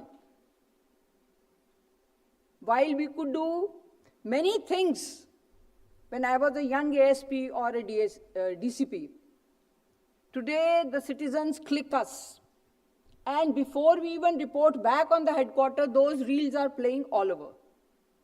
So politics and mobile. I thought of discussing the recent case of Maharashtra as the case study, which if you have followed, for Maratha reservation, Manoj Zarange and a few others went on Uposhan, hunger strike, in Jalna district. Now, for 3 days, Manoj's health was being monitored by the local hospital, the local doctor. 4th day, the doctor said his condition is precarious. And when they picked him up next morning, police was attacked. Police used force. There were violent clashes between police. Public transport and public vehicles were torched. 18 police officers and 20 protesters were injured. Additional force had to be rushed to Jalna from Aurangabad rural and Breed districts. Now you can imagine just what Eric said, visualize there was an opposition. The main person, the leader, his health is deteriorating. You watch, the doctor says, no more watching, you pick him up, and violence all over. The good points which I noted, and I discussed this case before coming here with 2 senior officers, that SDM and SDPO had good coordination. For you in the panel, sir, DM of 4 districts in Bihar. So there was a good coordination between the SDM, between the magistrate and the local police. Medical checkup was regular. And the doctor said that if he's not picked up now, Manoj, and something happens to him, the whole state will burn. Local police made full use of media, did not allow only the protesters to capture the media, and photographs of injured policemen, including police women, were widely broadcast so that the protesters don't become martyrs and we don't become villain. Many a times we become villain. Local police was able to handle that. They used social media, print media in a proactive manner. However, SP was sent on compulsory leave. Additional SP, DYSP, and officer in charge of the police station were first transferred and then suspended. And anyone I have talked about this case, civilians or 2 police officers, senior officers I talked, they said suspension was definitely a political decision. So this point I want to again repeat, that politics is behind all the public order issues. Either we can see it or it's underneath. Now, lessons for us. Did Jalna police fail in intelligence gathering? Now, this is where community. My personal opinion is something would have happened in any case. But there is a question mark. Did they underestimate the consequences of picking up Manoj Jarange? Second point, and very relevant, and I am so happy that RAF has a women element. In all this opposition, the outermost cordon used to be of women doing kirtan. So for local police to reach up to the inner cordon, up to Manoj, now the protesters are so intelligent and they think so strategically कि वो महिलाओं को कीर्तन करने के लिए उन्होंने बाहर बिठा दिया हुआ था. Third point, should district police have picked up Manoj Jargan at night and not during the daytime? Picking up a protester, use of women strategically, collection of intelligence are 3 points where I feel further discussion can be held by Maharashtra Police as a case study. Now about tools. I will only refer to a few tools which I have used. Once I was gheraued by a very volatile crowd in Kamathipura. I was alone. I had my revolver in my holster and I had my security guard. Now, they were very agitated that an officer from a particular community had come. They said he did not get down from his vehicle. He was wearing goggles. He opened fire and a young boy of another community was killed. Now this crowd read my nameplate and they kept saying, Tumi Meera Borwankar, Magche Varshi Suddha, last year also similar incident had happened. What have you done? They were so agitated. Now I wanted to go ahead because our Commissioner of Police, Mumbai, had been gheraued and our control room was saying all officers should reach there. They wouldn't let me go. Here I learned a lesson in crowd control. Exhaust the crowd. Talk, talk, talk, talk. Once they were exhausted, they said, okay, you can go. You can go and meet your commissioner. I said, no, I'm not going. You make the way for me. So these kinds of case studies we have to train our men and women with. Because I knew the moment half of them are saying, you go, other half can either attack me or take my revolver. I had 9mm pistol. So, I don't know whether in our training schools we are teaching them the skill of negotiation, exhausting the crowd. I learned that lesson. Second lesson I learned was when a young boy went up on a terrace, having fired with his weapon and injured a person with whom he had enmity, and he was threatening to commit suicide from 3rd floor, jumping. And huge crowd had gathered. Now here it is not negotiation, but counseling that boy helped me. Are we teaching negotiation and counseling? If we are not, from constable up to the seniors, this skill of counseling, we could bring that boy down, because he came to a conclusion that this young SP is my friend, she is not my enemy. Because I did not use negotiation, I used counseling. I have 5 more minutes? Okay, thank you.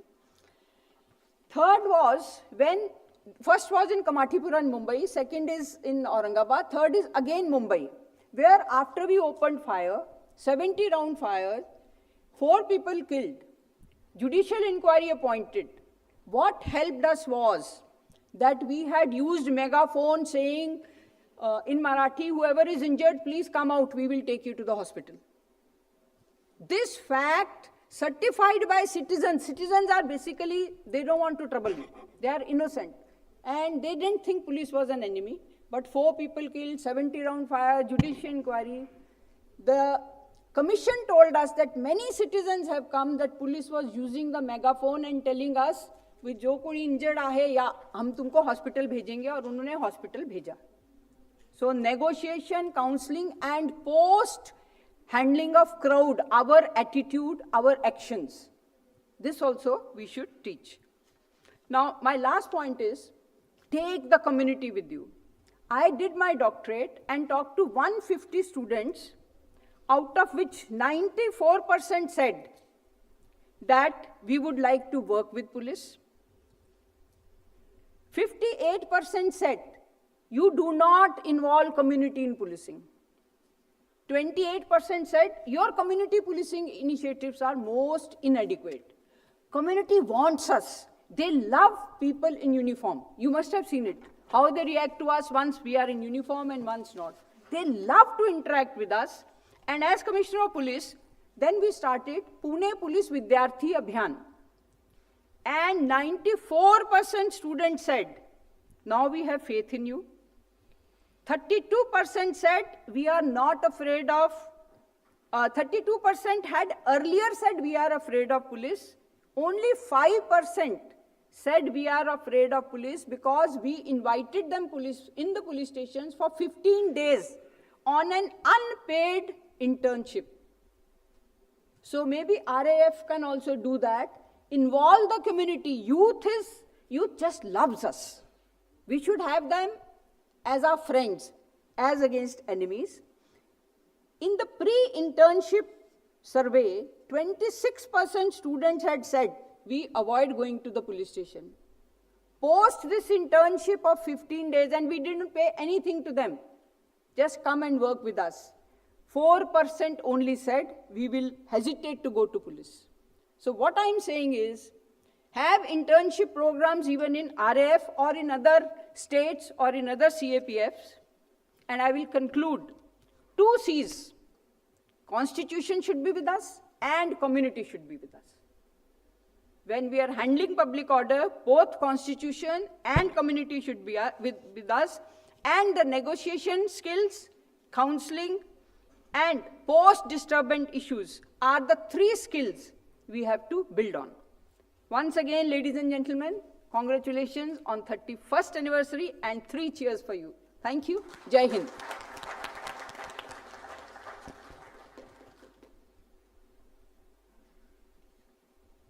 Thank you so much, ma'am. So Madam touched upon whatever Eric had also touched upon, the power of using community for tackling public order. How Counseling, negotiation, and constant talking with the public helps without the use of force. And importantly, I would like to, in fact, mention that during the last panel discussion, as well as this panel discussion, ma'am, this interesting observation was made by the lady officers. So I think we really need more ladies as law enforcers in the country. And for the training of the RAF personnel, yes, this is something which we would surely very seriously look into as to how the community needs to be involved and they should be harnessed for this particular purpose. And with this, I would like to request Shri Jitendra Srivastava to kindly give his thoughts.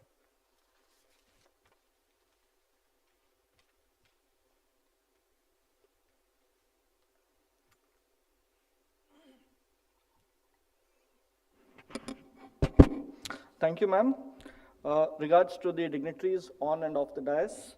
My sincere regards to the respected Director General of CRPF, Shri Thausen Saab, for having kindly extended a very warm invitation to me to be present here before all of you. So my gratitude and privilege to be here, sir. I also understand that we have a lot of officers from the field. We have district collectors, we have SPs, we have SDOs from the districts who have come here to join the 31st Rapid Action Force anniversary. I think it's a wonderful idea, and my hats off to the people who thought of this idea, sir. I think this will make the engagement much more enlivening and much more entertaining. I know it's a very tough task to engage people, and that also after lunch. And it's a very tough task to follow Borwankar ma'am, who has over 36 years of experience and who put forward her thoughts in such a succinct and wonderful manner. I'll try and keep my thoughts very, very brief. I'll make 4 statements. I hope that these 4 statements will carry in brief what I want to say on this topic. The first order of government is to preserve public order and safety.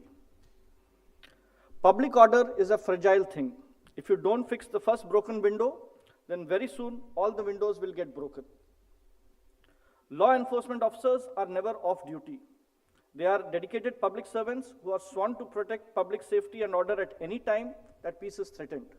They need all the help that they can get. True public safety requires a collaboration between the community and law enforcement. I think these 4 statements capture the essence of the various tasks that we are, of the various stakeholders, the various tasks that we are asked to perform, and the various implications and complications that we see in day-to-day life. As we all know, most public order deals with certain key stakeholders. You have the law enforcement agencies, the police, the paramilitary forces, the intelligence agencies at the center and the state levels, whose job is to prevent and address criminal activities. You have the judiciary on one hand, which is upholding the rule of law and ensuring that law enforcement agencies operate within the bounds of the constitution and the legal framework. You have the political parties, who are a very vital component of the ecosystem that we operate in, and most acts of public order or disorder influence or cause to influence their activities. You have the media, which informs the citizenry. You have responsible journalism, which is necessary to hold the government accountable and to prevent spread of fake news and sensationalism.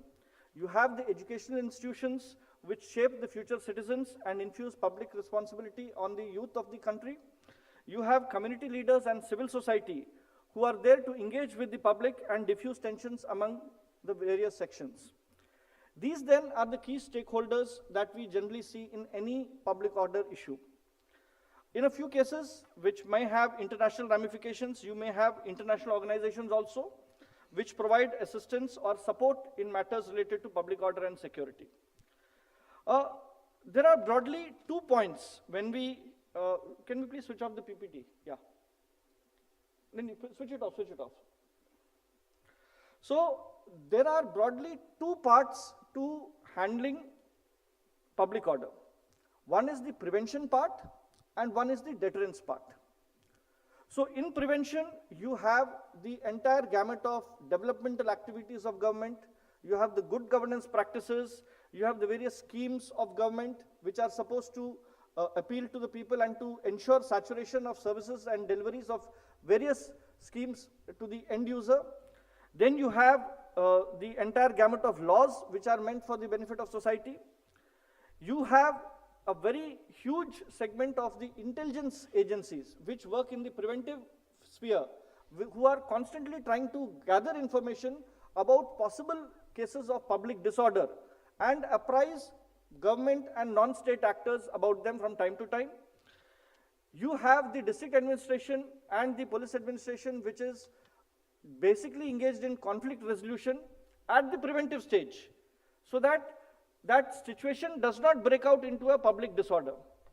And then you have the preventive measures where both police and civil administration work hand in hand to ensure that public activities conform to the bounds of the Constitution. So this is the preventive framework in which primarily the district administration, the police, and the intelligence agencies operate. Then you have the deterrence aspect.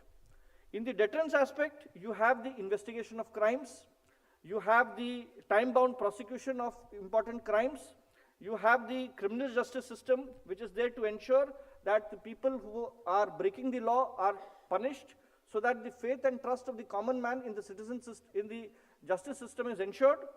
And you have the rehabilitation or the punishment system, that is the prison system, which all operate in the deterrence phase. So broadly, you have the prevention aspect of a public disorder and you have the deterrence aspect. And this complex system where the prison system is there, you have the criminal justice system, that is the courts, you have the district administration, you have the law enforcement agencies. This is the complex instrumentalities which the state has to maintain public order. Now, I would like to first of all talk about, in my talk today, I will focus primarily on the role of district administration and the police administration to handling public order. Fundamentally, any public disorder has only two parts. It can stem from either a design. It is a designed public disorder where there is a conspiracy, where people think about it, plan for it, nurture it, and then hatch a public disorder, or it could be a spontaneous public disorder. Now, depending on the nature, your approach will need to be calibrated. If it is a spontaneous approach, you need to be more cautious, you need to be more careful, you need to be more calibrated in your approach. But if it's designed, then very, very clear, you have the rule of law, you have the constitution, you have the entire state machinery at your beck and call. The rule of law must prevail without fear or favor. If this happens, that is the first and the basic task. However, most public disorders that we face are of the spontaneous kind. There is something which goes off wrong temporarily, and the entire system, because of the ecosystem, volatile ecosystem, there could be many reasons for it. Because of the volatile ecosystem, the whole thing flares up. And then the entire negotiation and diplomatic skills and the other skills of the district administration and police administration are called to fore. Second part I would just like to emphasize is that officers, young officers, whenever they reach the district, please remember, almost all cases of public disorder will have their roots in the past. What I mean to say is, you have the genesis of each public disorder already with you. It will be there in the form of case files in the police. It will be there in the form of communal cases which have happened in the past. It will be there in the case of court cases which are languishing for years in various civil and criminal courts. All public disorders, you will find the main protagonists are known to you and they will always be associated with you in the past. So my message is, if you can read your past well, if you can go to a district and read the past well, you are in a very, very good position to monitor and ensure that nothing happens on your watch. I'll give you a small example. I took charge of a district in Bihar, and suddenly we noticed that there was a triple murder.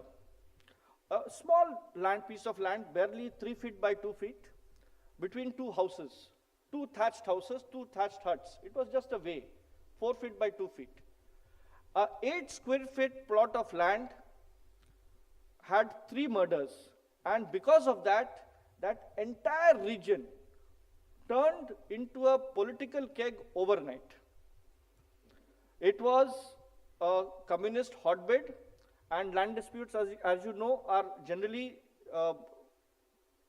absolutely, they are the feeding grass on which these things happen. Of course, we all rushed in, we took immediate steps, ensured arresting of everybody, ensured 144 is imposed, curfew was imposed, entire police camped, everything happened. But when we started taking stock, we discovered that this case was languishing in the SDO courts for the last 19 years. It had started off with a 144, which had been converted into a 145, which had been translated into a 146. And both the OC of the police station and the circle officer, who is the revenue head, were receivers of that disputed property. What happens is, when we take charge, we don't see what has happened behind us. We don't see that in our own courts are the seeds of further discontentment. So my request to all the officers here, please look at the past. All issues which are going to cause you problems in the district already have expressed themselves, they have manifested themselves in some form or the other. It is up to your scrutiny how well you can identify such potential areas and take charge. Second part is, you have to remember that the reputation and integrity of officers on the ground is absolutely paramount. If ever you want to control a public disorder, please send your finest people. Don't expect that the person who is there will be able to handle it. In some cases, he might be able to handle it. If it's a small case, if it's very, very spontaneous. But if it is deep-rooted, please remember, please send your finest officers. And I'll just mention 2 stories which highlight how important it is to have people of integrity and reputation handling very, very serious issues of public disorder. In Bihar, in a particular district, 7 people of a very high-profile caste were killed. And overnight, the entire district and the state went into a political controversy. The DM and the SP were absolutely unable to handle the issue. Violence had taken over almost all the villages surrounding that area where 7 people had been killed. And overnight, the DM-SP team was replaced. Initially, a lot of thought went to what kind of an officer should replace them, which person should go as DM, which person should go as SP. Ultimately, a very young officer, I will not take names, a very young officer, Mr. A, he was deputed. He went to the spot. He went as the district SP. Mind you, he is entering a village which has seen 7 people of a very high-profile caste being killed. He entered the place with just his bodyguard and the local DSP and 2 or 3 policemen. When he walked in, the entire village was paying homage to the 7 people who had died. Political leaders of the opposition party were on the stage calling for the overthrow of the government. And obviously, they realized it's the new SP who has walked in. They gave him the strength, कि आइए, SP साहब आइए और public को आप बताइए. आप बताइए public को न्याय कैसे मिलेगा. This young man, just fresh into service, he just went up to this stage and he said, मैं आया हूं आप लोग के बीच, मुझे मालूम है मैं कितने गंभीर समय पर आया हूं, मैं आप लोग को सिर्फ एक वादा करूंगा, मैं यहां से तब तक एसपी आवास नहीं जाऊंगा जब तक इस घटना के असली किरदार पुलिस हिरासत में नहीं होंगे. With that one statement, the new SP won over the hearts of the entire village. And the opposition was floored. They had no answer. Here you have an SP coming to the scene of the crime on the spot and saying, I will not leave this place till the perpetrators of the crime are booked. And he proceeded to do exactly that. He made the local Thana his temporary headquarters, and he camped there for 15 days. And he personally supervised the entire investigation. And let me tell you, majority of these people who were named accused in the FIR, in the police investigation, they were inquired and they were let off. Majority of the named accused, as we know what happens in such cases, a lot of politics comes in. Most of the named accused, 80% of the named accused were let off, but there was no murmur because people realized that the SP had done a fair job. He had caught the right people and he had booked them. Another case I'll give you. Huge law and order issue happened, and a young officer, again, like I said, it was out of the control, and a young officer was sent. And the entire crowd was just not willing to listen to him or listen to anybody from the administration. This officer just went up to the stadium, to the podium, and he just said, "ये 4 शहीद आज मरे हैं, हम सब लोग 2 minute इनको मौन श्रद्धांजलि अर्पित करें." And with that one intervention, the entire mood changed. So what I'm trying to say is, the integrity, the reputation, and the common sense of officers is very, very crucial when it comes to tackling public order. So please remember this whenever you're handling public order issues. Another very major aspect is the power of 107 and 110. These are two instrumentalities of preventive action that is available to the administration and to the police. And I have personally seen its utility. I took charge as DM Gaya at a time when municipal elections were just round the corner. And as people from Bihar will know, Gaya, elections in Gaya and elections in rest of Bihar, that is how you slot them. It's a very, very complex district to conduct elections in. And the previous municipal elections had seen over 300 cases of bombing on the booths, and over 9 people had died in poll-related violence in the municipal elections in Gaya. All that we did different from what was done last year in this is, we ensured that everybody, without fear of favor, 107 and 110, they were bound down. And we explained the rationale and we explained the consequences of them breaking their bond. And we told them that if you break the bond, you go directly to jail. Just this one small intervention, apart from a host of other interventions, other things all happened as usual, just this one intervention was instrumental, and we ensured that municipal elections in Gaya passed off absolutely peacefully. And this we are talking about 2006. So I have seen the power of 107 and 110, and I always advocate that these two sections of law have tremendous power. Similarly, the power of preventive detention, the utility of preventive detention. These are instrumentalities which are available to the officers. Please use them and take care of it.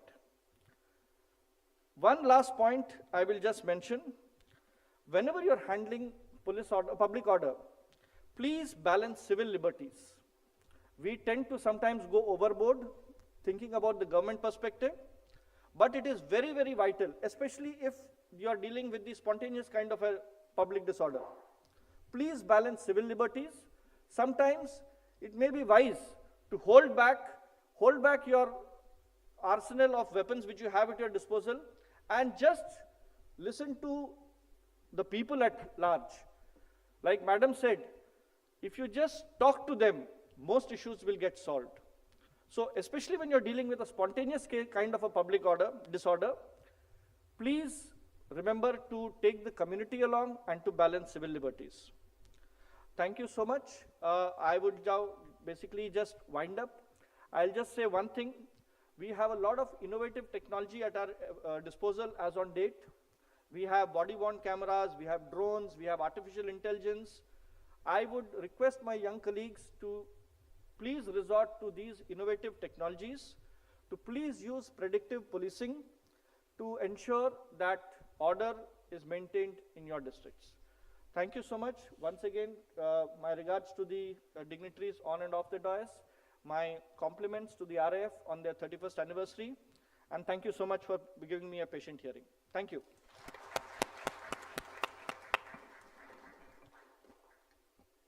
Thank you, sir. That was indeed, I think, a very good lesson, especially for the young officers, the delegates from the states and the union territories who have joined us. And what I could gather from your thoughts is that though the government does have a role to play in preventing as well as being a deterrent to avoid public order, at the same time, a young and honest officer, an officer with integrity perhaps, has lots to do when it comes to such grave situations. And beyond that, it's always said that one should always know history. And therefore, to understand the genesis, this is very important. I think this needs to be repeated again and again. Balancing of civil liberties, this is very important, and I'm very happy that this is something which is coming out even while we are discussing this on the 31st anniversary of RAF about the force, how much we need to balance civil liberties and to be on the right side of law even while handling public order. Perhaps that's a takeaway from sir and as well as madam. Now I hand over the dais to Vijeta, please.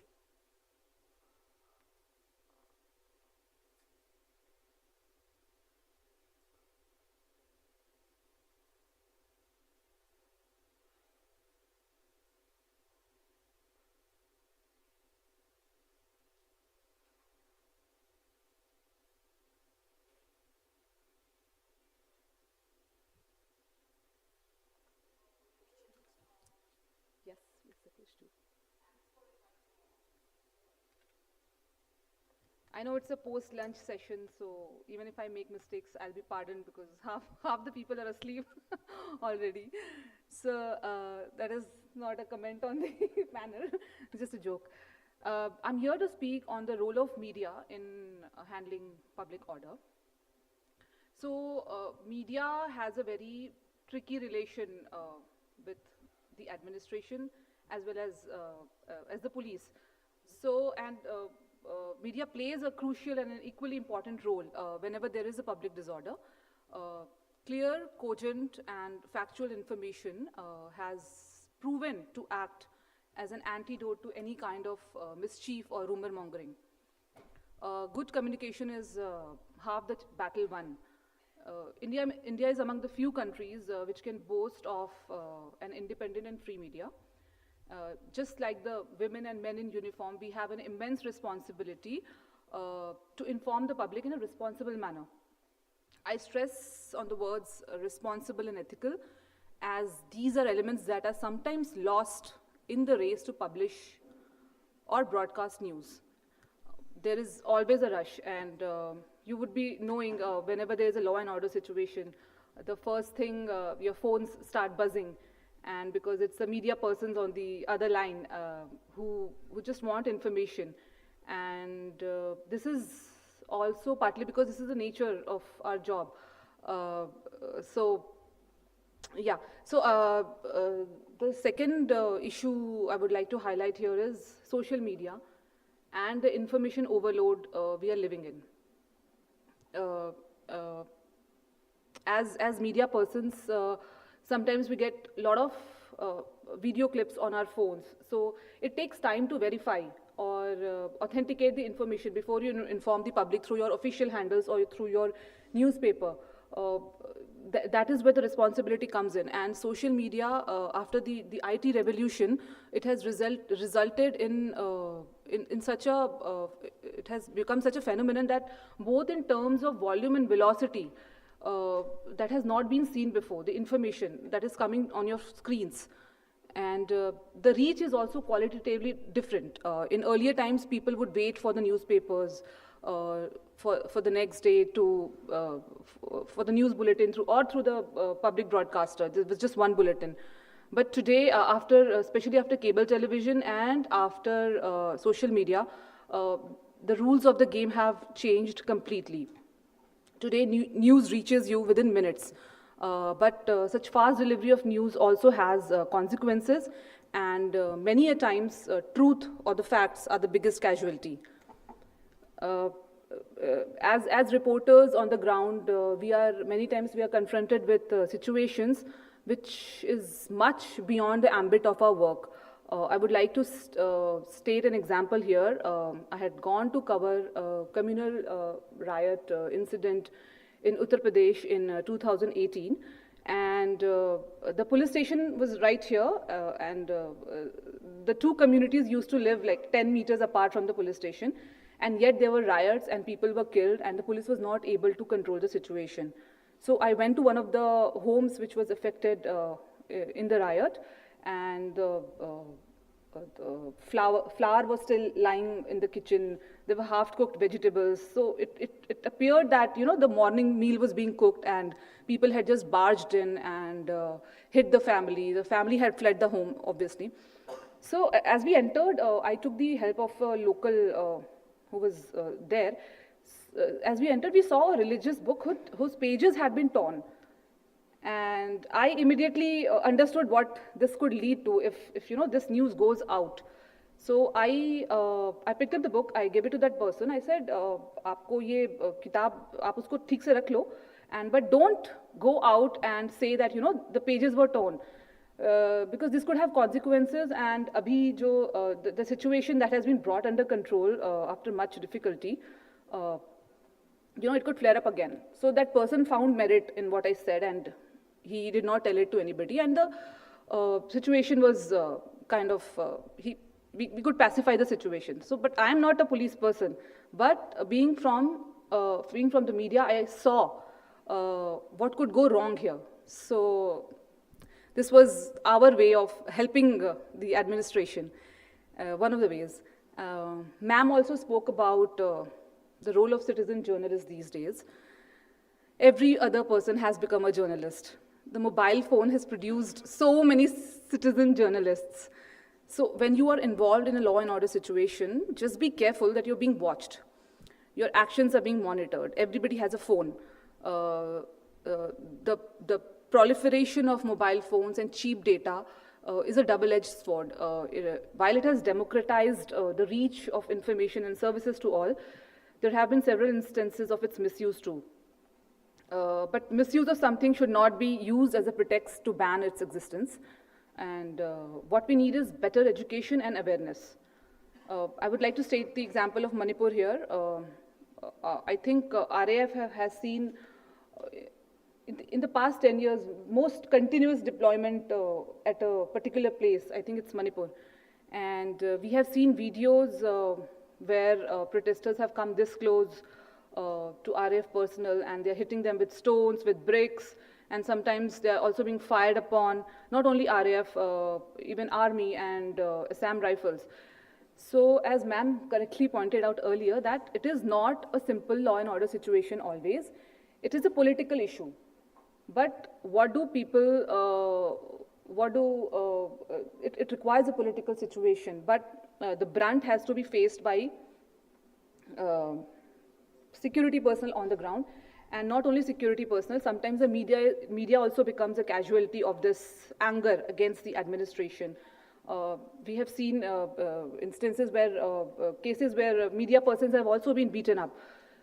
So while media cannot do the role, play the role of the administration, or we are not the administration, but media's help can be taken, or media can be used better to disseminate information to people that things are in motion, that some things are being done, and the situation will be better, to convey that message. The other thing I would like to talk about is transparency. As a media person, as I said earlier, I may not be on the same page as the police or the administration. But when it comes to sharing of information, most times we have seen, especially on security-related beats, that information is mostly off the record. While we don't review that, but no one wants to risk their jobs or life by coming on record. But it is understandable. But as journalists, it is our responsibility to see that we do not end up being tools for someone's propaganda. So that is where your experience and that is where editorial gatekeeping comes into picture. We know Delhi riots happened in 2020. For 3 days, the city was burning and more than 60 people were killed. There was not a single proper briefing on the subject by the administration. So had that briefing taken place, or before briefing, they should have taken the situation under control. I'm sure they would have done their post-mortem, why or how it happened.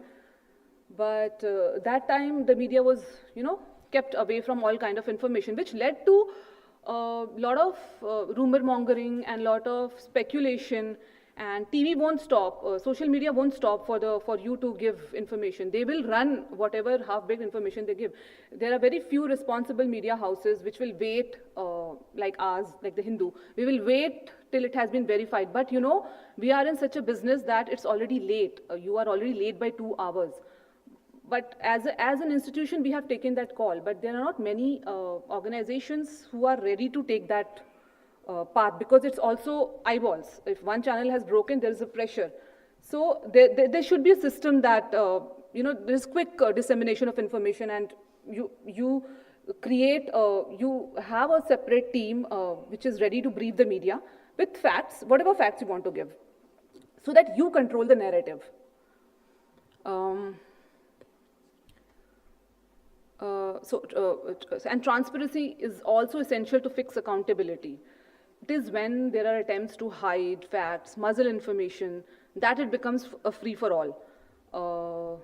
Administration or the police machinery is sometimes also emboldened to take harsh steps, such as blocking the internet and cut off all kinds of communication.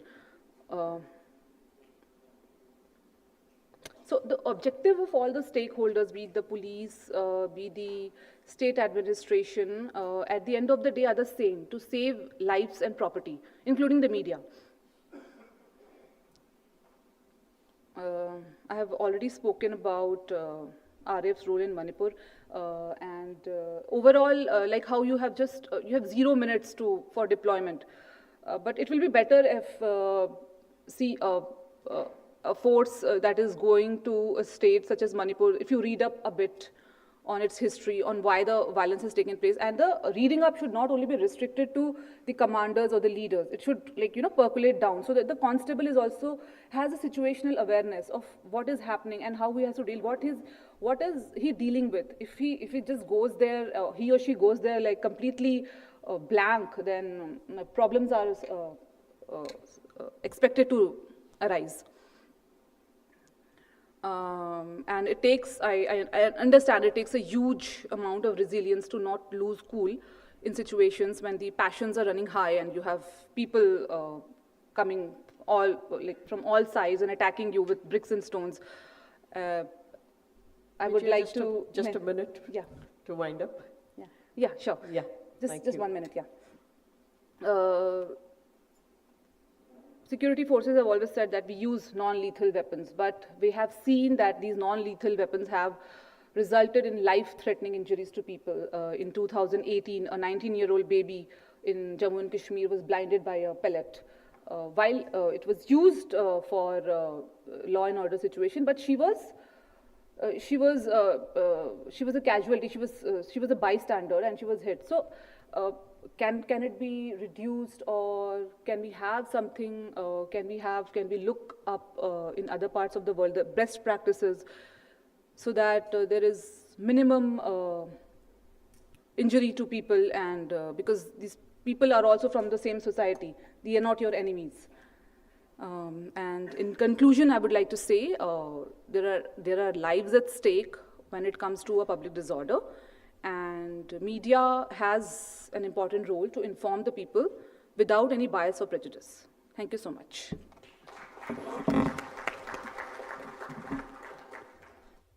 Thank you, Vijayta. We are just running out of time. I'll just quickly wind it up. Vijayta was mentioning about how the information should be disseminated in a better manner and quicker manner so that the opposite party does not take advantage of the situation. Since every citizen is a journalist at this point of time. And when I invited her, I was a little scared as to what would Vijayata be speaking on, because she's the only person from the other side. The rest, everybody are more or less from the government itself. Thank you very much, Vijayata. That was a very fair take. Thank you. And with this, we come to the conclusion of the panel discussion. At 4:30, we will have the valedictory. I would like to thank the distinguished panelists for accepting our invite and giving a very insightful and thought-provoking thoughts on the topic of role of stakeholders in preserving public order. Thank you very much. Thank you, ma'am. Ma'am, please, just a minute. Ma'am, just a minute. Just a minute, ma'am.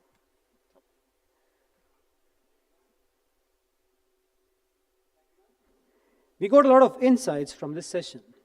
The role of Rapid Action Force will be invaluable and continue to remain relevant in the days to come. Now, I request Shri Daljit Singh Chaudhary, IPS, Special DG, CRPF, to present the panelists with mementos.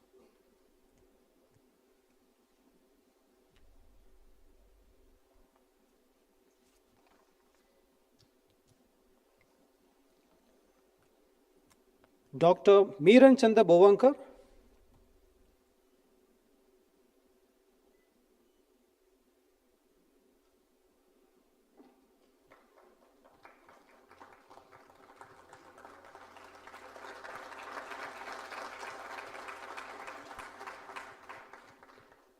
Shri Jitendra Srivastava,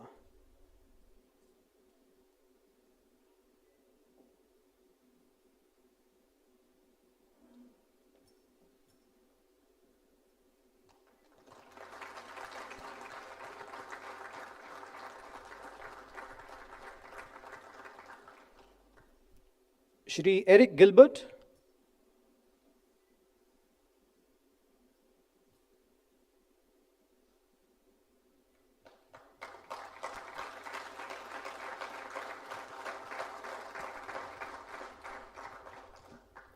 Ms. Vijayata Singh,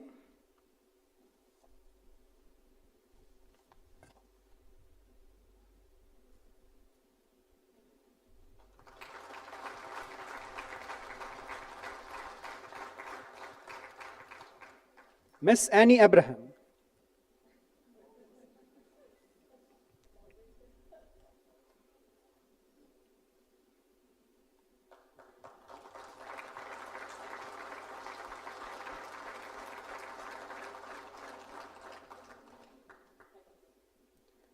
I now kindly request the delegates to assemble for a photo session outside the auditorium and the panelists to kindly join them. We shall now have a short break and gather back for the valedictory function.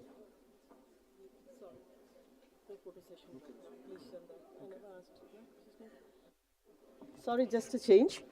We are just finishing off with the valedictory. At 4:30, we will have the valedictory. No photo session. Please, I would request everybody to kindly remain seated.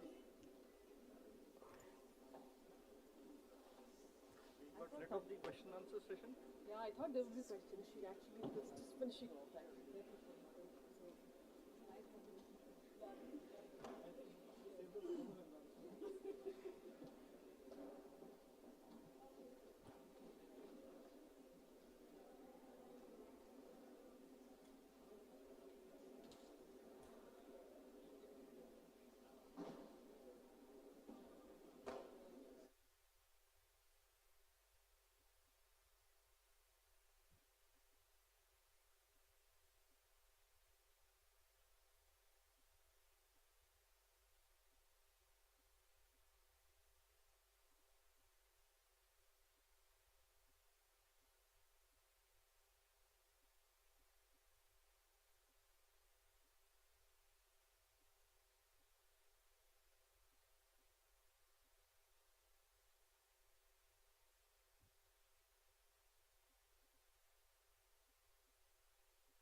Ladies and gentlemen, we announce the arrival of the chief guest of today's valedictory function, Shri Pankaj Kumar Singh, Deputy NSA.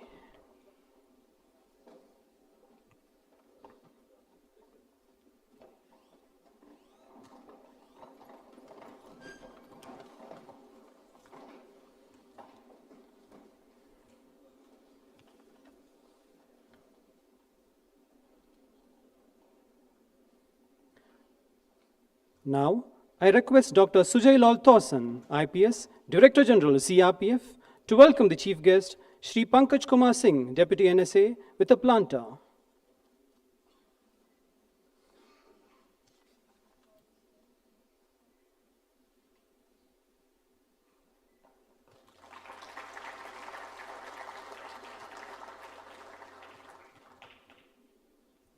Thank you, sir. Shri Pankaj Kumar Singh is a 1988 batch Rajasthan Cadre IPS officer. He holds degrees of BSc Honours in Physics, LLB, MPhil, and PG Diploma in Business Administration from the Indian Institute of Management, Ahmedabad. He has served in various capacities in his cadre, including IG Law and Order, IG Personnel, IG Jaipur Range, ADG Crime Branch, and ADG Traffic. Shri Pankaj Kumar Singh has also served in the United Nations International Police Task Force in Bosnia. He had served in the Central Bureau of Investigation as well. He had a successful stint in CRPF as Inspector General Operations. He retired as DG BSF on December 31st, 2022, before being appointed as Deputy NSA. During his illustrious career, he has been decorated with several DG's discs and commendations, President's Police Medal for Distinguished Services, Police Medal for Meritorious Services, and UN Police Medal Bar. Now, I request Ms. Annie Abraham, IG Rapid Action Force, to deliver the welcome address and sum up the day's proceedings.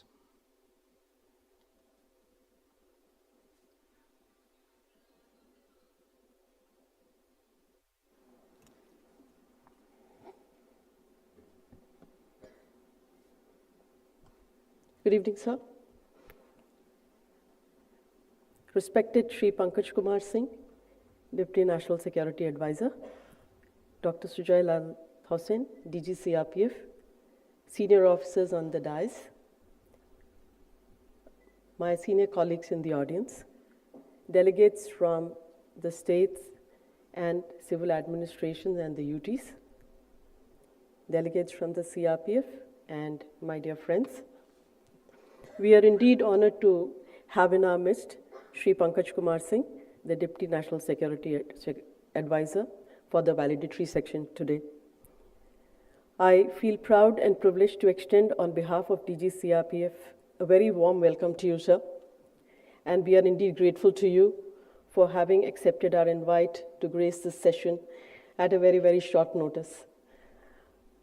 You have been a part of this organization not too long ago, and has held very important positions of IG Ops, IG Chhattisgarh, and therefore fully familiar with the force as much as any one of us.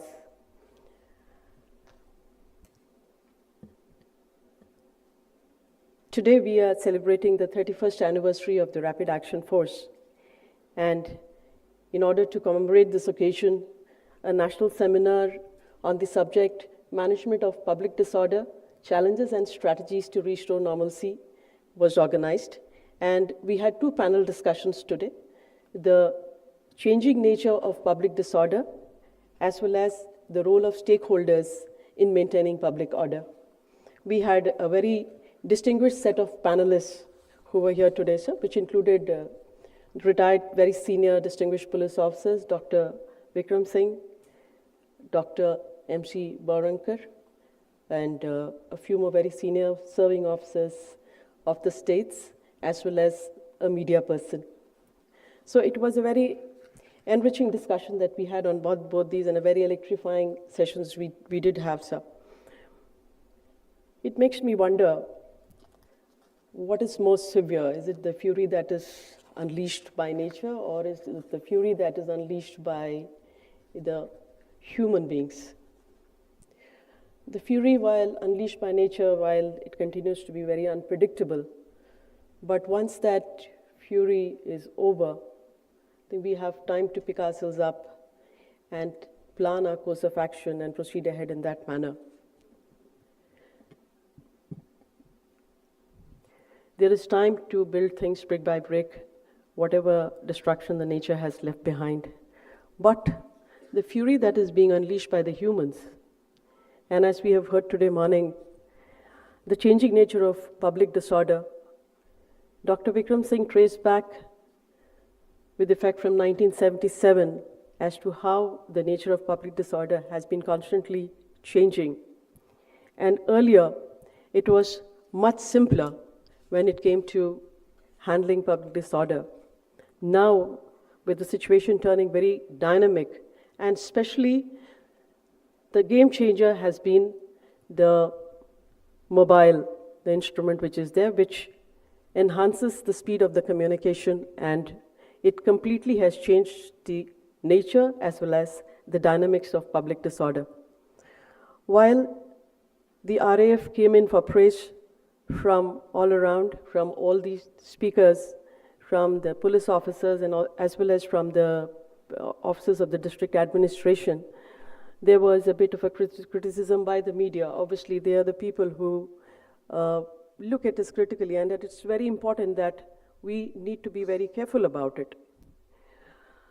The preparation of the force since the last 31 years to meet the challenges of public disorder cannot be undermined, and a lot of thought and training has gone into it. However, at the same time, after the discussion of today, one feels that still a lot of things has been found wanting. The management of flash mobs on account of a lot of propaganda and many issues going viral on social media, the toolkits that are being used by the adversaries, the massive crowdfunding, the political overtones and the undertones, all these things have contributed to very volatile situations.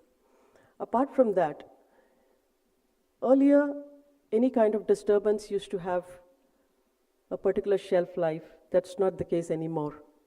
It continues to simmer for days together, and that is one of the most challenging situations when human beings are involved. The disorder, any kind of public disorder which is happening somewhere around the world can have its impact in another part of the world, all because of the impact of social media.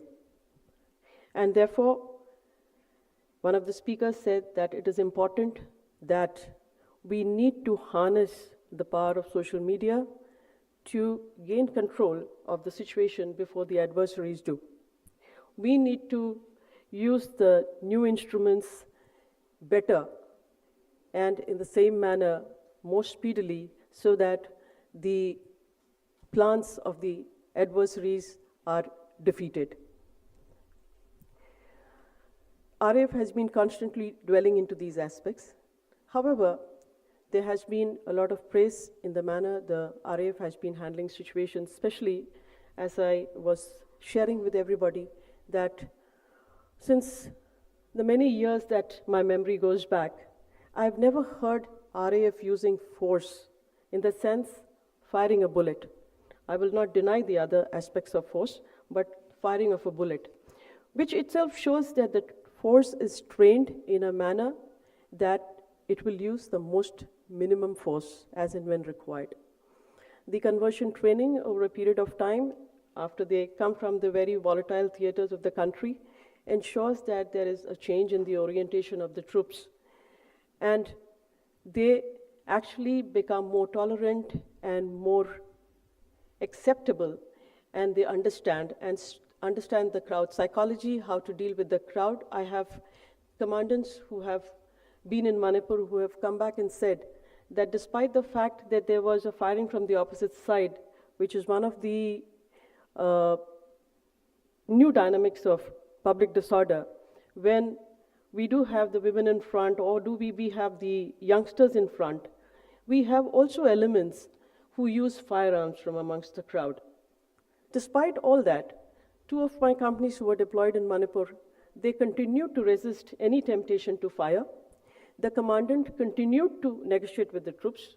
The only perhaps the folly, which I would say that perhaps that was more out of emotion and maybe a lack of farsightedness, that there were a couple of bullets fired from the other side. We were fortunate that it did not really cause us any damage. And therefore, now it has become imperative to look at these aspects as well. Under the scheme of modernization, this aspect is being thought about, and even in the past, while discussing issues of public order, I have been going through the presses when research work has been done. There have always been suggestions that we need to use maybe light armored and medium vehicles to ensure that the troops are protected, number one, and at the same time, minimum force is used on the other side.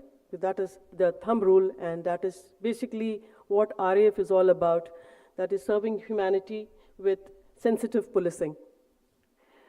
The other important aspects that were brought up today were about the instruments, the legal instruments that have to be used, of how the many stakeholders, the government, the community, especially the role of the community, have to harness them, the students, the educational institutions have to be taken on board, and to ensure that all of them are brought on board, to ensure that they all become a contributory to maintenance of public order, because otherwise they are the same people who are on the other side. The power of the community to check is immense, and that has been brought out very, very forcefully by two of our speakers today. And to be on the right side of law. And that is where the RAF also stands to gain a bit, because we do have also the women components with us, and therefore ensuring that no kind of illegal aspects are done by the force. To be on the right side of law is very important.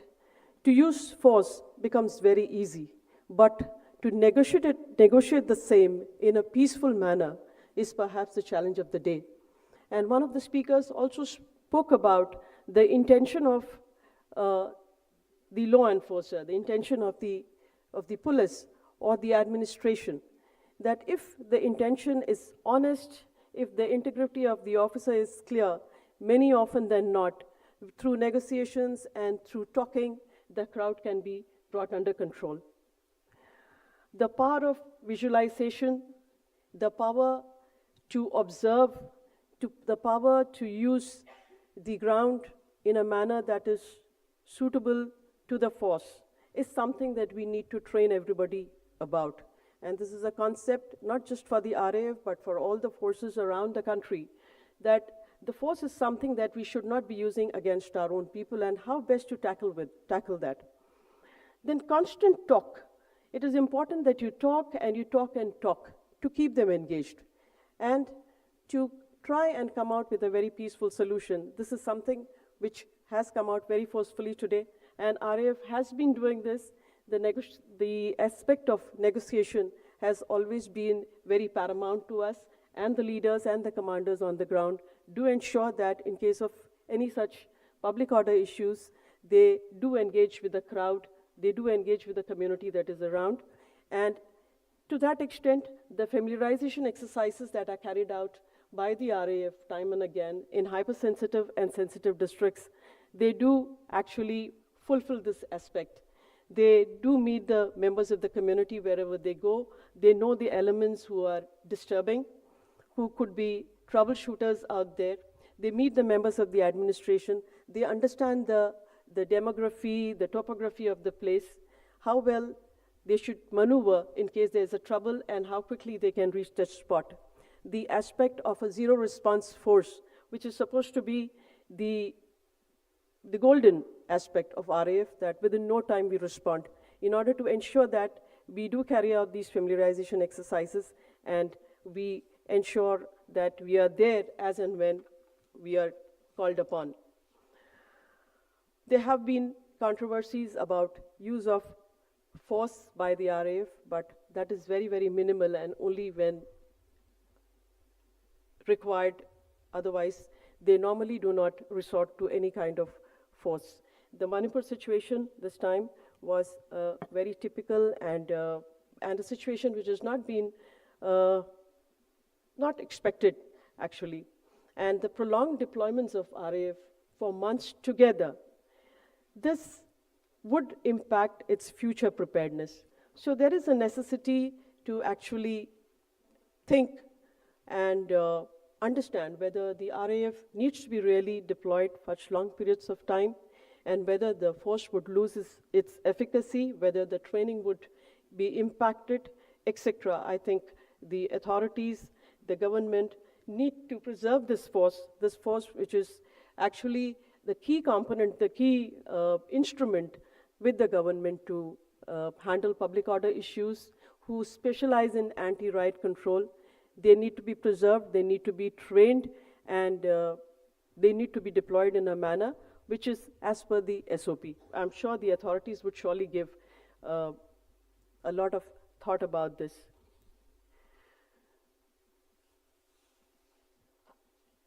The use of technology, the future challenge is the use of technology, and the quicker we adopt technology, perhaps there would lie our success in conquering challenges in the future.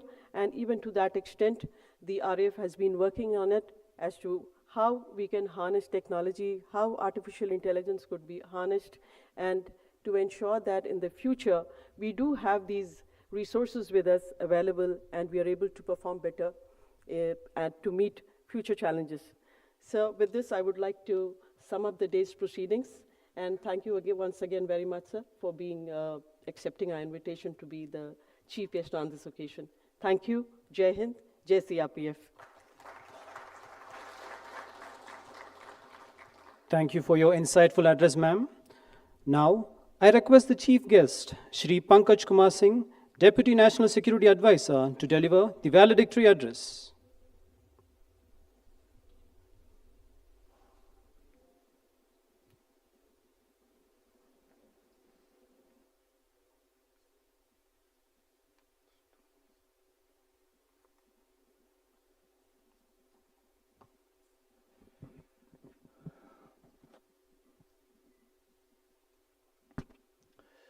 My very dear friend, DG CRP Sujay Thousan.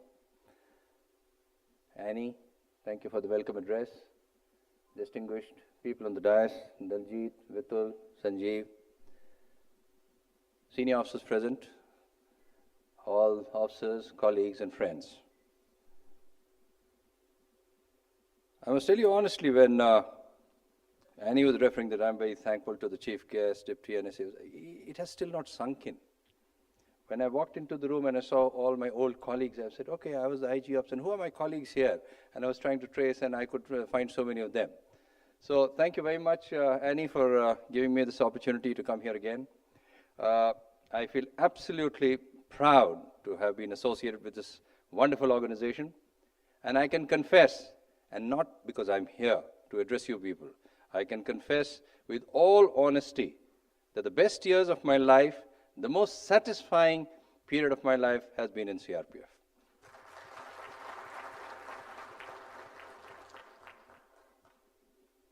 Yes, when I joined CRPF and went to Bengal, within 4 months I was sent to Chhattisgarh. And people said, Acha, Chhattisgarh ja rahe ho? You know, as if, gone and finished. But that was the place I realized, because things were not in order. We had suffered huge losses in Chhattisgarh. Force, motivation, their initiative was in a complete disarray. And I think what I was able to do, whatever, I think a couple of people here were there with me at that time. Whatever I was able to do, I think that was the best period, and I think I did my level best to get whatever possible for CRPF, and I'm very happy that I was able to do this for this wonderful force. CRPF has completed 84 years of existence, and now RAF is celebrating its 31st anniversary. RAF and CRPF has done wonders, I would say. Whether you talk of the LWE area, you talk of Northeast, you talk of J&K, whether you talk of VIP security, you talk of PDG, you talk of Cobra. I think all have done CRPF very, very proud. And it's really scaled up into a wonderful professional organization which has shown a lot of accountability in the past couple of years. Today, I would say, well, India is moving from a developing to a developed economy. We are showing growth on almost all parameters. Some of the parameters we have exceeded #1 in the world on so many parameters. From 5th, where we are today, we are hoping to become the 3rd largest economy in a couple of years. $3 trillion is what we are aiming at right now. Now, as you know, even during the COVID, we did fairly well. Our economy did not collapse. We did fairly well, whether it was office going, whether it was education, whether it was economy, whatever. I think a whole lot of it has to go towards the robustness on the platform on which we have built, the industriousness of all our people, and the basic desire to excel in whatever field we were. But when the economy grows and it gives its equal share to each and everyone, the levels of aspirations, levels of wanting more and more can be seen across all the society. Whether you talk of economic demands, from a normal thing, you want the branded stuff, from class 2 to you want to come to class 1, from housing in a particular locality, you want house in a much, much better locality, from maybe an average scooter to motorcycle to vehicle, you move on to a much better vehicle. Today, as you know, and I was also in BSF, I wouldn't say aspirations, but the availability, how the government is taking good care of you, how you can plan, how the economy is doing. I don't think any of our constables also who goes on leave goes by train. By and large, if you're planning it well, your fare for train is almost the same as fare by air. Besides, if you're going from here to Kerala, as Annie would, in a train she would spend 3 days of 3 meals into 9 meals. Maybe it would be costlier than your airfare. Economy is doing well, and so the aspirations of, I think, all of us have gone up. Why everybody? Aspirations of our lowest staff also in our forces has gone up. They are not willing to take things lying down. From what was in the yesteryears, if you see, he used to stay, his family was in the village, taking care of his parents, and he would probably not even know where his children were studying. That is not so today. Today, he wants to be in a Class A city, he wants his children well educated, and he wants the best for his family, which is wonderful. But then with all this social aspirations, maybe political aspirations, economic aspirations, and personal aspirations, come all the inequalities, or when there's not a perfect match, come the law and order problems. Well, you talk of social issues, many of the societies, social issues today, Manipur is a wonderful example. A particular community wants a particular class, and all the others are opposing it, and you see where the problem is. 5 months down the line, there's still problem going on, and we do not see a solution in the visible time frame. Political aspirations. Everybody wants to, get the best for his place, which may not be in match with the people of that particular state / district / place. Our particular state has, just because elections are approaching, they have moved from 31 districts to 53 districts. You know how much expensive or how much wherewithal, how much infrastructure it takes to create all the facilities for all the district level functionaries in a particular place. But that's the political aspiration. People think that will translate into votes. That, I have no idea whether it does or not. Economy, our economy has been doing fairly well on all fronts, and that's, I think everybody has had a share. The Indian diaspora, today, that is the diaspora that can be seen anywhere in the world. Anywhere in the world. But it's creating its own problems. A lot of people are not wanting you to do so well. A lot of people, whenever your country is doing well, mind you, and this has come from our Honorable Prime Minister himself, that when your country is going up the ladder on all different fronts, not many countries will like it. There will be so many of them who will try to pull you down. There are very, very few people, even in our neighborhood, who would be very happy to see you going up the ladder all the time. So these are things we'll have to grapple with, and these are things that I think law and order is a fallout of all these aspirations. That will be. But then I think why our own country? If you take recent example in France, how long the rioting went on in Paris, and they were not able to control it for so long. In UK, the UK police feels absolutely helpless trying to tackle things about the immigrants. They're totally at sea. There are many a times it says, sorry, we do not have the manpower and we cannot attend to this problem. Fortunately, our country, our forces, there's no problem, whether it's RAF, whether it's state, I think they've done wonderfully well. And the mere statement that was just said a couple of minutes ago, that RAF has still not used firepower till now, only goes to show the wonderful credibility, wonderful training, and the wonderful understanding that you have developed over time. And it's a great occasion to celebrate your 31st anniversary of this professional force, which I'm sure will go much, much higher places to establish itself in times to come. Today, RAF certainly has grown in stature, it has grown more in confidence, and even as far as the technical equipments, like I was hearing just now and talking to the DG also. This confidence has come about in the force, it has come out in the people. Their first demand at any point of time in any state is, we want RAF. There are many states which, just because of wanting of RAF, said, sir, hum free jameen denge, free sara infrastructure denge, aap RAF ko hamare lao.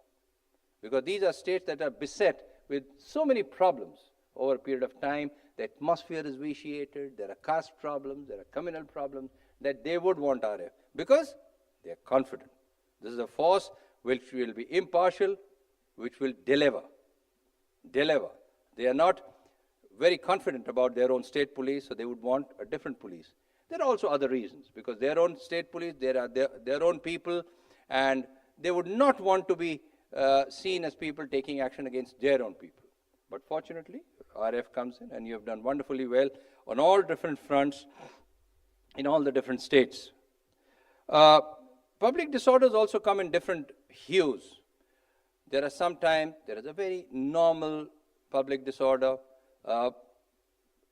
some common local issue cropping up.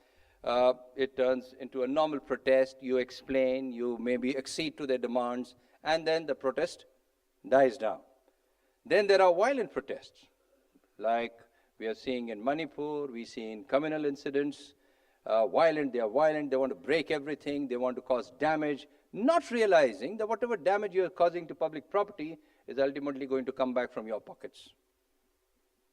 It ultimately comes back from your pockets. And let me also tell you, this is exactly what the people of Manipur are realizing now.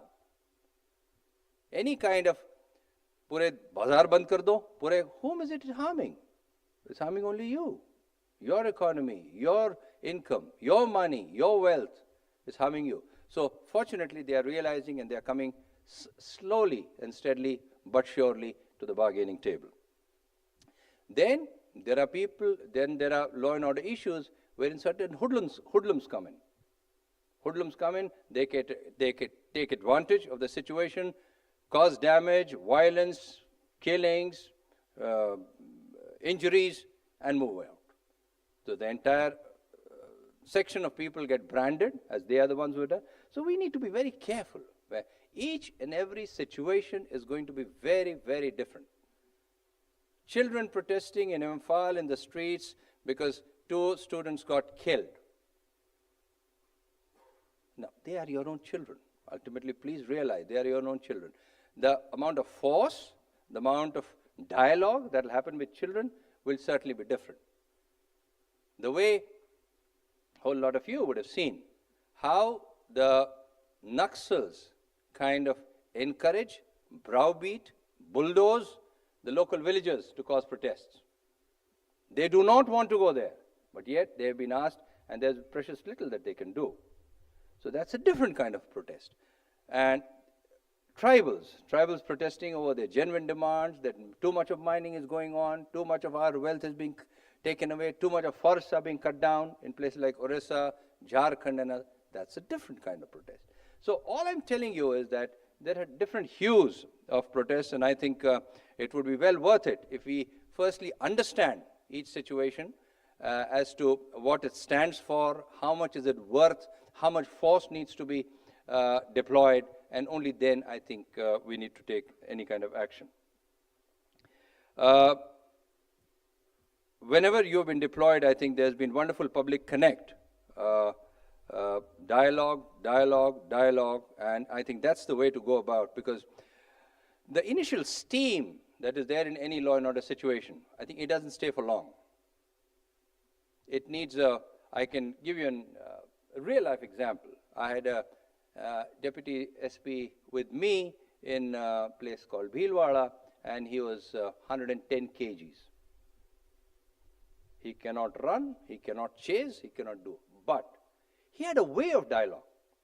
Any law and order situation, and I would tell him, Azad, why don't you go and talk to them?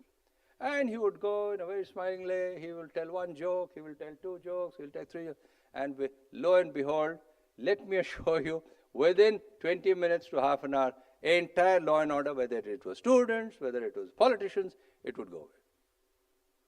So you have to have a way of going about things to connect. The connect with children will be different, with tribals it will be different, with politicians it will be different, with students, university students, it will be very different. So that you need to connect, and there will always be a way to be able to connect with these people. You have to go down to that level, their understanding, talk to them at their frequency. I think you'll be able to find a way out. We have been seeing so many agitations over the last couple of days, years. We have the NRCs, we have the Kudangulam reactor, we have, well, elections going on all the time in different places. Even the rioting, like I was told, is changing, any kind of law and order. Social media. Social media is another very, very effective tool for creating law and order. And maybe, if what was suggested, it can also be used by you to counter that law and order. Social media, it spreads so fast, it gets viral so early, that if he can spread a false news, I think even you can spread something at a same pace, or maybe a concerted, much faster pace also. So I think social media is one tool which needs to be really looked into from the point of view of law and order control. The factual situation, the correct assessment of the situation, the correct grievance that is there, I think can be portrayed very, very well by the social media itself. We must also be careful. One very different kind of issue has been cropping up in our country. You heard of the Foxconn trouble that happened in South India. Foxconn is a company which is making Apple phones. Now, one country did not want us to make Apple phones. So they kind of pepped up the local labor union, they caused fire, they caused disruption of the production line also. So you need to be very wary. Like I told you, if your economy is going up, not many countries will like you to be progressing on all fronts.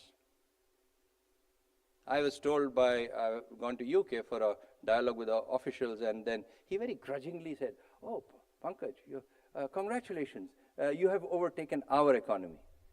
I said, we have overtaken your economy, one, in spite of all that you took from us over the last 200 years, and mind you, you are never our target. Our target is number 3 and 4, which is Japan and Germany. So point is, nobody likes your being, doing well on all fronts. So I think you need to be very careful. There will be so many anti-national forces which will kind of arouse the feelings, put a false narrative, and then want the trouble in a particular place so that your economy doesn't go up, your credibility as a nation goes down. So this is also one aspect that needs to be looked into.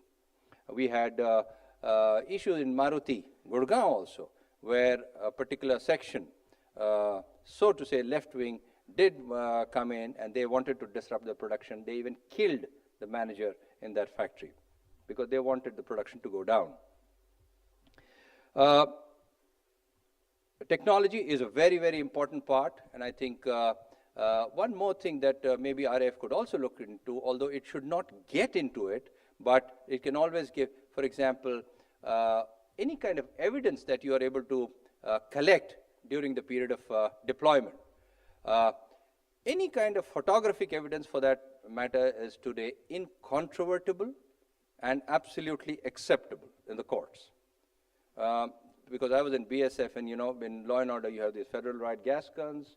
So we've got these cameras introduced on the federal riot gas guns itself that can be zoomed up and down, and so you can record on a card, memory card, you can record, so that, you see, if a person X who is wearing a red shirt is the one who is doing the firing or throwing stones and others are not, he is the main guy and you've got him on the photograph.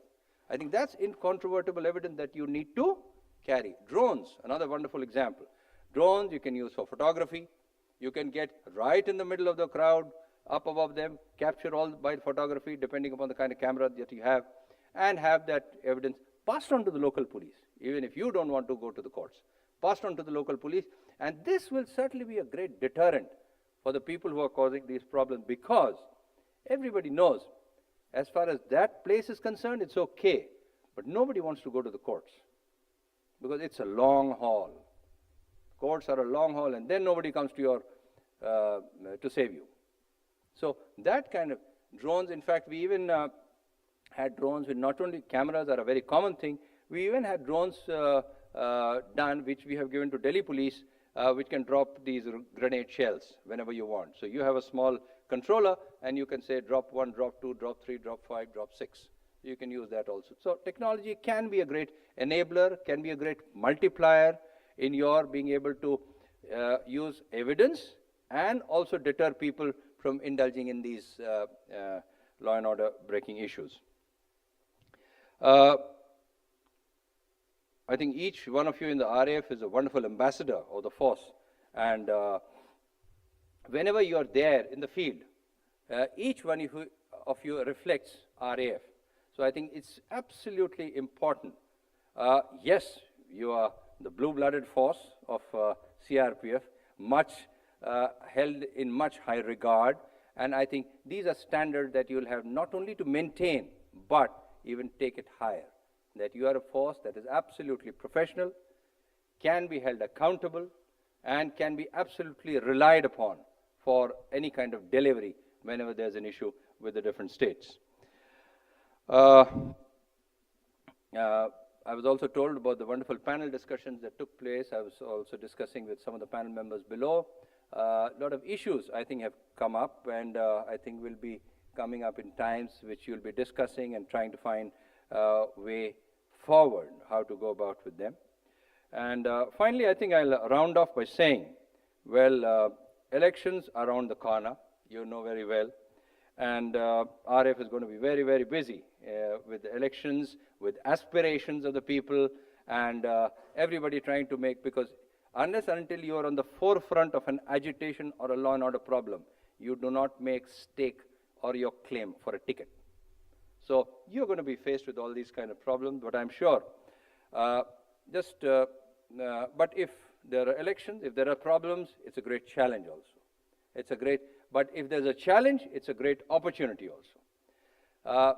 Finish off with a small anecdote. A couple of, you can say, officers, people were sitting in one room, and there was a knock on the room. Nobody answered, and then the knock came again. The people answered, "Bhai, kaun hai?" This is opportunity. Mauka.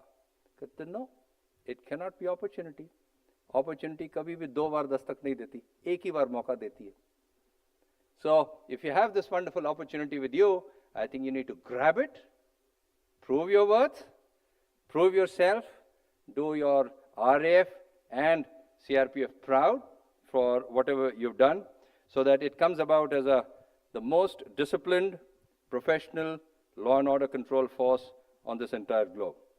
Thank you very much, Thousand, for giving me this opportunity of sharing my views and sharing my heartfelt feelings about CRPF as an organization, and my very best wishes to RF for proving itself in the times to come. Thank you very much.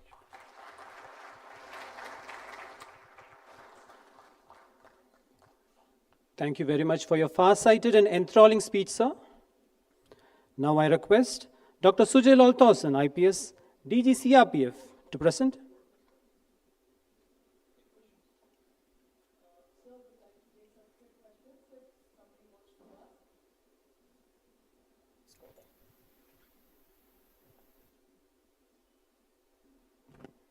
Sure, would like to take some quick questions from the audience.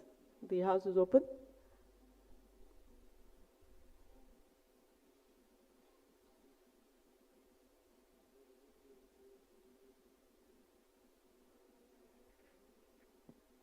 We have officers from the civil administration, we have officers from the civil polices around the country.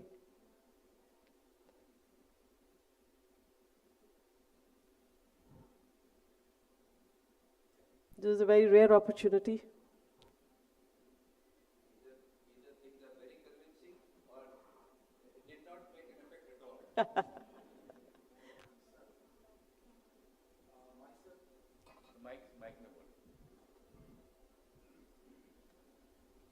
So, first of all, sir, thank you very much for joining us on this very auspicious and proud occasion of 31st anniversary of ARIA. Sir, we have two panel discussions, one in the forenoon and one in the afternoon. So many things have been discussed. Is it possible for the authorities and the policy maker to include public order management in the basic educations on the line of what we are doing for the disaster management? Because I believe this is going to help and enlighten and to sensitize our communities. Thank you, sir. I think a very good idea. Apart from just educating people, it will also warn people against the kind of inimical forces that are there in our society or anti-national forces. So it will give a red flag to our children, students, wherever, or some other professional courses in that line also. So I think it's a good idea. It can, some kind of exposure if that is given, because law and order is not something that is going to go away 5 years later. Law and order is something that will be there in whatever form. It will be there. So I think it's a good idea. It will not only educate them, but also set some red flags that there can be these kind of people, organizations who are against the society, against the country, who can also do this. So I think a good idea, yeah.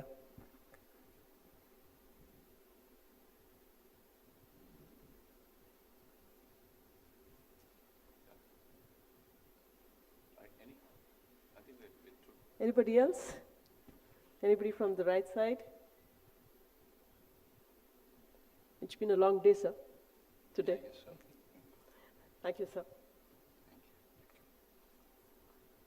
Now, I request Dr. Sujay Lal Towson, IPS, Director General, CRPF, to present a memento to the Chief Guest, Shri Pankaj Kumar Singh, Deputy NSA.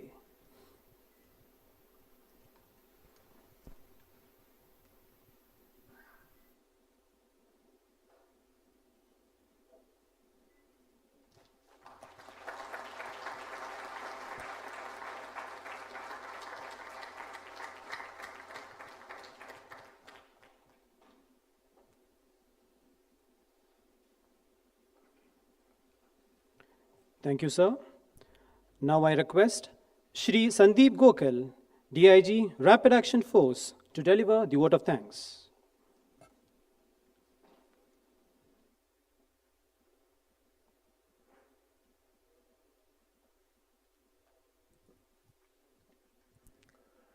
Good evening, everybody. Respected Shri Pankaj Kumar Singh, Deputy National Security Advisor, Dr. S.L. Thausen, Director General CRPF, the main speakers of the panels, Dr. Vikram Singh, ex-DG UP, Dr. Miran Balwarkar, ex-DG BPRND, the moderators of the panels, Ms. Sonal Mishra, IG CRPF, Ms. Annie Abraham, IGRF, other members of the panels, delegates from the state police, and CAPFs, other senior officers, distinguished guests, colleagues, ladies and gentlemen. This one-day seminar has been organized to mark the 31st anniversary of Rapid Action Force. The theme of the seminar was Management of Public Disorder, Challenges and Strategies to Restore Normalcy. A very fruitful interaction has taken place, and I'm sure that all stakeholders have benefited a lot. I have the opportunity to stand before you today with a heart full of gratitude and appreciation for the enriching seminar we have just witnessed. It is indeed an honor to extend a warm and heartfelt thanks on behalf of DG CRPF and IGRF to all those who have made this event possible. First and foremost, I want to take a moment to express my deepest gratitude to our Honorable Chief Guest, Shri Pankaj Kumar Singh,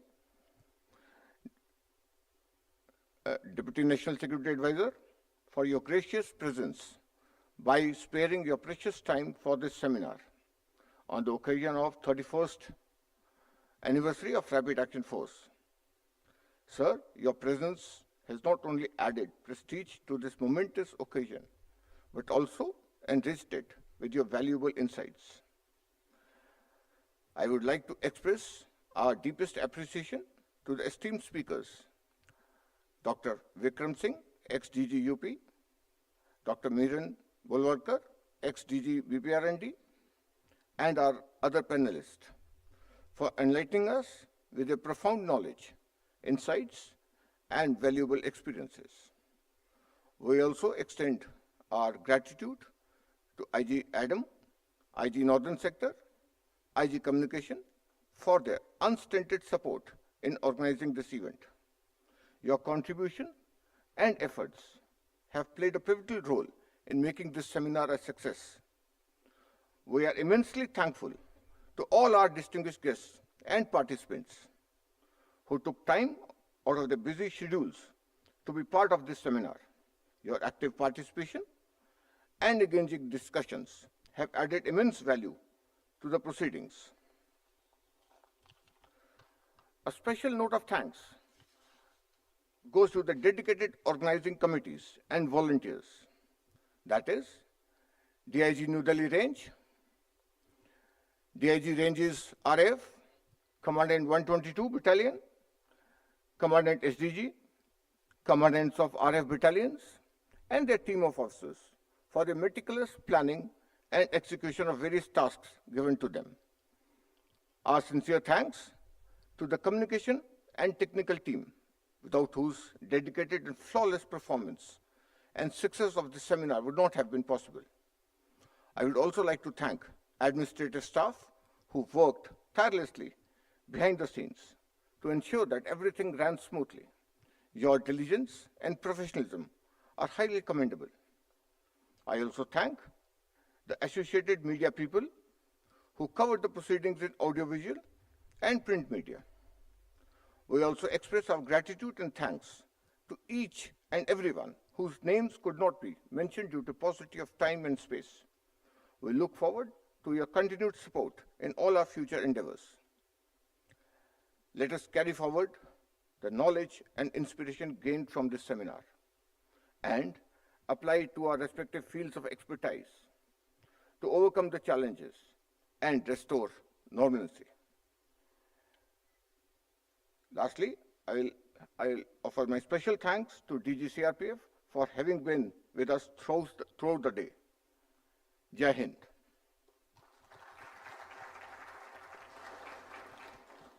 thank you sir. इसी के साथ हमारा आज का यह राष्ट्रीय संगोष्ठी कार्यक्रम, जो कि द्रुत कार्य बल की 31वीं वर्षगांठ के उपलक्ष्य में आयोजित किया गया है, यहीं समाप्त होता है। पुनः मैं नेहा यादव, सहायक कमांडेंट, अपने साथी उद्घोषक राजेश डी, सहायक कमांडेंट के साथ आप सभी का धन्यवाद करती हूँ। जय हिंद, जय भारत।